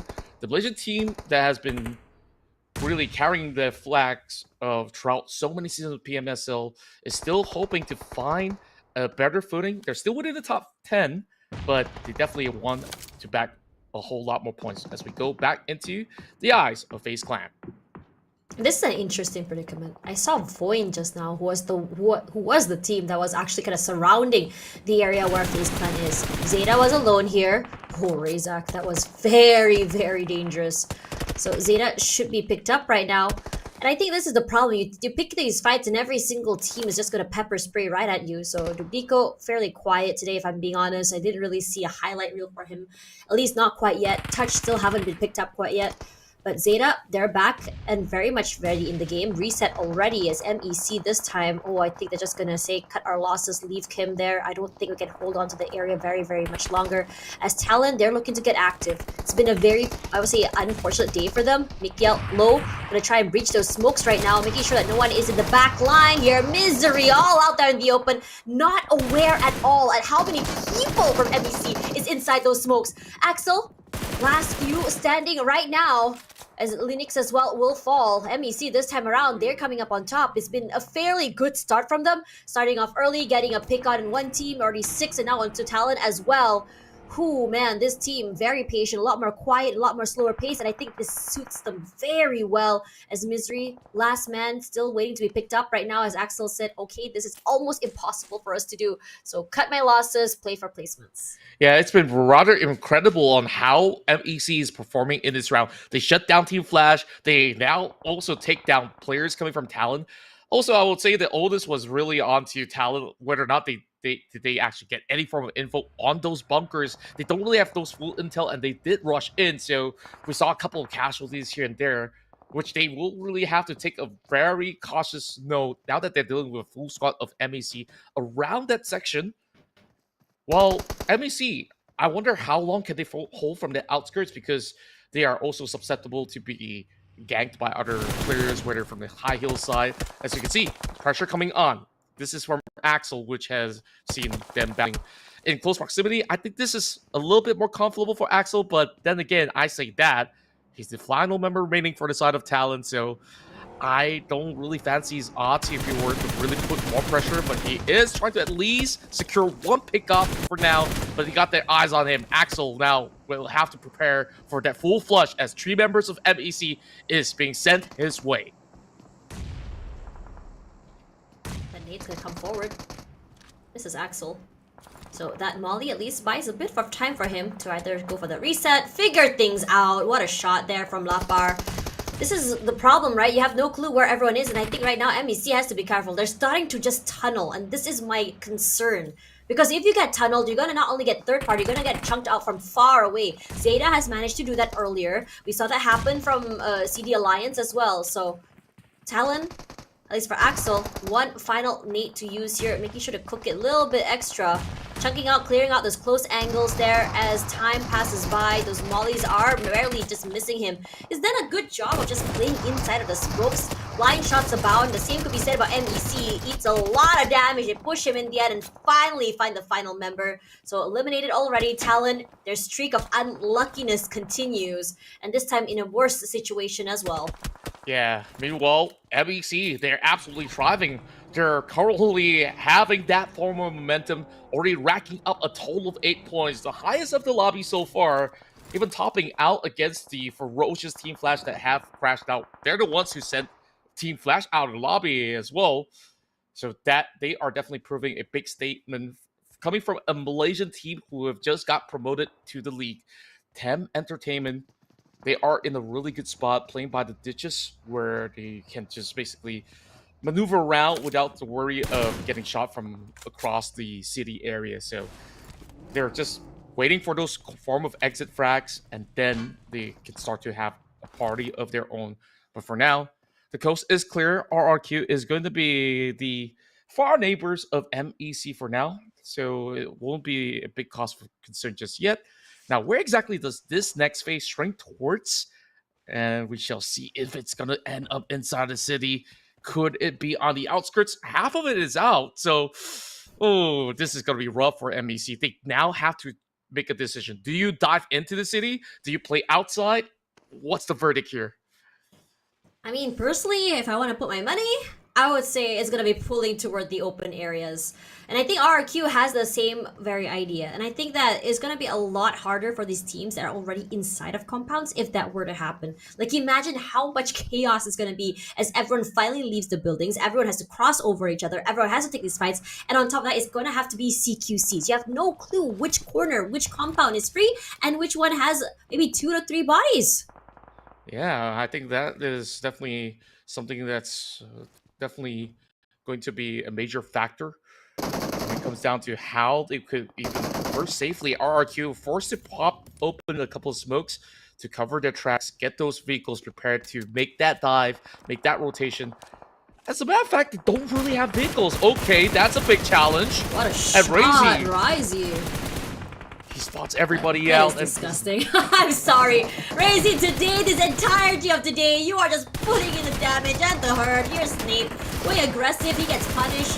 But Razy, he's not done quite yet. Look at that. He's just giving a fistful of bullets to their faces. Whoa. And now, Homeboy's in trouble. That nade finds 2. Kid and Helton, y'all are in trouble. Frankie is at least here. But against the sheer amount of numbers of BTR, almost an impossible task. But I wouldn't put it past him. Yeah, BTR landing that perfect grenade, and now the rest of BTR in trouble. Another one pop open. And also Frankie, this one from Homeboys, just got subbed into this game, and the pressure is Oh no, on they his just passed shoulder. by each other, Razy! Oh man, the jump shot's about here. Razy will fall. Great job from him. It's Frankie. Haha, you can really just rely on this guy to just really deliver results. 2 down, 2 more to go. Satar, he's not one to be counted out yet. Federalis, grenade eliminator. I'm not surprised. This is something he's very famous for back in Harami Bros. This is clearly not stopping. Is that boy, his position compromised. Barely alive.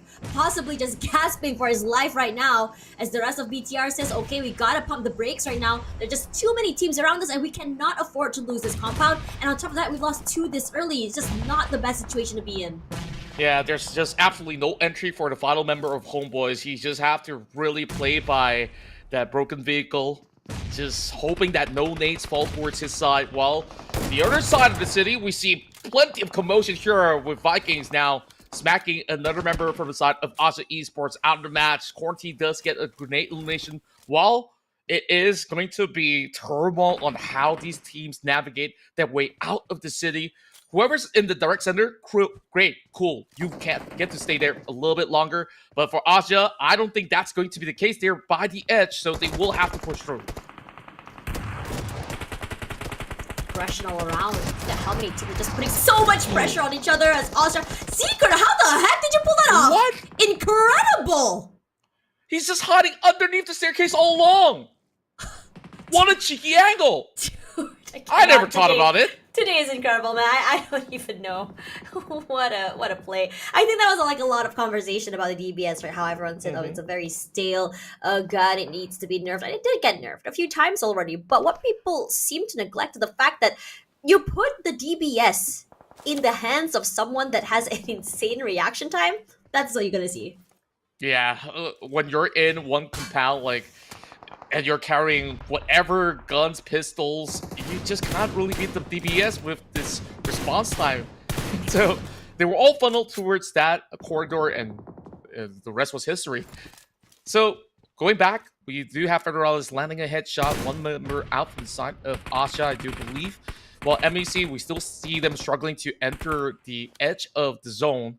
just barely touching it. I believe they could still make that crawl towards some of all these areas, but still, very, very risky move for the Malaysian team, while Vexy and the rest of VOIN Donkey, they're up against CD Alliance, now dropping those nades towards Jimmy. They spot him out, moving directly to the smoke, and that pump shot clips him really low, but somehow he does still survive, but not for long. Razak does cover ground. He is going to finish the job and still look for the rest of CELCOMDIGI Alliance. HOMEBOIS now out as well, but CELCOMDIGI Alliance, it feels like your time is numbered. It's OSJA, TH that gets knocked down first here. VOIN Donkey, what a statement play right now. One knockdown already. Zeta getting that reset is perfect. He's so low right now. I didn't look as well as them finally coming back on top. But VOIN Donkey, they deal with him finally. And this is what I love to see. VOIN Donkey. Okay, it feels like, you know, CD Alliance also take them on this ride, trying to force them into these 1v1s. Don't allow them to. Swing out together. Have your teammates really just enforce your firepower. And that's exactly what we've been seeing. Looking at VOIN Donkey, to me personally, on game one, I thought, okay, this is gonna be the outlier game. This is gonna be the game where this gonna be this situation where like Boom Esports, right? They do so well on Sanok, and then they go a bit more quiet on different maps. No, they have different, I would say, SOPs on how exactly they want to approach these games and these fights. And today has been a benchmark on what we can see from them this season. And so far, I am impressed. Me too. I mean, just looking at how they are playing so mechanically, so robotic as well, where that fight was absolutely clean in the form of execution, despite the chaos that we have inside the city, where you see other teams there left with maybe 1 or 2 players in the mix of the battle. VOIN Donkey, they still have so many of all these resources to make a fog inside of Pachinki, and now closing it up against the rest of FaZe Clan. They're dropping really low. And that Molotov actually connects Zeta. He finds one freebie. It's going to pave the way for the rest of them to eventually seek out that Lone Ranger, Kim. He's trying to hold out. Managed to eventually find a little wiggle room up the staircase. Can VOIN Donkey eventually seek him out? It's not going to be an easy task after all. Tony prepared with that DBS, ready to take charge, take control. He spots him out, but the shots did not connect. Goodness. And Zeta again, 7 points in, 12 in total for VOIN Donkey. Zeta, main character moment today. What a great game coming up from him. Tom as well. Whew, what a shot. Beautiful sprays as well. Micro angles onto Federalis is enough to knock him down here.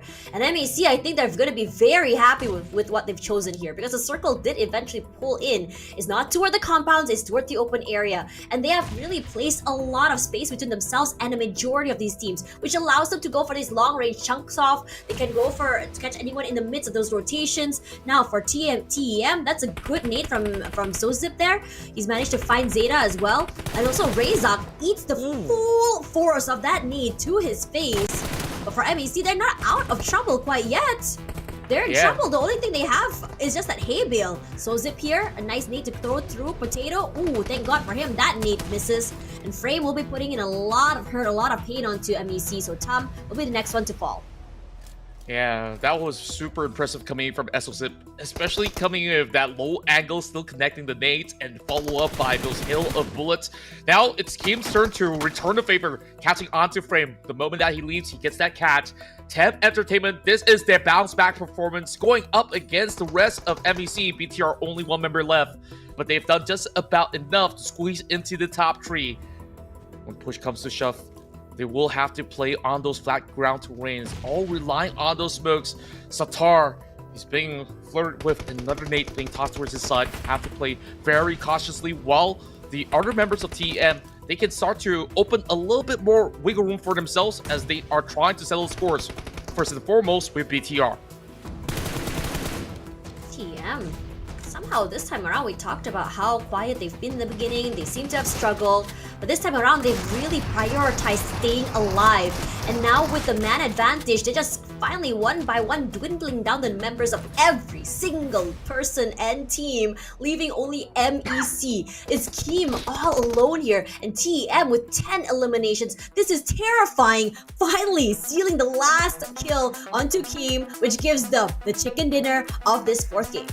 They're finally back here with a statement of their own, securing their first chicken dinner in this brand new season of the PMSL. We've waited for them for the past 3 games, and in game 4, it's safe to say that this Thai team have finally arrived back into their formidable form. And we talked about how tricky it is to play inside the city of Tajiki. They were the ones to take the ditch instead of playing inside those compounds and waited for the right moments to strike down all the other players. So excited. And just seeing them with their form of glee, I'm just so happy for these boys.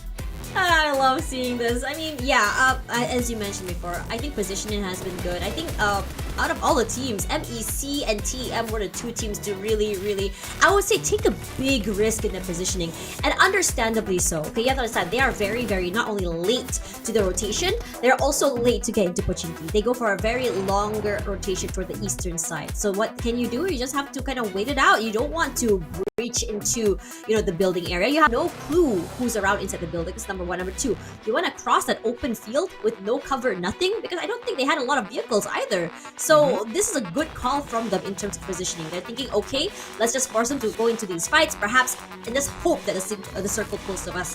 If the circle doesn't, okay, we'll deal with that when we have to cross that bridge, when thankfully they didn't have to. So looking really great from them, from TEM. I think the only difference that kind of like differentiates between MEC and TEM this time is that MEC, they're a little bit more aggressive. We're seeing a lot more of that pressure come through, but TEM, they decided to wait and see. Regardless, here are the highlights.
Contra, bring us back.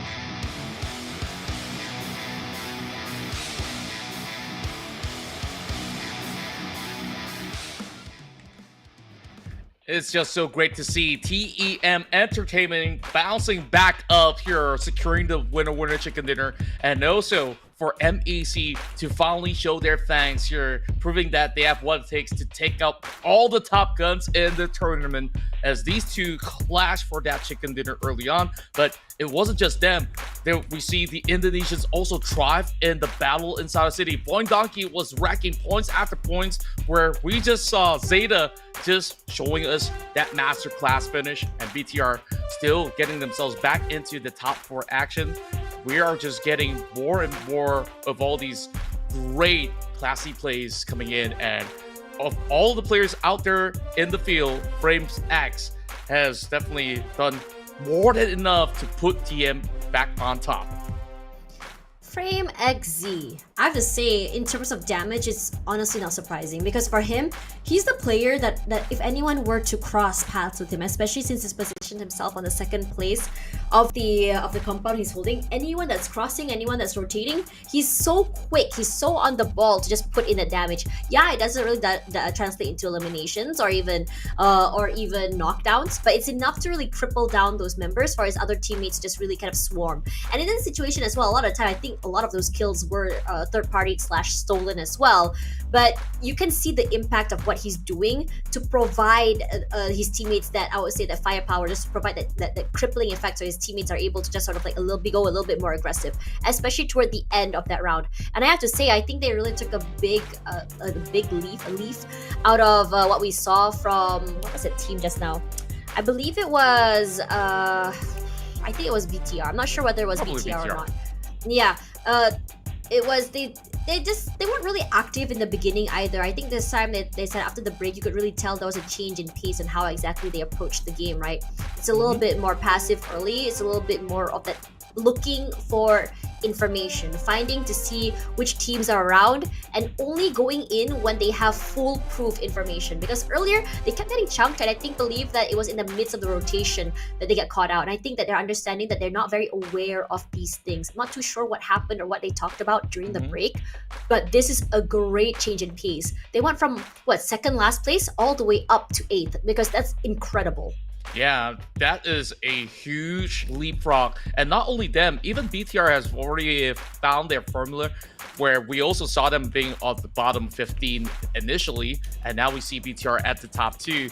Whereas certain teams might have actually had some momentum to be taken away after that break. Eventually, I think we will get them back into perfect shape once we hit right into our final 2 Miramar rounds. Overall, I'm absolutely satisfied that we get a huge variety of winners so far here in day 1. Surely, of course, we see 2 chicken dinners from Thailand, but it's all different teams that has been winning for today. But in Miramar, I am definitely keeping my eyes on some of all these Vietnamese teams that have really proven to be masters of this specific map. So I'm pretty much hyped up to see what happens from here and what this new BTR roster could also offer. But other than that, you can also check out what's in store for you once you log into the game, because we are going to be celebrating our 7th anniversary with a music collaboration with someone super familiar. So stay tuned on 7th of March as we'll reveal to you who will be the ones here for the music collaboration. Ooh, you know what? You're making me excited. You already know. I know, you already know. But I wish I knew. Not really. What if I get shot? Well, I mean, I'm at a part where I'm kind of like, I want to know, but I also don't want to be, spoiled. So, what's that like? I cannot even. What do you call this phenomenon? It's like you're anticipating something, and like you kind of want to know immediately, but then again, you don't want to get spoilers. Like when a big movie releases and somebody puts like a trailer, you're like dodging every single social media. I get that feeling. Yeah, I know you. Understandably so. Okay, we have seen the end of all of our Erangel matches, and this is where I would say this is like my most favorite map. A little bit more slow paced in the beginning, but what makes it interesting is because of those long range fights. We saw quite a few on Erangel, but I think it's going to be even more intense on this map. Now, we already anticipated what to see in Erangel, but now with the roster changes, me and you basically in the dark about what to expect on this map. So predictions coming down about now. I think is, for me, I think based on the last season, we didn't really see a lot of changes in who is the king of each particular map, right? Other than Boom Esports being the king of Sanhok. But for me, based on Erangel, I'm going for these. But what about you? Yeah, you finally get to see me putting a vote onto Alter Ego because of, we talked about the factors of getting run by other teams or being congested in a certain area. In the vast battle of Miramar, that's not going to happen. Alter Ego, when you give them that space, when you have all that 360 field of view for Rosemary, that's where he shines best. So I'm putting a little bit more eggs into this basket of Alter Ego this time around, since that they are sticking with Hans for you moving into this map. So I think it is a very tactical decision that we're going to be seeing coming in for the side of Alter Ego. Team Flash, I think I don't need to explain how aggressive they've been playing. They've been absolutely impressive. Well, of course, if there's any snot on your face, you better wipe it off your face right now before we start the game.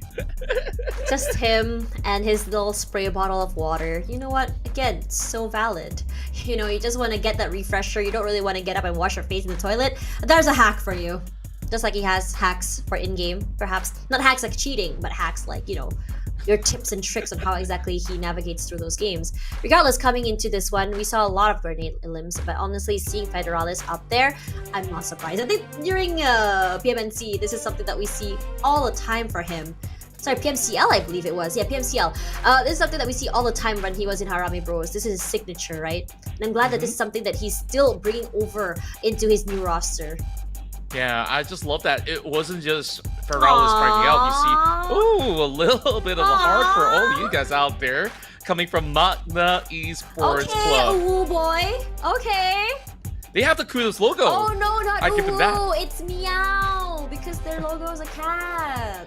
Do we go ooh-ee-ah? If that's the case? Let's not get there, huh? I think you can. I'll just watch. It's okay. I'll give you moral support, Contra. Moral support, that's more than what I need. I appreciate it, though. I definitely need a lot of moral support, not only for myself, but all the fan players out here, because this is going to be a grueling fight. I believe in Miramar, this is going to be a very, very intense battle between some of the teams out there, because over the years, they've improved so much. So can they handle the pressure? Can they handle the heat? It will be our penultimate round as we dive into our match 5 of the PMSL SEA Spring Split.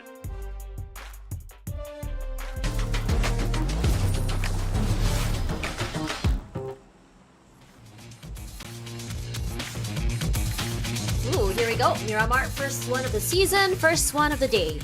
Again, you and I, we talked about how we are both pretty much in the dark about what we expect from teams of this map. I mean, again, this is one of the biggest seasons so far when it comes to roster shuffles, when it comes to player transfers. And this is also really exciting to watch, especially since day number 1. Now, we do know that one group is not playing today, so I'm sure that they're getting a lot of data on how exactly teams are playing. For me, what do you think, Contra? Do you think not playing on day 1 is considered a buff or a nerf? I think it's a little bit of buff, seeing how other teams play so that you can plot against them. But then again, your hands are not warmed up for the battle just yet. So, like, even if you think that, hey, we can execute this plan, maybe you have the right ideas, but the pacing that you want to execute may vary player upon player. So perhaps it could still be a little bit of a tough thing to navigate around, but we shall find out tomorrow when teams like the Savior will be joining us later on. But knowing that these players have been playing years after years, the only big pressure when you're not playing for a day is that you look at all these other teams stacking points and you're like, can I hit 80 points in a day? That's where you start to kind of worry about catching up against all the other teams. Circle going toward the middle side here, the Square Fields, El Pozo, Montunevo, but I'm surprised at the sheer amount of teams dropping toward the southern side. Look at how many teams there are. It's like 4 or 5 teams. Like, that's something I don't expect either, especially having at least 2 squads inside of Los Leones. Yes, it's a big city, but... I mean, usually a lot of teams skip that city, if we remembered in the previous seasons. I mean, maybe we have like 1 or 2 teams, like you mentioned before. But I'm surprised at the sheer number of that. I'm wondering, what is the case here? It could also be the factor of the flight path that does not really allow certain teams to move into the northeastern side of the map. So perhaps an alternative drop that is still somewhat safe, because Los Leones, being such a vast city, yeah, you could just still get enough resources and then get your way out of it with all your 4 members still intact. So maybe that's going to be the case. We'll see whether, if we get into the next game, if anything changes, or will it be a fixture of having 2 teams to consistently drop into Los Angeles. Then it will be rather exciting to always watch, maybe if there's a fight that breaks out or otherwise. You know what's interesting? I think we saw VPE just really thriving the first 3 maps today, right? And the previous round, VPE, I think they went out, fairly early. I'm not even sure they even had any elims as well. And I was quite surprised, because given the fact that, you know, we had Sanok, and then the first 2 air angles were, I would say, northern side circles. And then finally we had a more centralized circle toward the last one. I thought to myself, okay, this is where I think we should really see them thrive. But somehow they struggled, and it really caught me off guard. I mean, yeah, it's a bad game, but I think that they have a lot of wriggle room. They started the day fairly strong. They have a lot of points, so I think that's the advantage of it. But in this situation, it's already map 5. we're about to end the day very soon as well. Could this be the comeback that they want? Because they need to change the trajectory to give themselves a little bit more of a breathing room if they want to keep up this tempo and momentum. It could very well be the case. I mean, just judging from all the data that we have from past seasons, Vampire Esports does thrive inside Miramar particularly well compared to maybe the rest of the maps. I would still say they're good in other maps. It's just that this has been their strongest suit. But back towards your concern, I also do worry because we initially saw Vampire Esports had like this massive gap between other teams, right? Where they were just thriving with at least double digits up against them. Now that gap's being closed by a team that's not gotten that much points. Within 2 rounds, BTR stacked that 39 point against him. Now the gap is just an inch away. 1 point, 2 points for VD, and I would even dare say up to Team Flash, Team Secret. If they get a win here, they can easily overtake TE, but we have a battle in hand. Very aggressive here. It's gonna be HOMEBOIS to be the first one out already, not being able to be recovered. Unfortunate. Helton puts in a bit more damage, but nowhere close to his teammates. Takes a bit of damage. Manages just really just duck out of the way here. Finding Tony K this early, that's huge. Puts a lot of firepower at bay, and his teammate just answers back with a nade. And it's perfect right now, but Mormon, he's not done. He's aggressive, he takes up space, and that nade just chunks down the other members of HOMEBOIS. They're not out of the woods yet, as Frankie is far away, but Frankie will be running with his tail between his feet. It's gonna be very dangerous from him. He's just barely surviving, skin of his teeth, but that scope will be the death of him, as HOMEBOIS this time only managing to steal Tony K away, and VPE this time survived a little bit longer. But it almost feels like a deja vu moment, because didn't they start the previous game somewhat like this? Yeah, it was exactly the same kind of scenario in the early game.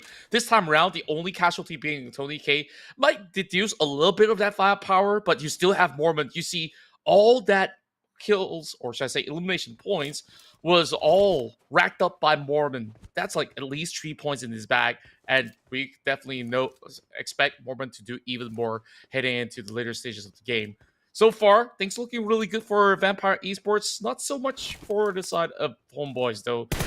Out of all the many teams out there, they were just unfortunate to run into Vampire Esports, while Rosemary spots one player just trying to run into the compound, forced to retreat for the very moment, as it will take a little bit more of a safe refuge. That is CD Alliance that will at least have enough spacing for themselves to hold out against Alter Ego. I think you projected Alter Ego to somewhat have a great game, perhaps go on to a chicken dinner this game. I think the start hasn't really quite changed for them. But the thing is, the only difference right now is that they're, I think, taking the approach of taking the high ground this time around and kind of like catching anyone in the midst of the rotation and hoping they can get a knockdown or something like that. But the thing is, it's just a little bit too far out here. It's a lot further away than anticipated. It's a lot harder to land these shots as well. But one thing's for sure, though, they're not afraid to make their presence known this early. Yeah, it's also very important, especially when you want to take vital spaces around the circle. For now, you are flushing all these CELCOMDIGI Alliance members into places that might be very dangerous. And speaking of dangerous places, these two teams, VOIN Donkey and BTR, are booking the high heels for themselves. Wonder if they're going to be able to really have the nuke out right now, as a shot is being sent towards Potato. Vexy is also getting a little bit of attention early on from these BTR members. So long-range affair, what we love to see coming into Miramar, but Break's in he's trouble. just arrived. In the midst of the rotation, Alter Ego has not stopped at all. Look at how much space they've had. They have a 2-2 formation. Both formations holding this nice high ground, except for Alva. Nasty spray from Alva. The whole clip just loaded onto Break, but somehow Break's still managing to stay very much alive. Yeah, on top of that, still keeping the vehicles intact. That's very, very important when you are playing a map like Miramar. We get another glimpse of the heroics coming in from Mormon. HB, they were trying to really find ways to enter the fray into the compound, but there was no options left but to really just stick towards the walls where they were susceptible for that push coming in from Mormon, and he was just sharp as ever. So far, today's heroes of all these matches, if there's two players to no doubt, it definitely will be Mormon and also Zeta. Damn, I'm feeling really sorry for Talon today. It feels like I talk about them a lot. I mean, because it's most of their unluckiness, right? I think in the first game, they did manage to go far. I think first and second, they go far, but they haven't been able to really win out these fights. And the last few maps after that, it was just straight getting caught out early, not able to even get a single elimination their fights. I understand, like, their idea is to go for these rotations, hold a compound, play a little bit more quietly before going just all out toward the end of the game. It feels like that, at least that's what I'm speculating right now. But in a lot of these situations, a lot of these fights, I'm seeing a lot of hesitation come from them. And I'm quite surprised at this outcome because it's a very different tune they're singing from last season. Yeah, I would certainly say that. Overall, for Talon, they look best when it comes down to a direct 4 versus 4, but rotation today, I would just say it's horrendous. Misery are also getting caught out right now. So there's only 2 members left playing inside Miramar. Duo versus 4, it is going to be a tough situation for the rest of Talon to play out the rest of the course of the game. But for Vampire Esports, they take what's given. 6 points now racked up. Every team passing by, they just strike at least a member down. So looking rather good for Vampire Esports, which I have definitely put it in my votes this time around. Whereas I'm just hoping to once again see the rest of the Vietnamese teams to start showing up into this matchup because we haven't seen them in action just yet. Rosemary, Octa, Alter Ego, they have gotten themselves somewhat of a central area to play. Instead of taking the high ground, they say, okay, perhaps this compound is something that we could still work with. If it still pulls down towards the south side, then this is very, very workable for Alter Ego. Let's see here. The Team Secret forced to move outside of the circle already. And surprisingly today, Team Secret has been involved with a lot of early fights and, somehow surviving. Surprised that Brick managed to survive that initial skirmish and, face off against Alter Ego. I think Brick has been in a lot of these situations. All I can say is for Brick, he's slippery as heck. He's not one player to get knocked down so early. And I think he's managed to buy a lot of his time for his teammates. But this time around, because of the situation of the rotations and circles, I think they're going for a longer rotation. I think this is a good call if you think about it. I don't know, Contra. I mean, coming into this map, I was expecting this slower pace, right? But Alter Ego just now, I think why I really want to highlight them is because this is a different type of Alter Ego, because in the previous round, it felt like they want to do with these early close range fights. They like to just hit into another team, let's go aggressive. They haven't been really able to just, hold down their fort when it comes to these fights. But this time around, they're not really shy to show their presence. They're going in for these long range fights. You start off with say Rosemary, and then you see Alba just sort of like rush forward and just take those fights really, really early as well. So I'm liking this change of pace, but I think the way they fight might just really suit this map a lot more. So I'm starting to understand why exactly you projected them to get a chicken this map. Yeah, still too tough to see if they could even make it to the top 4 because the zone does not really favor Alter Ego just yet. But yeah, definitely they've been playing a little bit better, feeling more at comfort with the amount of space that they are getting from that early game. But they're on that far south, so where they need to be is over onto the northern plains where there's plenty of valleys. As you can see, OSJA also booking a little room for themselves. VOIN Donkey, very, very close. This is not going to be a comfortable spot for VOIN Donkey, but what can they do? They're pretty much locked right into this spot where even the Alliance have arrived over on the hillside. At least Rizak has gotten that information to work with. So Vexy, he might be able to at least maybe pick off 1 or 2 members of CD Alliance if ever the fight does erupt between CD Alliance as well as OSJA Esports. Speaking of a fight, here we go. Vampire versus Flash. Flash has been so active today. Whenever there's a fight, usual suspects, it's gonna be Flash. And this is inside the blue zone. Somehow these two teams, despite them, far out here, they seem to have managed to see each other first. On Zenzo Fall, wow, amazing. They've really forced his hand here. Tops is just so low, but Baus is the one to take these really close range fights here. Schweppes, ooh, beautiful shot, managing to find Tops very, very early. His teammate taking sure that he doesn't go fall early, and he does. Finds Schweppes, takes him out, and a long range shots in the end just really seal the deal. Flash, what a statement play right now. And despite the early aggression, despite the amount of eliminations, Vampire Esports not able to stay a lot longer in this map. It's crazy that some of these top teams are just basing these fights on coin flips. We saw how close that was actually for the members of Team Flash as well as Vampire Esports. At least Vampires, they book out this match with 6 points despite this to be a very early stage exit without any placement points. I think 6 is a good enough number for them to still maintain that spot. Unless if you say BTR have a stellar top 3 game once again. Speaking of which, they find themselves a pick. And there's just plenty of fish to fry for BTR. We last saw them over on the left side of this hill. So perhaps there's just a lot more players that they can pick up from this position. Stalemate from these two teams. They don't really want to show their hand too early, and understandably so. Talon is close. Yoru taking a lot of damage from BTR. Look how much control BTR has over this entire valley.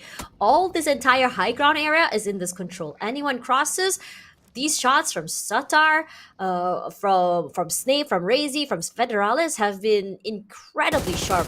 And it's already corralled Talon into the tiny little shack. That's the only space they can work with. They show their hand, they're dead. Their smokes immediately just go away, they're dead. Nade's already hailing toward them. Yoru has to be picked up, but because of the small space, I'm concerned for whether or not they can survive this ordeal. Yeah, Talon just stuck in the tiny little space of a shack.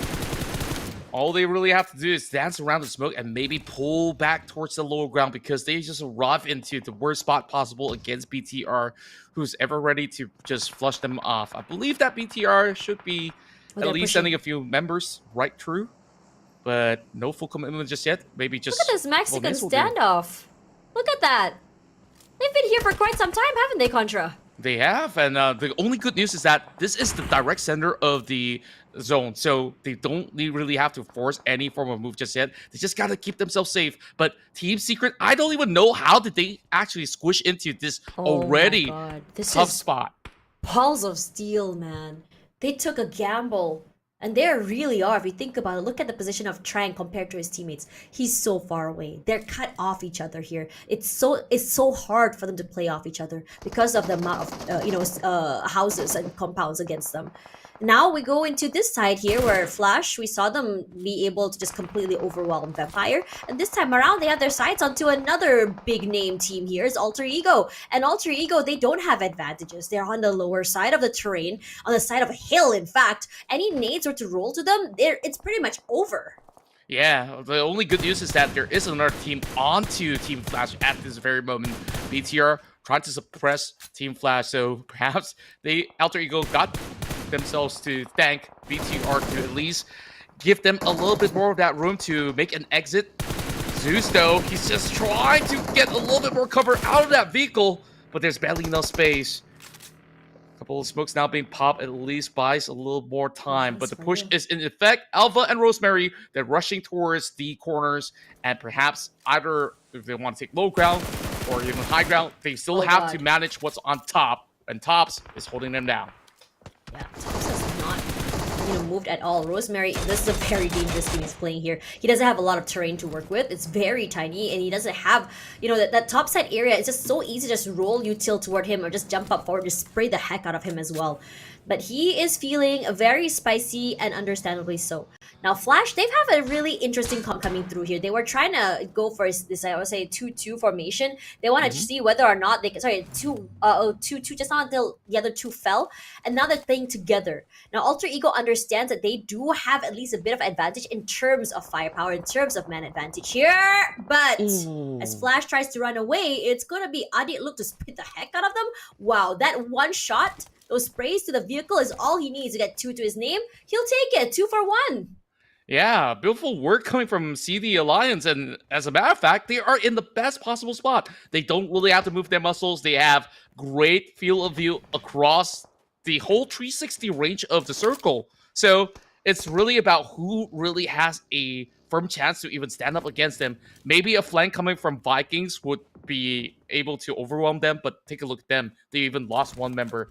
The rest of PTR are on the outskirts. I wonder if they will be able to make the cut. Here comes Tam, trying to run right into the crowd dangerous area, and this is not going to be good for Bright. He blows up, and that will be pretty much Tam walk away with nothing at all after securing the previous round chicken dinner.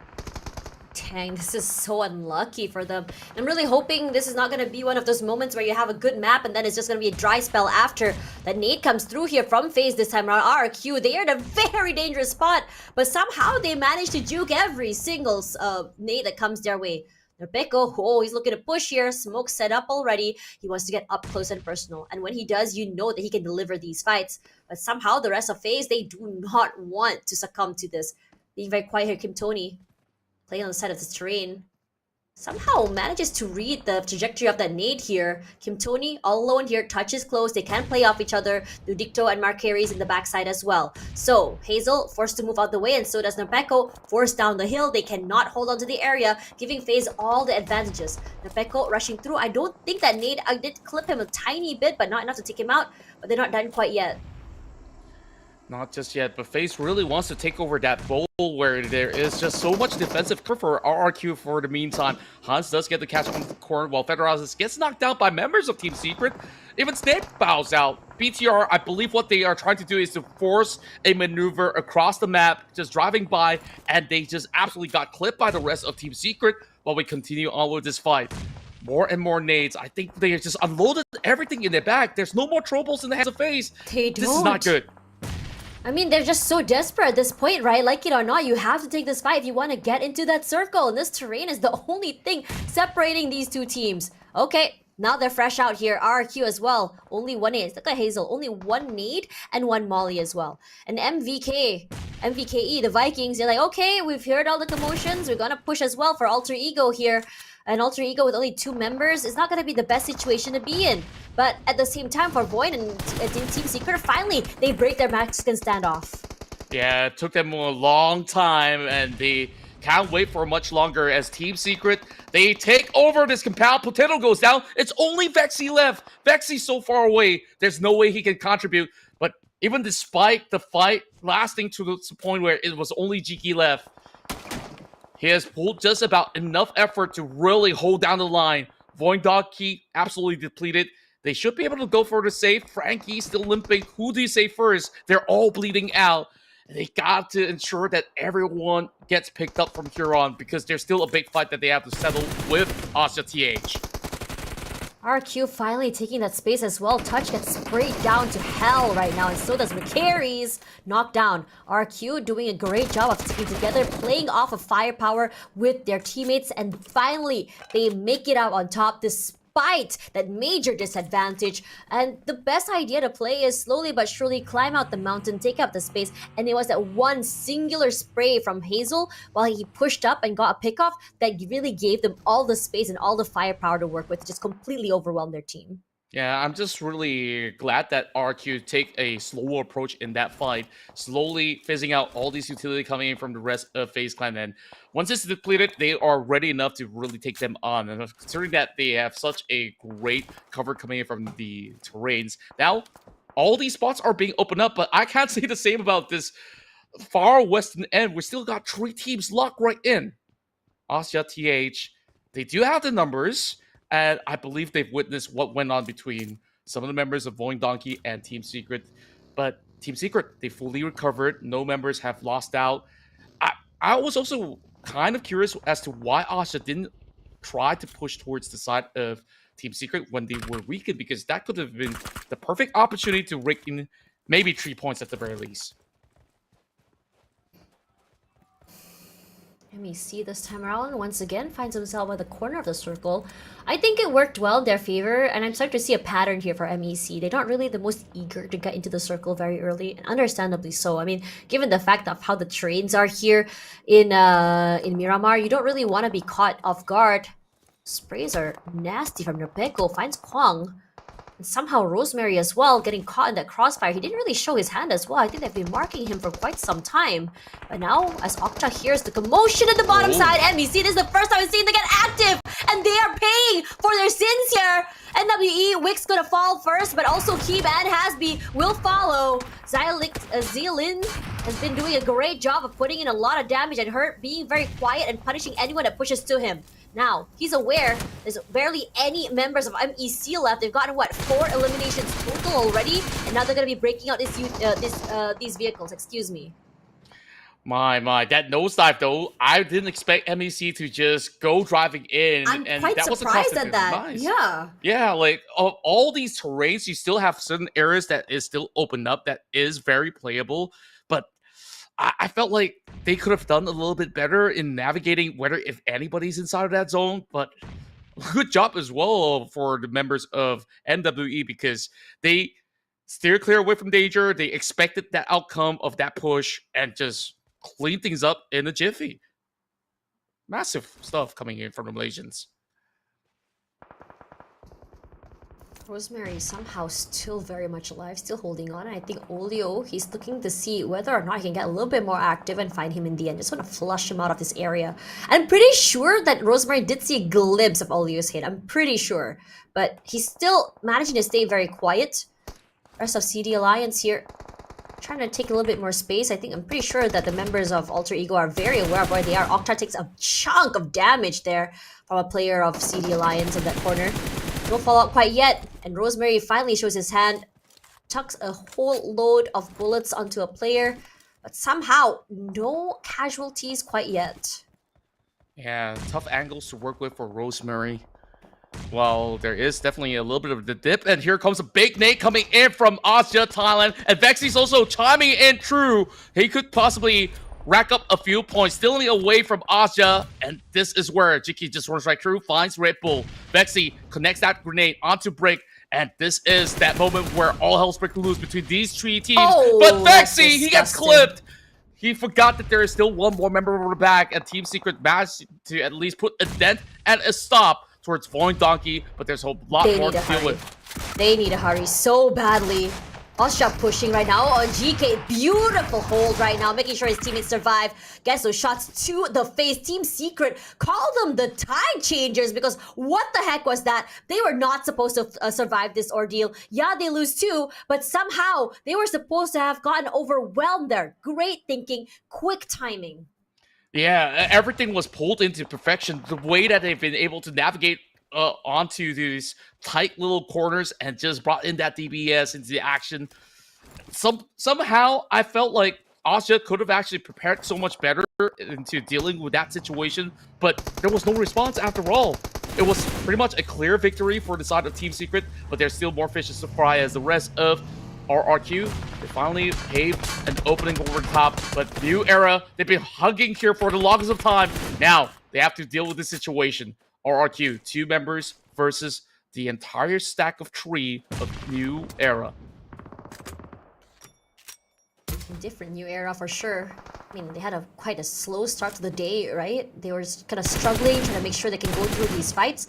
But this time around, they're being a little bit more patient, taking their time and waiting for teams to push to them. Like MEC just now that pushed to them, they punished them and they reacted so quickly as soon as they rushed through. They were not allowing any team to just really breach that compound. And another team right now from Malaysia, CD Alliance, and I would say that they're a little bit more on the active side when it comes to a team from Malaysia. We see them all over the map. They haven't really had like the best of situations today, especially on Erangel. But somehow they didn't really end the day, with 0 points. They managed to have 2, 3, 4, 5 eliminations before getting knocked out. They managed to survive at least until toward the mid side of each game. So I think in a way, I think for them it's slow and steady wins the race. Constancy is key, and they have delivered quite just that. But Miramar this time around, they have the highest odds of winning. They have the full stack of team in their favor. They have quite a big area in their control right now. A high ground as well.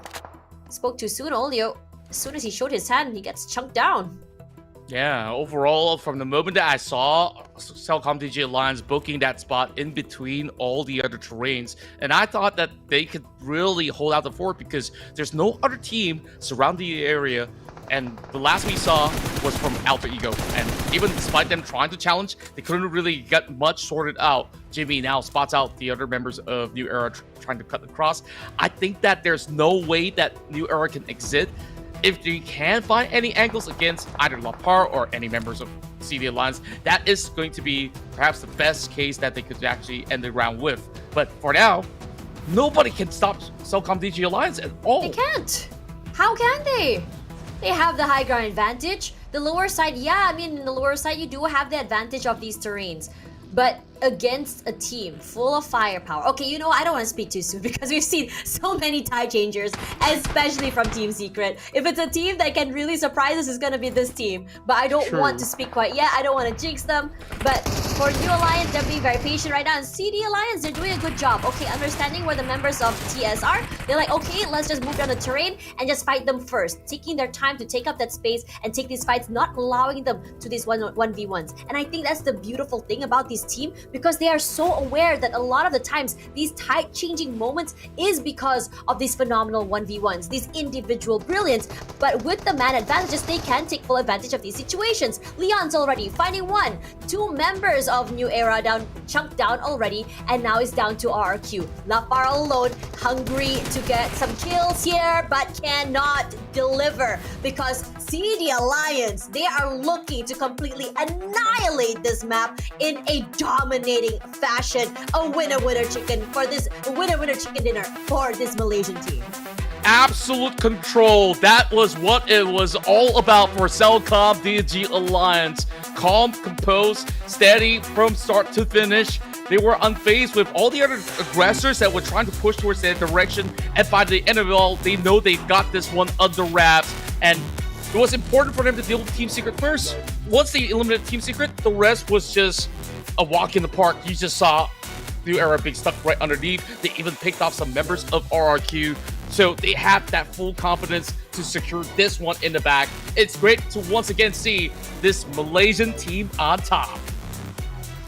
Honestly, great start for the day as well. Remember, we had the conversation just now about the domination of certain teams, right?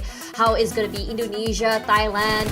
But today we're seeing, you know, Malaysia just really pop off here on Miramar. I think it's a great start as well, because in this situation for these maps, we expect it to be a lot of the Thai teams, Indonesian teams. But it's a change in pace as well. New Era has survived quite some time. And Team Secret, wow, what a statement play. But these are the stats right now. And again, you are definitely going to expect the highest amount of damage from Jimmy. Are you surprised at this point? Because he's the one to spray the heck out of everyone, to become the person that just puts in the damage as his other teammates, such as, you know, Adit Look and Olio just take up space in the front. This is what we like to see from a team.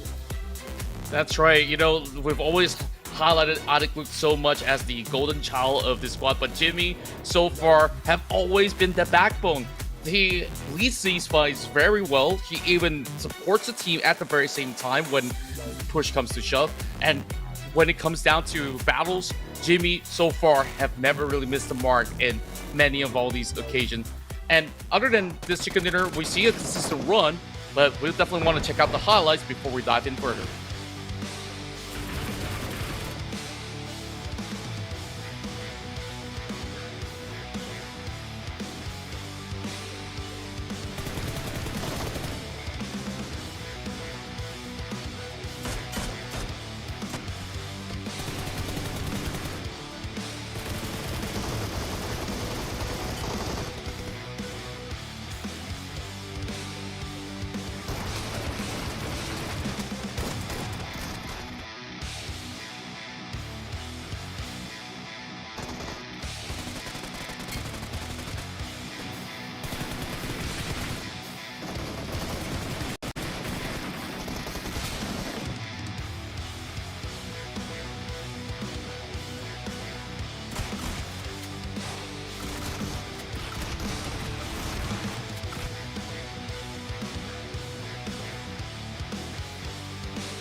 And there you have it, guys. Phenomenal. Yeah, I think it's a great start for what we can expect from Miramar this entirety of the season right now, with CD Alliance just really setting the bar of what we can see. But at the same time, I think it's also really important to note the teams that had a slow day start really pop off today. I'm talking about RRQ as well as New Era, because honestly today RRQ, they struggled a little bit. I think they had a little bit, I'm not sure whether or not they were on the same pages before or because they were still kind of like trying to get into that groove. But on this map, they looked great. They turned a lot of disadvantages to an advantage that they purely took advantage of. Wow, a lot of word advantage. Take a shot every time I say advantage. Crazy.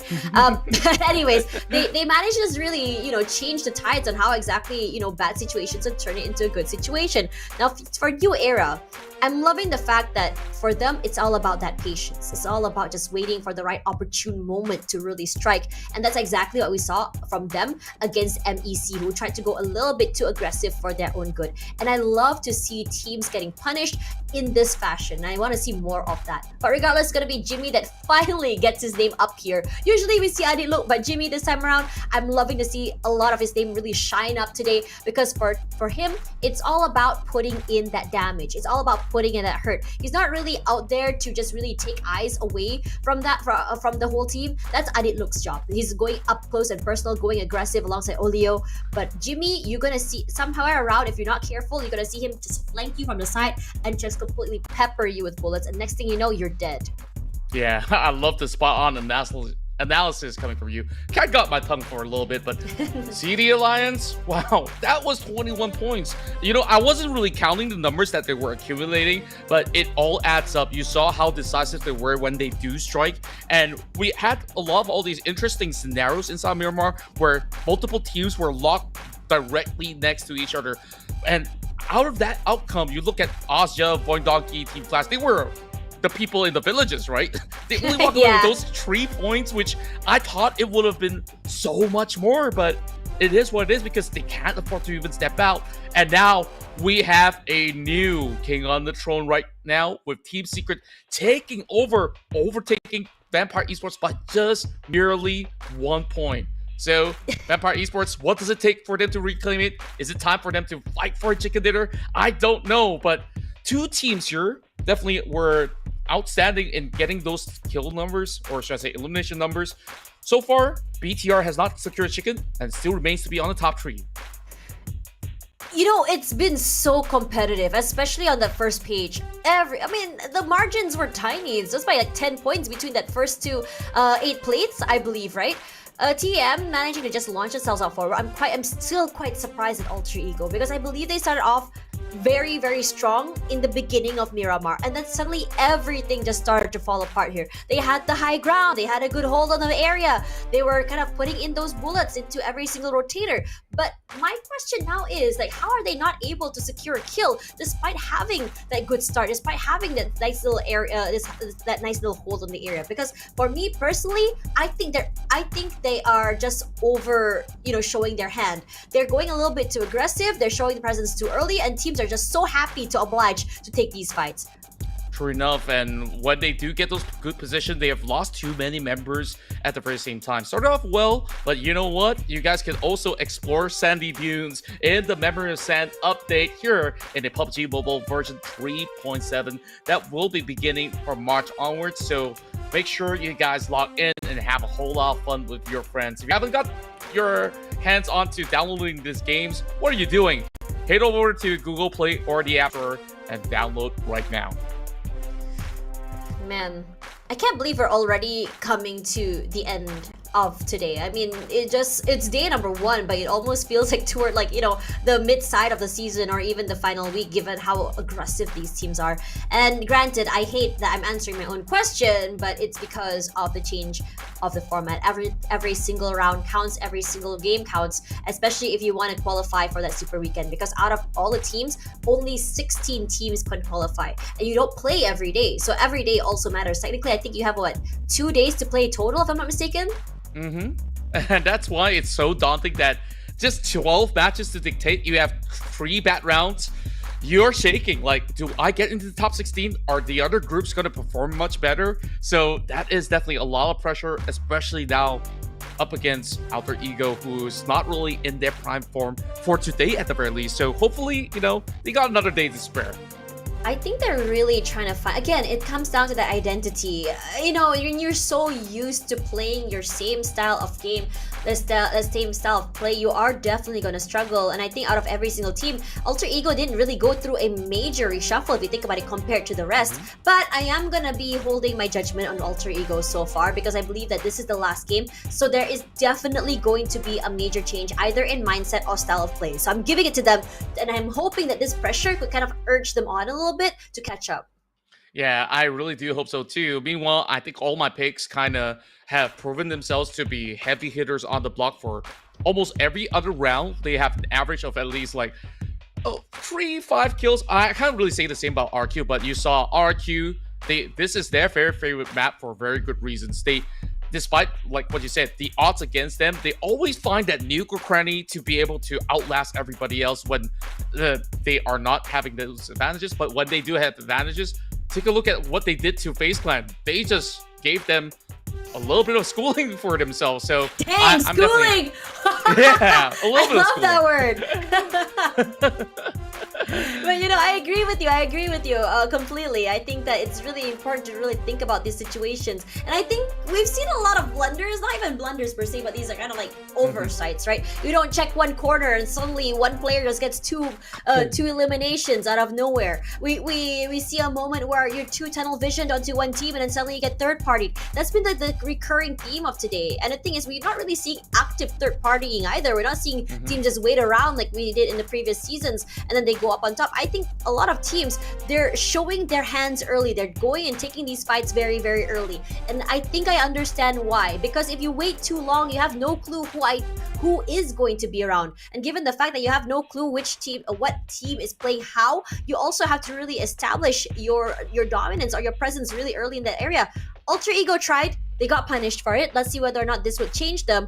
But I think in this situation, when you think about teams right now, I am really loving how BTR looks. And I think personally, in the last few seasons, I mean, okay, in-game, they're great, right? But I really didn't really see this personality really, show up on the screen. Same like Team Secret as well. And I'm a firm believer if that your team has good chemistry, you are definitely going to see it happen outside of the game as well. And BTR is showing us just that.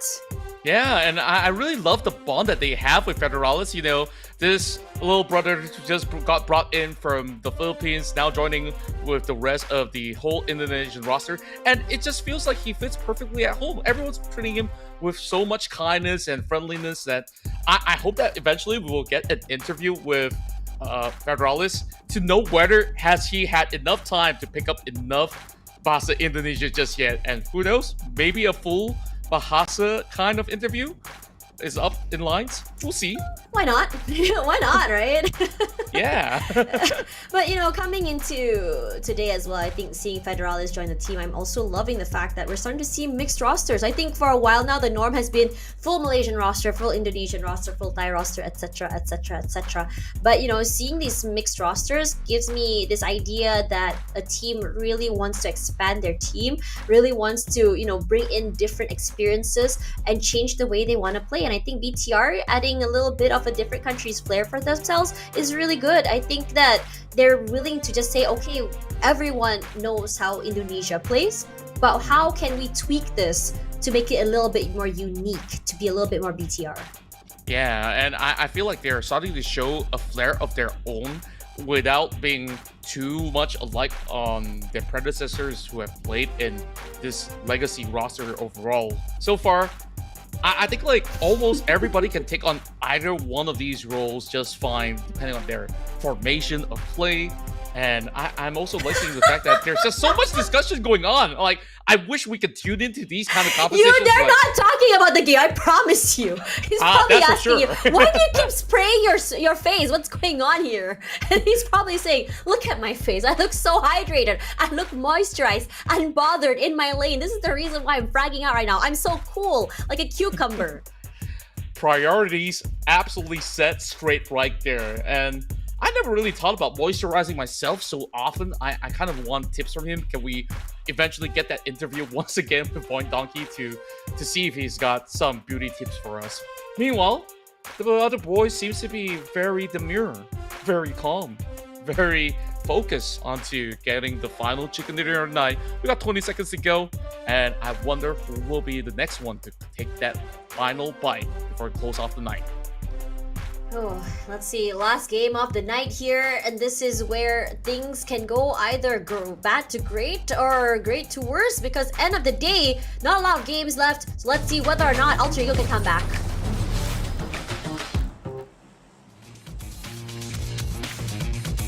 It's the final match of day one here in the group stage of the match between Group A versus Group C. Group B will be rather interesting. We did talk a little bit more about diversity when it comes down to all these rosters, where out of the many teams of the block, I think TODAK will be pretty exciting to watch, where we see many players being brought into Malaysia to be feeling a very robust kind of squad, and I can't wait to actually check that out. But hey, we still got this game to be under wraps within the frame of 30 minutes from now. So let's see who would it be. This flight starts from Trailer Park, ending in Pala. So this time, giving a lot more access towards the northeast area, which last game we didn't really get much sight of teams moving around that area of play. So perhaps we get to have a witness of how other teams would be planning their journey differently this time around. I think just now a lot of teams were kind of like forced into Los Leones, right? I think this time, as you mentioned before just now, I think this shouldn't be a problem for anyone to go where they want to. So I'm expecting I would say a more quiet start compared to the rest as well. But at the same time, looking at how many people are dropping toward the outer sides of Power Grid, maybe I might be wrong. Ooh, a little spicy it seems for some certain areas that we're looking at throughout the minimap. For a moment, I was worried for Bright, where he was kind of dropped a little further from his teammates. I believe he was just out there yoinking the car, while New Era is floating next to another squad into El Azahar. I think we're going to get a battle real soon if that is going to be the case of them dropping into Alter Ego of all teams. Okay, now let's see what will be the outcome for this one.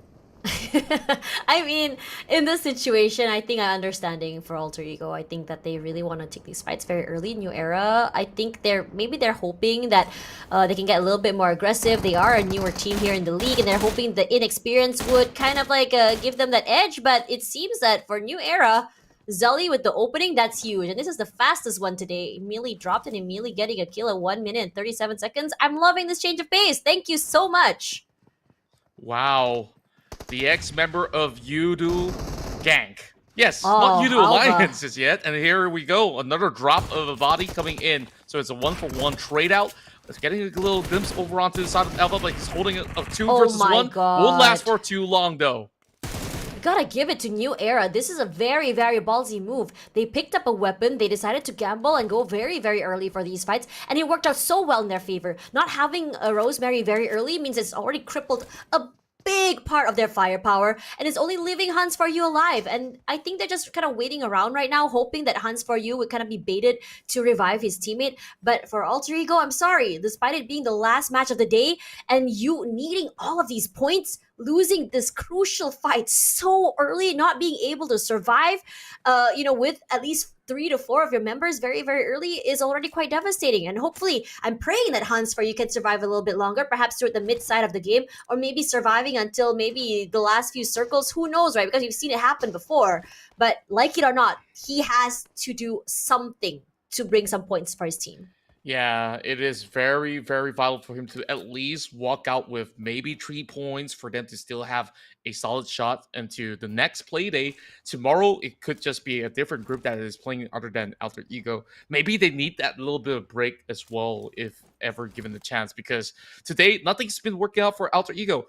In that instance, when you're dropping into the same city, ideally, you want to stick together as a unit, right? And you saw Alter Ego was dispersed onto different locations. Everyone's isolated, making things a little easier for the rest of New Era. But all in all, impressive from New Era. They managed to execute very, very cleanly. So that's props to him. Or should I say the entire squad, in essence. Yeah, I think that it's also a really important thing to say. I mean, New Era, given the fact that they're very, very new to Tier 1, the players, I mean, not necessarily all of them are very new as well, but I have to say that they came into this league, they looked very fresh. I think if you want to look like patterns or before, teams that are new to the league, they tend to struggle. But New Era, they really show us the fight. They really show us why they belong to be up here on this tier 1 stage. Now for VPE, moving on to them as well, they started the day great. They looked dominating. But the last 2 maps have been quite devastating for them, in my opinion. This is not the form that we expected to see from Vampire Esports, but at the same time, I really applaud the teams that take these fights to their home grounds, to not allow them that space, and just really chunk them down and say, okay, you may have a brand new star-studded roster, but we're not going to allow you to just completely dominate. We are here to play. We are here to fight. And this is the competition that I wanted to see, instead of like one-sided, like in some seasons before, one team just dominate the entire thing, not even close for other teams to catch up. This is competitive. Yeah, this season it's absolutely stacked from all these teams. And yeah, you talk about all these changes coming from VPE. Surely we don't really see perfect games coming from Vampire Esports, but all in all, look at the amount of points they back, even despite not reaching top 5 sometimes. It's still like 7 pointers, 8 pointers, 5 pointers. That level of consistency is not easily found by all the other teams out there, evidently. And even the Malaysian teams that you mentioned who are new kids on the block, look at where MEC is at. They're at top 8. So this debut is absolutely big news for this brand new roster who came in alongside with New Era, who are looking to breach into the top 10 as well. Speaking of which, they are loitering in the blue zone for the moment. I wonder what they're up to. I was gonna say, MEC is really exciting for me, given the fact that Tam and Mikiel together in Sem 9, and then they got dropped out, right? And I think for quite some time, Tam and Mikiel struggle to find a new org to bring him in. Because for me, I thought that Mikiel and Tam were both phenomenal. Tam did eventually get picked up by TODAK after a while, but Mikiel, I think, spent 1 year orgless trying to find his way to see whether or not he can get back into the league. I'm just excited to see him back in pro play, and so far today, I think he's been proving himself. He's been putting in a lot of impact, putting in that damage, or a lot of support for his teammates as well. And I just want to say a big welcome back to him, as well as Zully as well, because it's so great to see these old-timers come back. Yeah, and it's a long time coming, right? Like 1 year of no action, and some of these other players also might take longer than a year to bounce back into top level play. So that's definitely a story to be told for the ages as well. If they do manage to succeed to get into the finals, definitely they'll be crying tears of joy just by being there. But if they were to lift that title of the championship home, I'm pretty sure that everyone will be raving. Well, of course, that's one team. There's many teams out there as well that are hoping to get the glitz and glamour of winning the title. We're still maybe weeks away before the grand finals, which will be happening in Island City Mall. Yeah, about 2 weeks. I mean, it's not very long if you think about it. I'm so used to having 4-week leagues, So it feels so short that even though it's just 1 week difference, it does, change the trajectory of how each team starts the game, how each team starts, to go into the super weekend as well. So, it's a pro and con. I think for us viewers, we're blessed to be getting a little bit more of aggressive style play, getting to see more quality games. But for the players, you have to be really quick on your feet. Yeah, definitely. And that also is due to the fact that this year's esports calendar probably look a little bit more jam-packed, which is why the duration is slightly shortened up. I mean, with EWC, right, coming up very, very soon, and I'm very excited as well, because EWC is going to put a different standard of play, especially for PUBG Mobile. I think, for a while, we've been looking at Southeast Asia, but international play, though, like going up against the bigger league, like this is where you really see a big shift in how styles are in different regions. True enough. Of course, we will, involve players from the South Asia region, from the PEL region at the very same time, and not forgetting a lot of all the big names from the West, as well as MENA. When you put all these top-tier teams from all over the world, it's only going to be bangers after bangers of a round to be played out. So definitely looking forward to Esports World Cup. Is it a couple of months away? I got to check my calendar once again. But of course, focusing back into what's going on here. OSJA, this is another team who got promoted, right? Yeah. And look at where they're at, top 5. It really felt like they are so comfortable being here in the PMSL. I agree. I mean, it's just so exciting seeing them here. I mean, for a while now, they've been playing in Tier 2, and I think you know, as much as people don't really, people always say that, okay, Tier 2 is a little bit more of a quiet league, is a little bit more of the Mickey Mouse league. I disagree. You know, coming in from, you know, so someone, I think you and I, we've both casted Tier 2. You know, you would be surprised at the amount of fans these teams have as well, despite it not being on the bigger stage. And for quite some time now, I've seen their games, OSJA as well, coming up. And I always thought to myself, okay, when it comes to predictions, I would always kind of include them on top because they are very, very consistently performing. And I'm just and I saw their name here in PMSL. I thought to myself, oh my god, it's been a long time coming, because it felt like they've already outgrown the Tier 2 scene at least a year ago. Yeah, I would certainly agree with that. And also good that they are bringing along the fans from the PMCL to also join into the PMSL at the very same time. So fans of Federalis, fans of OSJA, definitely rooting for their respective favorites overall. FaZe Clan now getting a little bit of action up against the rest of the Vikings. I think that Vikings, they have definitely tried when they played inside Erangel, but showing signs of struggle so far when we move into the map of Miramar, where they're now stranded in between. I don't think they could leave that giant farmhouse, There's whatever no way. warehouse you call it. They are pretty locked into a tough situation right now. I mean, they don't really have to if you think about it. They're not the ones that have to, you know, to move right now. It's the other team that has to kind of push into them to get into that circle. Speaking of circles, I think today has been a very interesting day for RRQ. They've been going for these very long rotations, but for some reason today, Team Secret and RRQ, I think there are like 2-3 maps already that they seem to be kind of like meeting against each other in terms of rotations now. I think this is the second time, at least in the last 2 maps, for Team Secret and RRQ. So I have to say, I'm really curious to see whether or not, I think in terms of rotations, it's a very similar checkpoints for these 2 teams. Now Hazel does get chunked down, a lot of damage taken out here. And like it or not, these 2 teams have to fight, because if not, they can't get into the circle. RQ does have the high ground advantage, but they're not in the circle. So I would give the advantage to Team Secret. They have to push through. They have a compound as well. Perfectly played. RQ going down that terrain and passing that compound is going to be very painful. It's not going to be easy. Yeah, a worst case scenario, they just spend a lot more time in the blue zone and then find a way to wiggle into a different area and absolutely dodge this fight, or else fighting into Chumasera over on the high ground is a no-go for the moment, on how well some of all these players have been able to take that space out of that equation from RQ already. So they did manage to get that wraparound into the open fields of Ladriela, but there is also another squad that's currently on top of the hillside, and that is MEC, who has gotten a great round from the past match. This is a very quiet VPE this game as well. Loving that for Flash. Oh, they passed by each other? Oh wait, no, never mind. We're looking at Schweppes. My bad.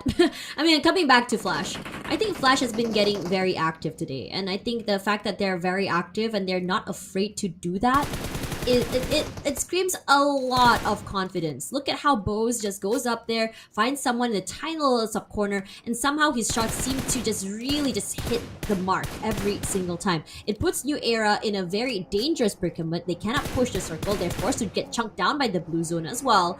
And now, at the same time, they turn up the corner. They realize that, okay, VPE is waiting for this in this compound. I mean, since they have vehicles, they can just cross by and just pray that none of the bullets from VPE hit them. But at the same time, they are kind of weighing in that consequence of not being careful or just overestimating the situation right now. Yeah, and being stuck in the middle of nowhere with no vehicles for that player out there is a little bit of a daunting task for them to slowly navigate throughout the course of the fight.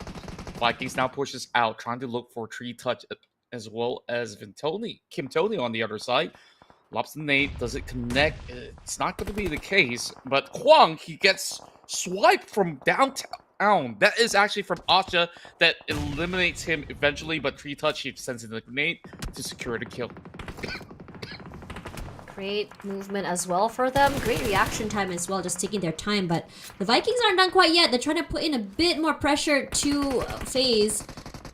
FaZe are in trouble. One of them has been knocked. They need to pick him up as well. A New Era, they're strong. They're stranded. They're stuck. Team Secret in front of them.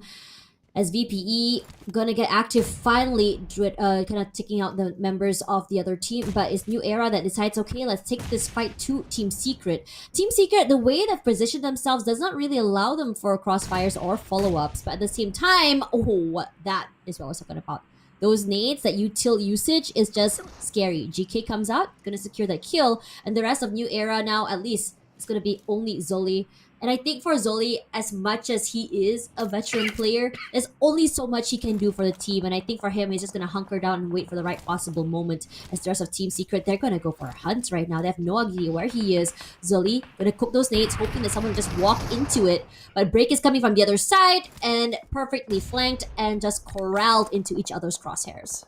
Yeah, despite him falling out, he has done just about enough damage towards GK as well as Trang, but the rest have arrived to the scene to steer clear away the threat overall. So great effort coming from New Era. They back quite a plentiful points, 3 points to at least secure before they end. So it's not going to be all too worrisome for them to still give chase once they get back into the action on the coming days.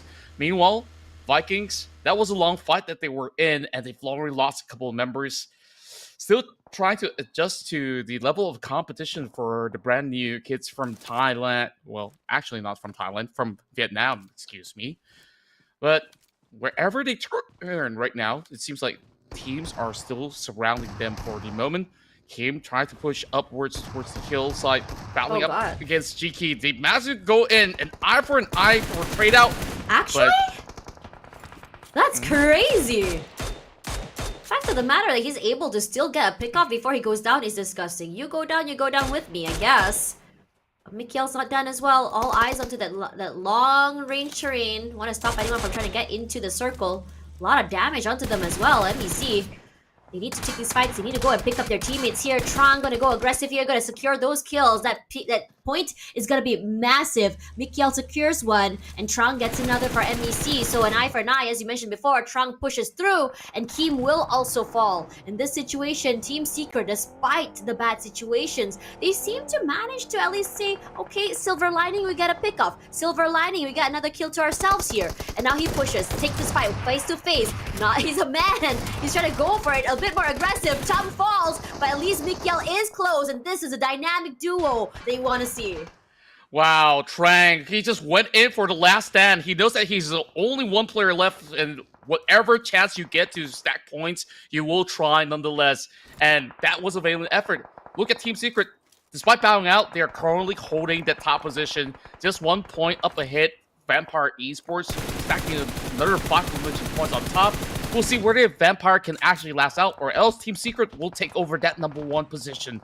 For now, RRQ, they got their glimpse onto teams who are playing by, and RRQ will try their best to stop MEC on their tracks, and this could be the Malaysian side being absolutely vulnerable.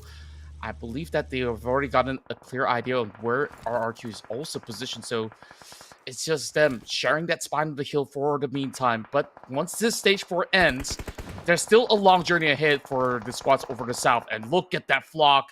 They gotta get to where VOIN is, and they're pretty much isolated, having to compile for themselves. This could be a very good game for VOIN. I'm quite surprised at how empty the northern side of that circle is, and understandably so. Right. There's not a lot of terrain as well. Oh, RQ is here. MEC gonna be happy with this pickoff. And somehow MEC, they've been quite lucky in a situation where, okay, 2 of them just left. Let's just wait right now. Ooh, Mikhail. Dangerous game playing quite low right now. The nade's just gonna miss their mark. Mikhail should fall, but Tom is there at least to kind of secure him, pick him up. Oh, maybe not for long.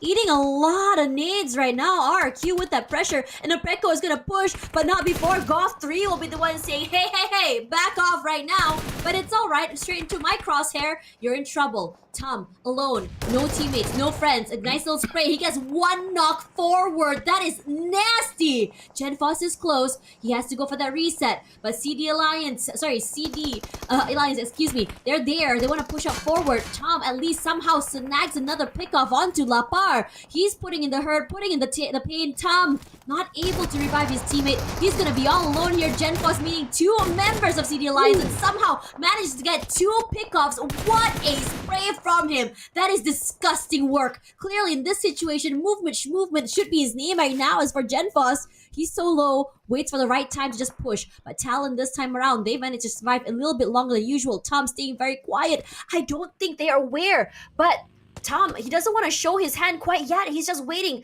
putting down the smokes. I think Axel knows right now. Pushing up forward, his vehicle's just gonna cross by a nade into Boychill. Axel to fall, and Tom is just turning the silver lining into a huge advantage for himself, taking a bit of chip damage, trying to isolate these fights, and finally, Tom the Menace will be knocked down. 6 eliminations, but what a round for MEC.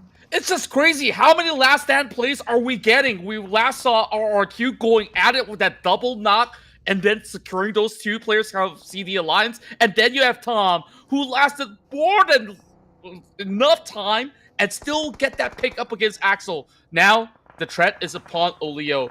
They came in late, and now he's all alone. Is this going to be another heroic play? It seems like he managed to hide inside, but not for long. Sharp eyes coming in from Misery that will eventually deplete CD Alliance, but the battle continues though. There is another threat on the top end of the hill, and that is Vampire Esports, ready to take them on. Fights after fights, this south side has already been cleared up. Plenty of space for Talon to just swerve towards the left, but immediately BTR responded, trying to stop them entering to the shacks, and Misery does not even set foot into the houses. Disgusting stuff from Federalis, honestly, and BTR does what they do best here on this map. This high ground has been in their control for quite some time, but they're not as active as the previous map here. They're just waiting for anyone to rotate before they go aggressive, and then immediately that spray will be the one to take Misery out. But in this situation here, we see Frankie still very much alive, and most of these teams are going to have to push up north here. BTR is still very safe, genuinely, I think, for them. They don't really have to move quite yet down that terrain, but VOIN Donkey is the team to say, okay, we haven't moved since the beginning. I don't think we have to move now. Kit rendered so low right now as VPE. This time around, they're showing a different kind of aggression. So much space taken, and I have to say for Tony K, this is a very, very dangerous play. He's all alone here, takes a 1v2, and will be punished for it. Unfortunately for him, Onza's not able to follow up, but barely survives that fight, gets a knock, gets a kill secure, but Helton, he tag teams back, so Onzas will be the next one to fall, as VPE will be eliminated at 7 with 5 kills, and I think they're going to be happy with this, as BTR this time around, they're going to go down this terrain and take this fight to Talon. Fights upon fights. BTR hoping to eventually strike down the rest of HOMEBOIS, but they've managed to spot out Linux over the back. That poses a threat as he eventually knocked down Snape. Well, there's Snipes as well as Snape, but Snape, he's still surviving, but it's going to be really hard for BTR to go for the rescue, where he will still go in, battling it all out, and Helton brought down low. He managed to still go in for the knock, takes down Federalis, but is it going to be enough? Satar under threat as Frankie gets spotted out. He tries to respond in time, but this is way too much for BTR to handle. HOMEBOIS comes up ahead. Man, somehow this team, who has had one of the roughest runs today, seem to have woken up in this last map here, and they haven't even really changed the way they play. They're maintaining the same aggression, but the only thing that's changed right now is how they move. The macros, little bit of an adjustment, but nothing more than that. But Talon is also the same if you think about it. We talked about the hesitation, we talked about their confidence. In this game right now, I have to say, this is a different side of them. They love playing these terrains. They're more, I would say, assertive when it comes to how they take up the space. They're not waiting and seeing. They're seeing something, and they're going a little bit more proactive and taking matters into their own hands. Granted, they don't really have their full team right now, but they're making things work. 2 members still very much alive, quite low rendered, but Frankie, all eyes on them, but he's not showing his hand quite yet. Yeah, they can just slowly work things out. HOMEBOIS, they do have a little bit of that numbers advantage, and for the matter of fact that Talon is pushing through up against Tem, they still have a full squad. It is time for them to make their measures right now as Tem pushes through. There are another couple of players wrapped around these wings as well. So Talon, they are forcing the fight up against HOMEBOIS yet again. Managed to go in for an exchange. Boy still now knocked down. There's no time for the rescue as Tem is chasing on his tail. Can he actually outlast this battle? I don't think it's going to be the case as Esozip secures it. Only 1 point in for the side of Tem. And now we have our top 4 locked in for the final fight. We talked about how previously in the last map, Tem was very quiet. I thought it was going to be those situations where you have one good game and it's going to be a drought. But for Tem, they're proving me wrong, and I love that they're doing that right now. Adjustment from the last Miramar and how they want to approach this game. Yeah, they're just taking these tiny little peeks. One of them did take quite a bit of damage to the head, but it's okay. They're done. They didn't get knocked down. All they have to do is just wait for that reset. So in this situation right now, they do have two packages they can work with. They can go a bit aggressive and take it, and I think they want to right here. But in this situation with 3 teams still very much stacked, ooh, it's gonna be hard to say which team comes out first, right? Because everyone is just so separated right now. They have to go for that pickup here. And I think for OSJA, understanding what has been knocked down, they want to go and take this fight. But as OSJA tries to push forward, VOIN Donkey wants to get active too. They want to catch them in the midst of the rotation as they're pushing up into Tem. Good information gathering for VOIN Donkey. They have not really left this space for the longest of time. Now they find themselves by the edge of the upcoming circle. So they will defend this compound for the longest of that they can hold out. Meanwhile, SOZIP primes in the good nade, just almost hitting the mark. Red Bull still hiding inside the smoke, so he can try to push through, but he has to be wary on where exactly Secret is hiding out. This form of a dip throughout these terrains have been working wonders for the side of OSJA. With this 2-2 split going on, things are still looking to be a little scary from how they are positioning themselves, but Tem, so far, they have all the resources possible. Still 15 grenades in the back if they really want to lob it into the dip at this current moment. Blind shots all around here, and Red Bull gonna catch one in the midst of that rotation. Knocks him down, cannot answer back. So Zip will be the one next to fall here. Tem, a great start for them, but now they're just down by a man. They do have a lot of util to work with, so they can just take their time, but getting caught out in the open like this is something that they have to really be aware of, because you have no clue how many people are in each smoke. So OSJA, they're playing to their advantage, using you know, surprise as a weapon, if I can say that. But Frame XZ, he answers back, he puts in the pain, the damage as well. Gyoe takes a lot of damage as well, forced to reset, forced to kind of like just play back at the same time. But for VOIN Donkey, they have a thorn in their side. It's called Frankie, and Frankie, he's being really sticky right now. He's not showing himself outside there in the open. He's just trying to be as, I would say, as annoying as possible if he wants to. Maybe getting a frag or two, making it very difficult for other teams, maybe becoming the, you know, the kingmaker if he wants to. Who knows? Well, there's only so much time to be bought from Frankie's end, but at the very least, that's currently being covered, but the rest of VOIN Donkey is not going to wait for much longer. Frankie now has to find a little bit of leverage, but one shot is all it takes. Coming in from Zeta, it always has to be him to really lead the charge. Now VOIN Donkey shows their presence for a little bit. OSJA might actually receive a little bit of that information. Temp Entertainment playing a very defensive hole on that high ground, but you take a look at the mini-map right now. A big portion of it is being controlled by OSJA Esports, so that's gonna be a no-go zone. But VOIN Donkey, they're taking at least 50% of the map, so they can dictate who really gets to really last long if they were to try to swerve around that area. It is down towards who makes the first move first in this battle, and it won't be the third team to strike gold if that's going to be the case. Wow, great shots are coming in from Secret. He took a mad risk there.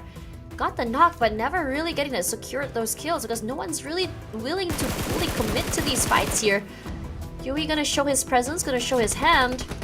I would say it's quite a big risk because his terrain that he's playing with isn't necessarily the most safe, but Frame XZ is taking a lot of pressure right now. There's two different angles, and somehow he's managing to stay very, very still. But the one to fall is not him. No, finally he does. Is TEM gonna fall here? Only one elimination, a more quiet game, but still, the third place finish is a really good finish for them, given the fact that they started the day all the way at the bottom side of the ladder. Yeah, much needed points added to the table. Red Bull just tries to drive through. I mean, that's going to be Gyoe out there trying to look for Potato. He does get the knock through, though. Vexy, he tried from long range. Not quite enough to take Gyoe down. But here comes those grenades. It might just be just about enough to be secured by Vexy, first and foremost. On the other end, the other member of OSJA is being absolutely... While that is going to be a big catch from Zeta. All that it takes right now is to find the final member. It's all down to Red Bull, and Red Bull is putting up a challenge up against Zeta as he tries to dance all around, and now the blue zone's coming right through. No place to move, no place to go. Oh, that's very dangerous. He pops his head up, but somehow he's putting a lot of damage onto the members of the blue zone. It's too much to deal with. VOIN, Donkey, what a day for them. That's 2 chicken dinners, the beginning and the end. It starts with VOIN Donkey and it ends with them as well. A perfect day for the Indonesian squad that have been resilient throughout it all. And you just saw how methodical they actually took up that fight. They isolated Frankie. He knows that he's going to be the Torn. Take that out of the way and then focus onto some of these members of OSJA as well as their opponents that were on the lower ridge. And then things were eventually sorted out. They already controlled 50% of the portion of the map. And just like that, they dictated the pace of this final map of Miramar. What a great day for them, and what a way to just really say, hello, this is me, this is my debut into the bigger stages. And you guys should really watch out for me, because clearly having a dynasty is not enough anymore. Yeah, and right now they are going to expand their empire if they could. And it starts from here, securing those double chicken dinners. We take a moment to take a look at the final blow where the battle was back and forth between TEM as well as OSJA Esports, and then they start to notice the biggest threat is not exactly these two names. It's actually VOIN Donkey that has been here in the zone for the longest of time. They barely need to move their muscles so they know what's going on across the map. And once again, Zeta so far putting outstanding damage numbers as well, and this time he kind of acts like a tank. He received 478 damage, and how is he still alive to the final zone? Beats me. You know, I was quite surprised at the situation. I think in this, for VOIN Donkey, I think for them today, consistency is key, right? And somehow they have this nice little sweet spot between aggression and survivability. I'm not too sure how they did manage to find this, but we don't really see them going super aggressive. We're not seeing them go all out to take these fights either. It's just a nice little slow pace, and they said, okay, people push to us, let's go a little bit and push a little bit more. And I think for me personally, I love the fact that you have Zeta all the way in the backside, and his whole team just plays a little bit more in the front, and he gives that cover fire. Regardless, here are the highlights of just now's game.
And that is a wrap for the final game of the night. But of course, we still have to break down all the stats to find out who is the kings of day one here. VOIN Donkey so far securing their second chicken dinner with incredible numbers to book out this match, but not forgetting all the rest of the teams that have definitely put in just about enough effort to make a good top 4 run here in this final match of Miramar. OSJA, Thailand, so far finding another top finish. Once again, this time, they really put in a whole lot of effort to seek out for teams to battle up against, as they have the highest damage numbers to book out of this match, alongside with, you know, interesting names such as HOMEBOIS as well as TALON, who have seen certain struggles in the past early rounds, but in the final few matches, they finally get themselves back on track, ready for the upcoming days to come.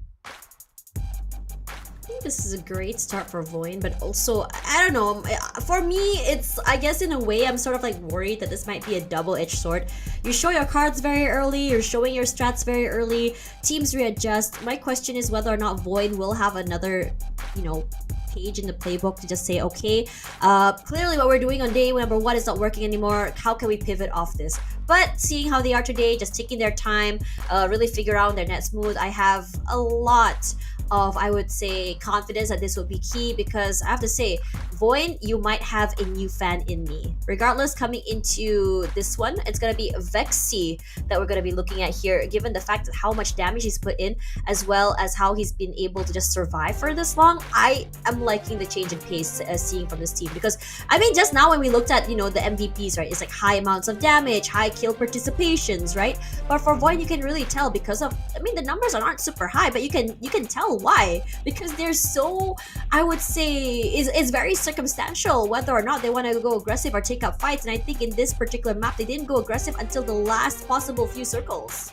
Yeah, and also for the matter of fact that a lot of these teams were actually playing over the far south. How many battles did we actually have erupting? It was fights upon fights with about 7 teams in total if I last counted.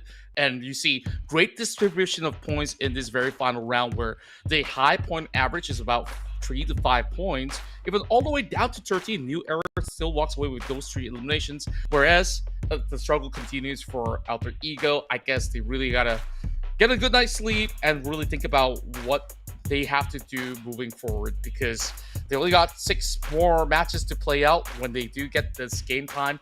VOIN Donkey, after securing the double chicken dinners of today, they walk out as the kings of day 1 with 56 points, but the competition has been super stiff. The rest of the pack are also around the 50 mark region, all the way down to the top 5, so this battle is far from over to see who will be sitting at the top. You know what's really interesting about VP? I kind of expected them to drop lower, but one thing that I kind of failed to notice is the fact that even though VPE does get knocked out early, the amount of eliminations they got before they get knocked out is still very much respectable. I have to say that they've put a big lead on themselves in the first few games, and now it's all about just making sure that they can consistently end the game with at least 3 to 5 points, and that's exactly what they've been doing to maintain their top 3 standing. Now, there's still a lot of question marks for me. I mean, for New Era and the Vikings, understandable, because again, they're still trying to adjust into, you know, this bigger stage, but I have to say that their performance has been impressing me. Some rounds, some certain maps, just really good how they handled, you know, each of these fights. But Alter Ego is a bit of a head scratcher for me, because I'm not sure why they haven't really found their footing yet, or their groove into this tournament. But maybe tomorrow or the day after will be another day, because for me, a super weekend without Alter Ego would be a very different tune to sing.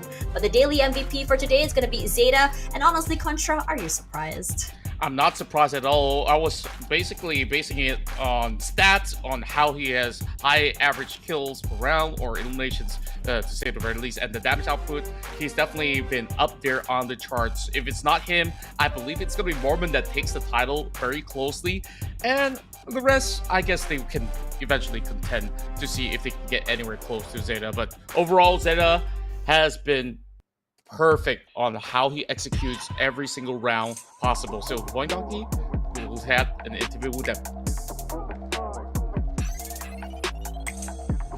Welcome back, ladies and gentlemen. We're here at the main stage together with yet a special individual who's joining us for this second and final interview of the day. We're joining together from Zeta by VOIN Donkey from Indonesia. Zeta, how are you feeling? How's the team doing right now after such a convincing victory in that last game? Oke, Zeta, gimana perasaannya dan gimana perasaan anak-anak setelah mendominasi di hari pertama? Ya biasa aja sih, kayak biasa, nyantai, chill, udah. So basically, yeah, we just having fun, we just chill, we don't care about the point at all. Oh, wow. So I guess they have their own things coming out in their mind. And of course, ladies and gentlemen, if you do miss out on all the action, they have secured 2 winner chicken dinners for today. 1 at the start and 1 at the end. The first and the 6th game of the day itself here in game 1 of week number 1. Now, looking at the leaderboard, do you think your team is clearly ahead in terms of strength? Or are there still teams out there that you see as a real threat? Okay, jadi setelah kita lihat hasil leaderboard sekarang, apakah kamu ngerasa tim kamu udah cukup kuat lah untuk menyaingi di lobby ini, ataupun ada beberapa tim yang kamu ngerasa masih lagi bisa dibilang pesaing terberat buat kalian lah? Nggak ada. Nah, so basically we just focus on ourselves. I don't feel that there's other teams that gonna be a threat for us. Okay. Your translation longer than what he said. Is that true? Yeah. Okay, great. Just checking. Now, finishing at the top of day number 1 sets the bar very, very high. Now, do you see this as an advantage, or does it put extra pressure on your team moving forward in the next remaining weeks? Okay, dengan hasil hari ini, dengan skor hari ini, apakah kamu ngerasa tim kamu punya advantage lebih lah, ataupun dengan skor ini membuatkan kamu ngerasa lebih pressure? Mungkin dengan hasil yang lumayan bagus hari ini bisa ngebantu kita sih buat hari ketiga nanti kan, biar bisa dapat poin lebih maksimal. Okay. Yeah, of course I feel that with our current score right now is gonna give us advantage on the day 3, because at the end of the day you just need to get a lot of points in order for you to qualify to Super Weekend. So yeah. Very splendid and convincing answer from Zeta over there. And of course, I do want to ask this, was there any specific preparation coming into this first day itself by the whole team, or were you just focusing on playing your natural game? Okay, jadi apakah dengan hasil hari ini kamu mempunyai secret recipe lah, ataupun preparation yang rahasia, ataupun kamu cuman main kayak biasa seperti yang VOIN sering lakukan? Ya, main kayak biasa aja sih udah. Nggak ada persiapan lebih atau apapun, itu nggak ada, main biasa ya. Yeah, we don't really have a extra preparation. We just gonna focus on ourselves, just play like normal. Right, and of course, last but not least, we have to ask you this. Anything you want to say to all those fans out there who is rooting and cheering for you guys here at PMSL? Jadi sedikit kata-kata buat fans di luar sana yang dukung VOIN. Buat fans VOIN Esports, jangan lupa dukung kami terus sampai di grand final nanti. Semoga kita bisa bawa piala pulang ke Indonesia. Amin. Yeah, to all our fans out there, especially for VOIN Esports, just keep supporting us, keep praying for us, and I hope we can bring trophy back to Indonesia. Strong words coming there. Thank you so much, Zeta from VOIN again. Of course, all the best to the team. Of course, to all the other teams that's competing here at PMSL for the Spring Southeast Asia for Group A and Group C. And of course, tomorrow we're going to be seeing other series being featured here at the main live stream. But before all that, we're going to be passing it over back to our amazing commentators to actually do a little bit of breakdown what has transpired throughout the whole day, and of course, what can we expect in the next remaining days. Back to you guys.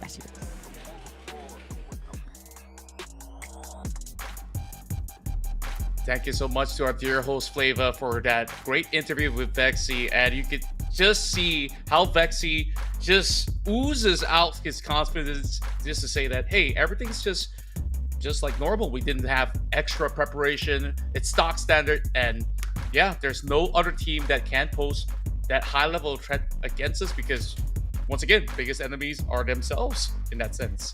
I think I'm really liking the fact that they said it's just stock standard, because sometimes you don't have to overthink these. Sometimes you don't need these special kind of preparations. You can, end of the day, PUBG Mobile is still PUBG Mobile. How you play a certain situation, a certain game is going to be a certain game. The only thing I think is in terms of prep is something that they already know, and I think sometimes when you don't overthink, when you go back to the basics, the fundamentals is what I want to prioritize here. That's where you start to see everything just really fall into place. And I think for VOIN, their fundamentals were very, very sound. They know, I think, their timings to push, their timings to go aggressive, their timings to play passive, their timings for their rotations, a lot of awareness on how each team kind of moves around the map, and I think that's really super important.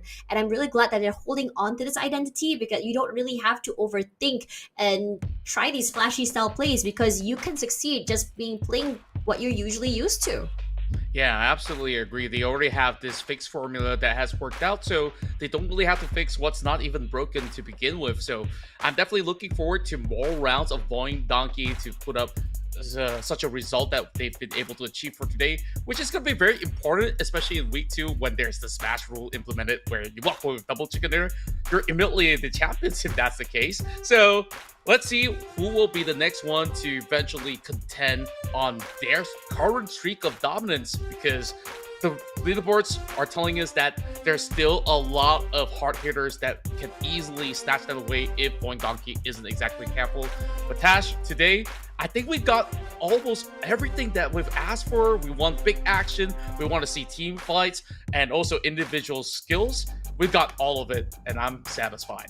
I'm very satisfied. I think it's a great bar to see what we can expect to see throughout the entirety of week number 1. So for you guys here, welcome back to the season, and it'll be the end of day number 1. Tash alongside Contra, your casters today. We'll see you guys tomorrow, same time, same place. Let's see whether or not the newer group playing tomorrow can reach up to the same potential. See you guys tomorrow. Good night.